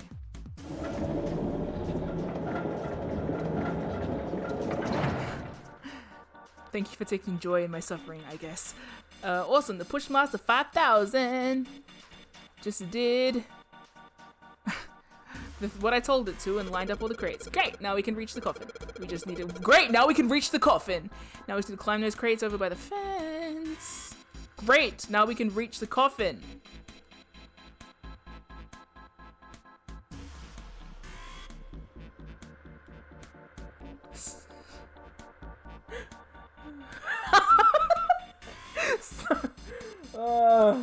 Get that juiced up Roomba and run over Zuri's face with it? What if it's a nice face? Maybe not being observed by sorrow is the key all along. Maybe. Maybe it's the friends we made along the way.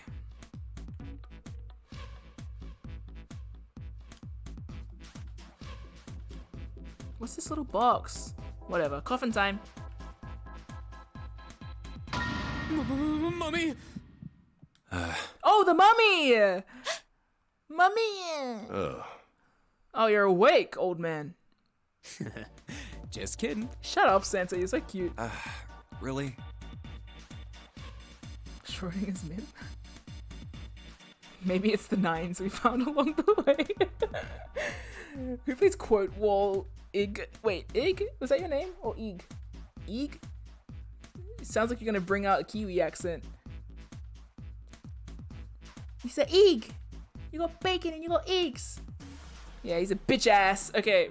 Not Ig! Sorry, Santa. I forgot how to say your name, sorry.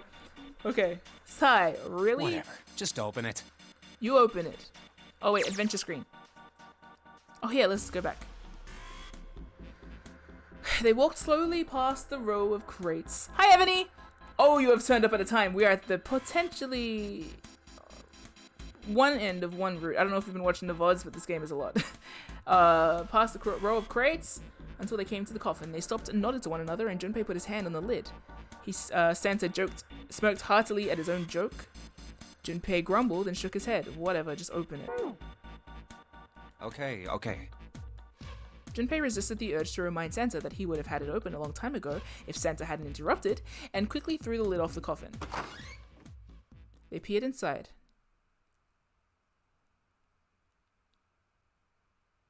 Oh dear. Oh fuck. Oh shit. Uh-oh. Oh dear. Did I say snake again? Oh no, you said snake. Oh, he vapes? Yeah. You know that bit in Community where, again, this is like many times I have referenced this.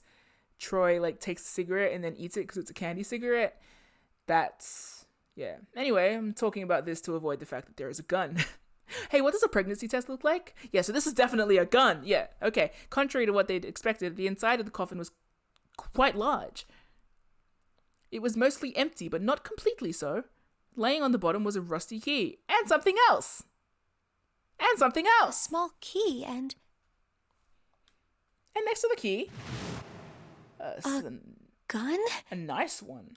Yeah, a revolver. It looks pretty old. You look pretty old. I wonder if this is a replica. Junpei reached down slowly and cautiously picked up the revolver. Whoops! Shot everybody. In his hand, it felt heavy. This thing is... He checked the cylinder. There were 6 bullets. Are these real bullets? Only one way to find out. The barrel was rifled, and nothing seemed to be blocking it. As Ace had said, the gun was a very old one. However, it appeared to have been well maintained. If it was a real gun, Junpei thought it would most likely function perfectly. If it was real. Oh, if this is real? Oh. Whoa, shit, fuck that. Holding the gun made Junpei feel unpleasant. Good. Carefully, he placed it back in the coffin. You're not gonna take it? Who am I gonna shoot? You? Snake? Me? Junpei? Of course not. All something like this is gonna do is cause more trouble. It's a powerful weapon that gives one person a huge advantage. You should take it then. Something like that would be way too dangerous to have around. We're in enough danger already. So that's why you should take it, because you think like this, Junpei. I understand. But no, okay, I get what you mean. Yeah, I suppose you're right. Maybe Zero put this gun here, hoping that something like that might happen. In other words, maybe he put it here to make us fight each other. I could kill you without a gun. I couldn't. It's okay. I couldn't. In that case, we should most certainly leave it here. I, for one, have no desire to let Zero control me.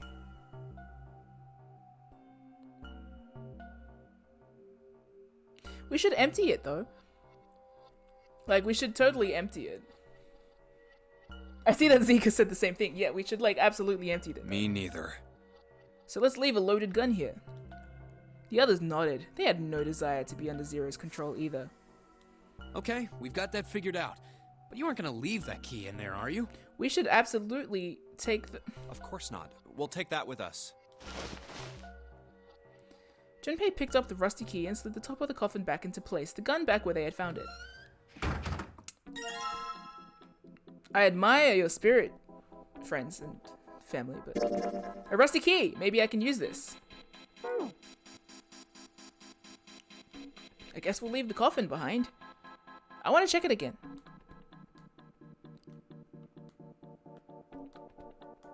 There's a revolver in this coffin. What was this thing for?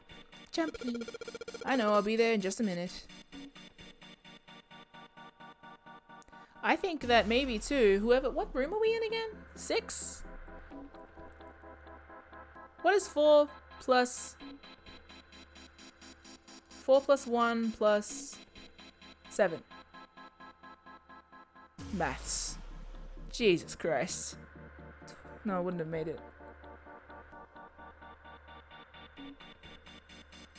Yeah. Let's go up some stairs. Let's just put this key in here. Yes! I like that did the trick. Well, that did it. Yay! Looks like it's open, Jumpy. I see. This key should open this door. Hey, what are you waiting for? Let's go. Yes, it's opening. Yes, everyone's victorious. Oh, Oh, we found. Damn, this session's going on for a while. How long have I been streaming again? The hallway that left the cargo room headed straight towards the stern. Why are you so mad? Ha! Get it? A long hallway, huh? Let's check it out. Junpei and the other 3 proceeded down it silently. Some distance along it, a large room opened up on the left-hand side. It looked familiar. An iron grate covered each of the elevators. 5 hours again, goddamn. Okay, Junpei and his companions drew to a stop and began to discuss what their next move should be. We've seen this elevator before. We got off the one on the left just a little while ago. Then we went through the number 6 door, and that took us to the engine room. Yes, and after that we passed through the cargo room. And now we're back here. In other words, we made a loop. We're back where we started. Yeah. Junpei approached the elevator. We needed a card to get to this point. I don't see a card reader here. Perhaps we aren't able to activate it from this location. Why don't you just try pushing the button? Yeah. Gently, he pushed the triangular button on the wall. A moment passed. Okay. It works.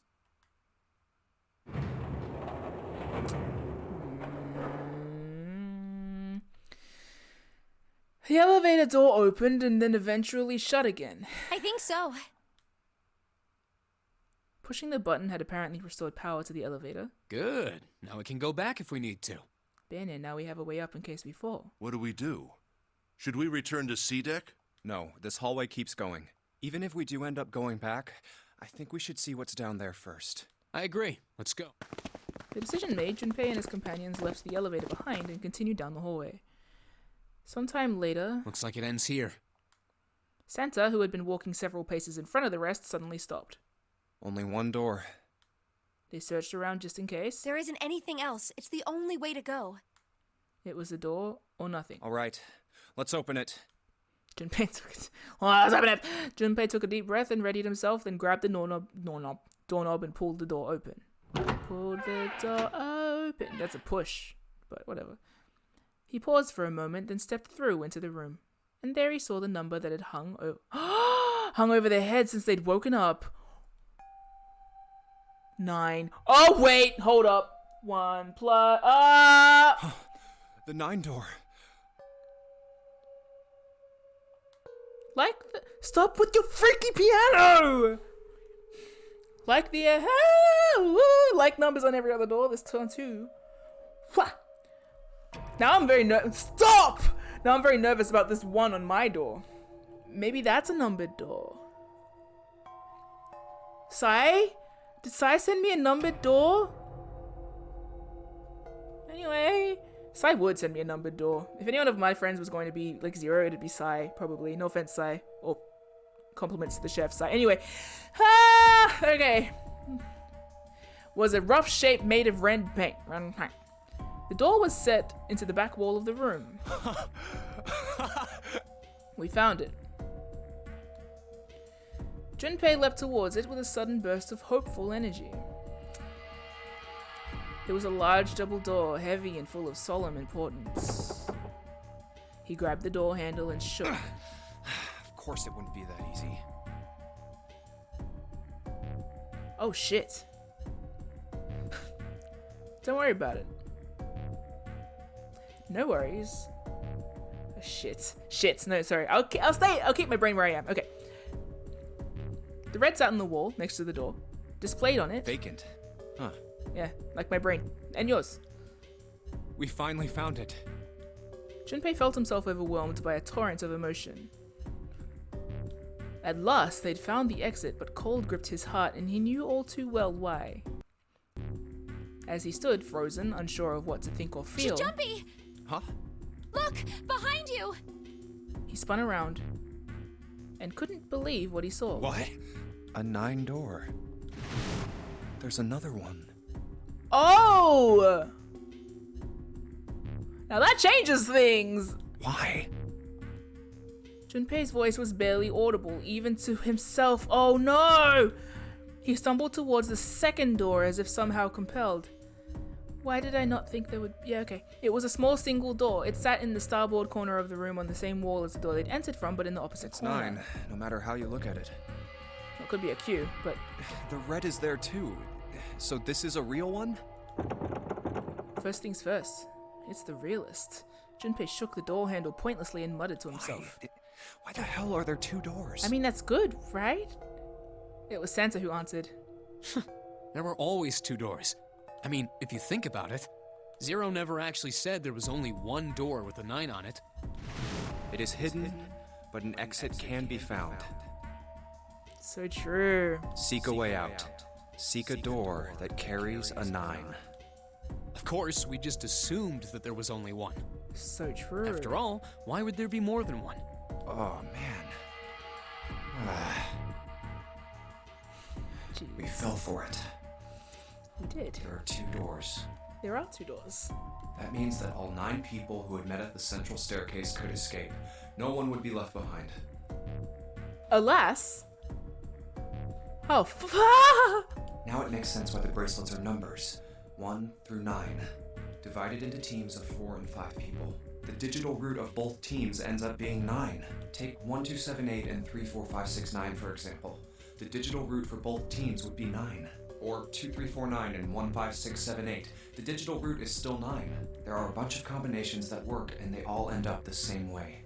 If one team has the digital root of 9, so would the other one. Except...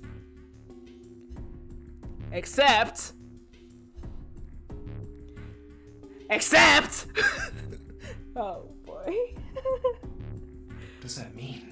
Who's sowing discontent in my happy little team? The answer's simple. From the very beginning, the Nonary game was designed to save all 9 people. Except! That's how it was meant to be. Zero didn't lie. Exactly! So who did? He never said there'd be only one 9 door. Zero is a motherfucker, but they are, rather, an honest one. But anyone who'd found themselves in the game would have assumed that was the case. Fights would have broken out. Would have? Our little gay friend is dead! One team would likely betray or deceive the other. That's unfortunate. Someone might be hurt. Someone might get killed. But eventually, they'd reach this very same room and realize how pointless all their infighting was. I am ready to dive into the thematic whatever. There were 2 doors. There was no need to kill each other. Oops. They'd understand and be appalled, overwhelmed with guilt at what they'd done. This game was designed for that purpose. This Nonary game. We were all arguing and fighting over doors at the beginning. But if there had been one slip-up, one tiny mistake that led to more, everything could have been so much worse now. It's not over, Junpei. The thought of it sent a chill down his spine, as if he'd come to conclusions. So, what are we going to do, Junpei? A voice broke through Junpei's frantic thoughts. Santa's voice. Oh, right. Hey, keep it together, man. Yeah, I'm together. Are you together? I'm together. Sorry. Jeez. So what do we do? What do you... We need to think about our next step. Our numbers are 1, 3, 5, and 6. That's a digital root of 6. The 4 of us can't open the number 9 door. The 4? Wait, don't tell me. Yep. There's one combination that'll let 3 of us open the 9 door. That's why I'm asking, what now? What now? It took him no time at all to determine the answer. There was only one combination of 3 people that would give a digital root of 9. 1 plus 3 plus 5 equals 9. That would mean... No, we gotta go back. That wasn't a possibility he was willing to consider. Santa and Ace agreed. I agree. We cannot leave June behind. Junpei let out a breath he hadn't realized he'd been holding. Oh, the key sentence. The sentence that we all used once upon a time. Okay. Are you sure? Yeah. I don't mind staying. Yes, you do. June's body betrayed her true feelings. Her eyes were met with the beginnings of tears and her legs shook. Poor thing. It's okay. There's no way we'd leave you behind. Santa had to... Who's so discontent in my team, though? Anyway, Junpei had known the moment he realized which 3 people could go to the... I'd rather drown at the bottom of the ocean than escape with this sausage fest. Junpei can die. In my heart. Maybe I'll get to go to Atlanta. Atlanta? Are you sure you don't mean Atlantis? No, he means ATL for sure. Oh, man. Atlanta? Junpei! Oh, Atlanta. Oh, maybe while you're in Atlanta, you'll meet Milo or Donald Glover.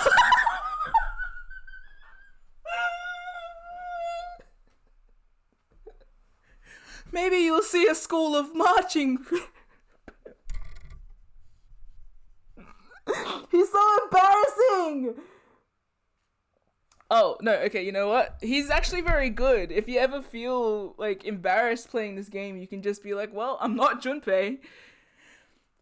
Oh, right. He's so cute, actually. He's so dumb. That's so cute. Perhaps that was a sudden reassurance that no one wanted to leave June behind, but Junpei laughed harder than he had in some time. Oh. Santa and Ace smiled. You guys. June blinked tears from her eyes and bit her lip. She didn't seem to know what else to say. Very well. Best we head back to C deck then. We should be able to take the elevator we passed earlier. Perhaps Clover, Seven, and Lotus will have returned from door 1. They're dead. They've killed each other. Even as Ace spoke, they knew finding the others wouldn't improve the situation. Even with all 7 of us. Ace knew it. They all knew it. Standing around here isn't going to accomplish anything, don't you agree? Yeah. Let's find the other 3 first, and then search for another solution. I wonder if Ace is a red herring. I guess you're right. All right, let's go. Ace looked at all 3 of them, then turned and headed through the door. Yeah. Okay. I don't know, some people might be reassured by Ace. Santa and June followed. Junpei started towards the door, then Come stopped. to think of it, what is this room? It didn't seem terribly important now, but what exactly We were was so it? focused on the doors, we didn't even look around. Looks like a chapel. A red carpet ran between 2 columns of wooden benches that ran the length of the room. It looks like it's set up for some kind of ceremony. Don't trust that. But what kind? I don't know. Facing the 9 door was the carpet leading to the bow of the ship. Bow? I always forget how to say that. And at the end, starboard.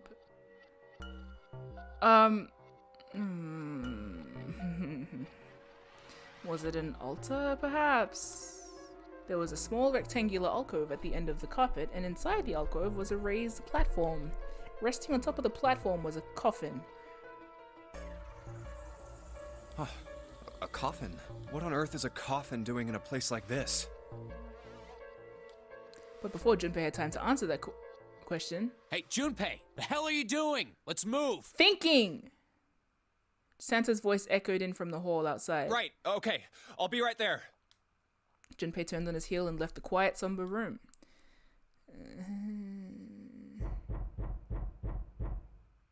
If they're alive, I'm impressed. Huh?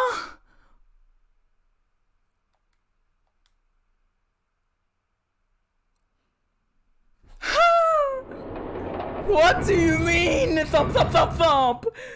What? Why? Why the thump, thump?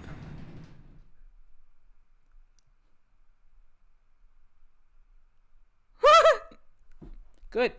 That's a relief. Maybe they have another bracelet. They took the elevator up to the C deck. Once there, they headed back towards the main hall and the central staircase. It didn't take them long. Look, it's... Seven and Lotus. They didn't look happy! We've got a problem. Clover is gone. What? What? Gone in which way? Junpei and his three companions looked at one another. He turned back to Seven and Lotus. What do you mean, gone? What do you mean, gone? In the same way that Snake gone? Santa, Ace, and June had their own questions to ask. Why? You two went into door 1 with Clover, didn't you? Seven and Lotus responded as best they could. Yeah, we went through the door together. But Clover barely spoke to us. She just did her own thing the whole time. Huh. There were 4 rooms on the other side of door 1. She wouldn't let us into the 4th room. She just said, I'll take care of this one. And shut the door. She must have blocked it with something on the other side. We waited for a while, but Clover didn't come out. We called for her, but she didn't answer. So I kicked down the door and we went into the room. But... It was empty. Clover wasn't there. There was a door on the other wall. And it was open. We figure she opened the door and left by herself. We ran after her, of course, but Obviously we didn't find her. You figured that much out. Clover's gone. Okay, Junpei thought for When a did moment. this happen? We got here just before you. You certainly have excellent timing. So you haven't searched anywhere other than near the staircase? No, we haven't. Finally, Ace spoke. His voice had an edge of resolve and concern. Very well then. We'd best separate and look for Clover. We haven't much time left. Let's begin. We haven't much time left. Okay, Yeah. my lord. There were quick nods all around and the 6 remaining players spread out. What the fuck is up with the coffin?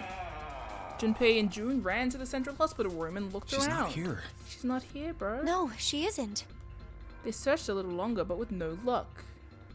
They couldn't find There's no Clover. sign of her. Let's go. Finally, they gave up and left the central hospital room.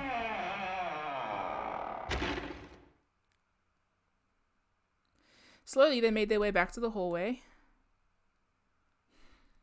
At last, they reached the stairs and Junpei spoke. All right. I'm thinking we should probably split up.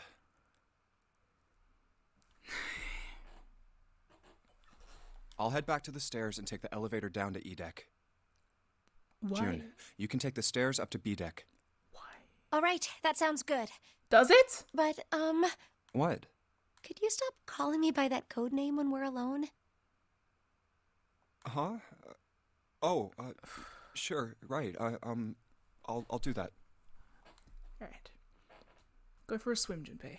There was a reason Junpei persisted in calling her June even when they were alone, although perhaps not the best reason. He was embarrassed to call her by the nickname he'd used when they were children, so just wait until she's dying in your arms, then you can use it. Connie. We're playing smooth jazz at a time like that. 9 years ago, it came naturally. After all, they were children, but now that they were adults, it felt strange. Regardless of what he might hope for, to call a woman he wasn't dating by such a childish nickname felt odd to him. Of course, to call her Miss Kurashiki would be even more awkward, and simply Kurashiki would seem a little brusque. And although he couldn't put his finger on why, it felt somewhat forward to call her Akane when they hadn't seen each other for so long. In short, it was simply easier for him to call her June and leave it at that. Jumpy. Jumpy? No, it's nothing. Sorry, I'm just thinking at length about this so we can,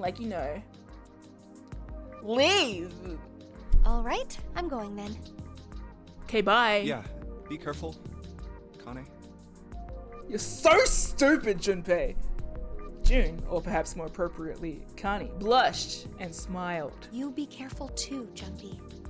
Hey. Yeah, got it. Take care. Groovy. Junpei looked after her for a moment as she ran up the stairs, then turned around and took off down the hallway. Splitting up's always a good sign. Now we have no alibis. And we found the 9 door. Nothing bad will happen. Nothing bad will happen. I can't imagine anything bad will happen. It's gonna be good. It's gonna be a fun time. Tragedy, oh dear, always strikes when one least expects it. But to wait for a man to stand before striking him down seems almost crueler than dealing the fatal blow while he lies on the cold, hard ground. Ah, a light in a dark place. Oh, God. June's smile had given him hope, both for escape and possibly for something else. It was that hope that raised his spirits just enough that they might soon be fully dashed. He opened the elevator door, and there she was.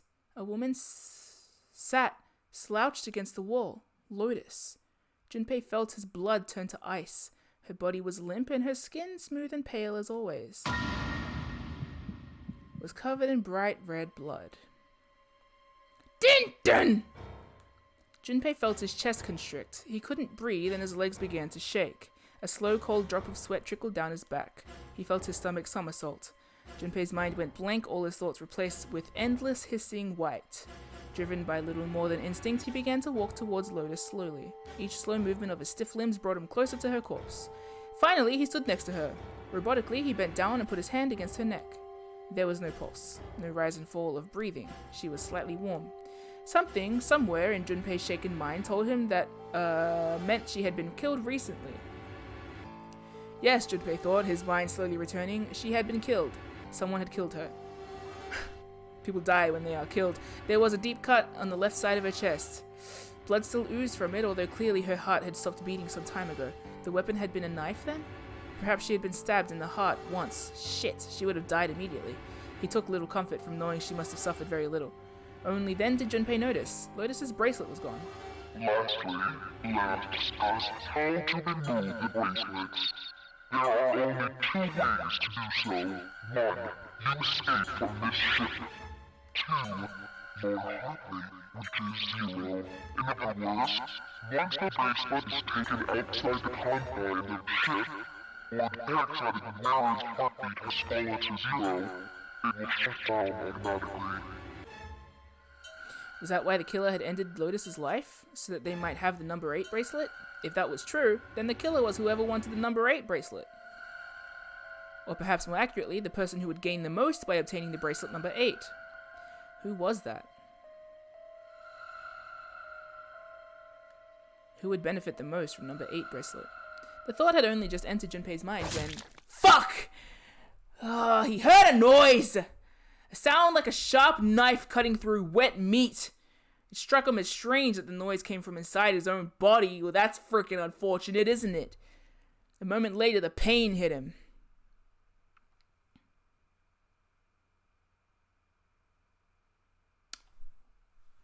I'm crunching.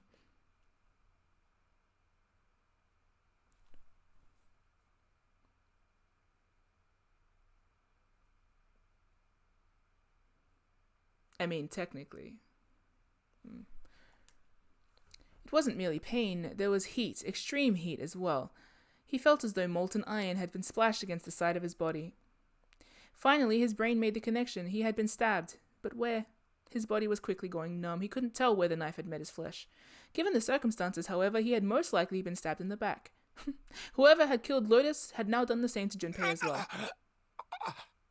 His voice was little more than a weak groan. With what little strength he had left, Junpei turned his body, trying to catch a glimpse of his attacker.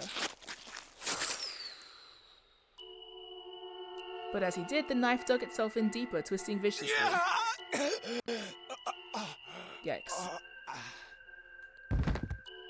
He collapsed to the floor, a puppet with its strings cut, His arms and legs lay where they fell, oddly twisted and awkwardly positioned. Junpei's body was entirely numb. He could feel the blood leaking out of him, but nothing would move. Ugh, nothing save his eyes. As he lay on the ground floor, his life ebbing away, Junpei finally saw his attacker, 2 tiny images of the killer reflected in his eyes. With that recognition came nothing. He felt no emotions, not anger, not sadness, not regret. The paralysis that had claimed his body had reached his mind. His killer glanced down at his body. I hear heels? I don't know if that has anything to do with anything though. Then without a word, climbed into the elevator and was gone. His eyesight began to fade. The world grew blurry and began to dissolve into an empty white fog. The fog crept into the edges of his mind and worked inexorably inward. Soon it swallowed up the last of what remained of Junpei's mind, and his consciousness left him. There was nothing more. Into utter emptiness he fell. Into zero. Ooh. Whatever Junpei had been was gone.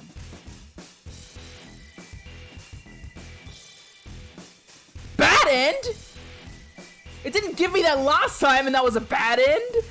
Why are you shoving it in my face this time? Bad end? Like worse than last time? I killed everyone last time. This is even badder?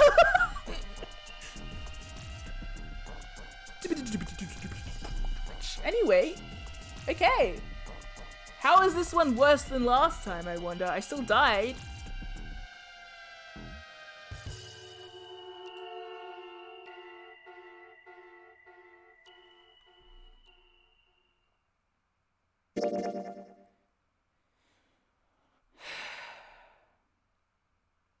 Well.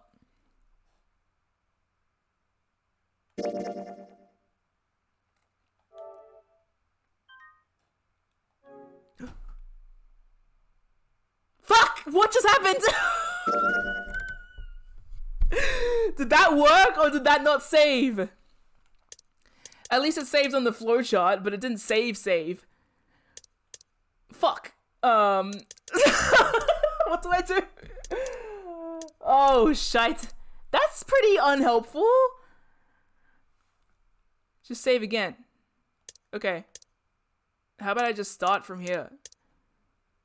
Just go to the game and save again. I feel like Oh, got a knife ending. Oh, cool. I'll just start from here and then save. I could just play that again. How do I save? Sorry. Pop into the flowchart wherever you want to start. Yeah. And then save it, and then it'll save from the last playthrough? Your next route. Okay. Bro, I know I've played for like 5-6 hours now, but I could honestly keep going, but I shouldn't. I know I should stop playing. My brain will regret it next time I come across a puzzle.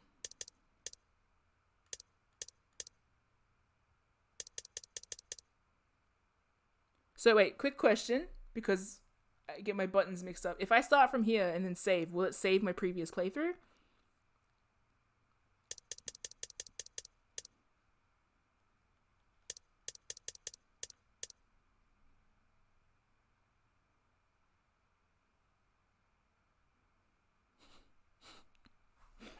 Is that a Wobbuffet? The one at the top.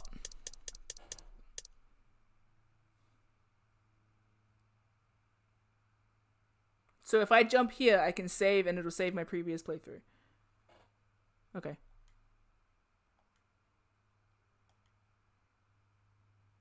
Hope so.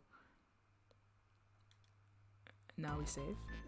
I thought we were finished with that topic. What topic? Shut your mouth. What did I click here?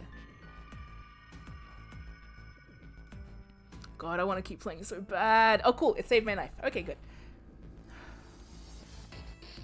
I should quit, right?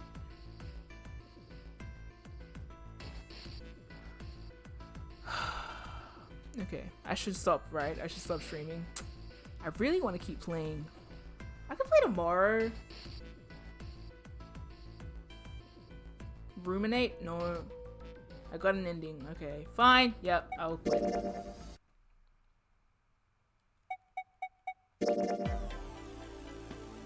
It's Sunday, you can play tomorrow. Tomorrow is a Monday.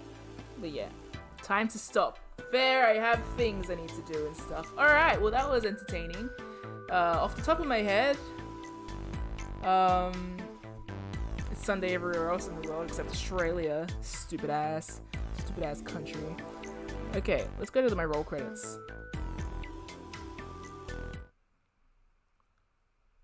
Oh, wrong. I went into the void again. Okay, well, my only thought process right now is that for someone to have Lotus... No, that doesn't make sense.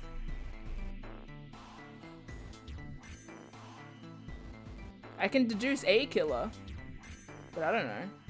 It depends on my thought process on the motivation for killing. So I guess I can't deduce shit. Right?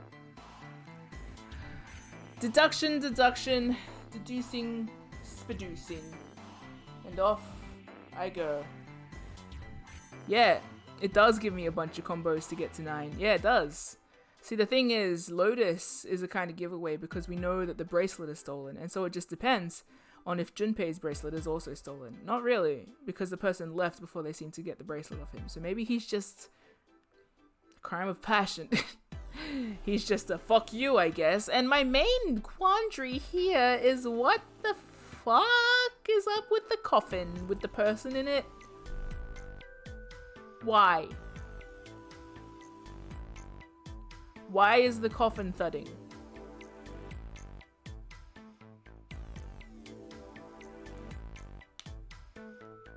Love that coffin. I have other words for it. Anyway, thank you for joining me on today's stream. I'm gonna watch the credits. Thank you, mods, for your moderating powers. Thank you, followers, Sarah, whoa, and Grandpuff. And thank you, subscribers, Shrimp and Shank. It's been a fun stream. I actually did go for like 6 hours, so that's fun. Because we joked at the start of the stream about how I was gonna go for only 3.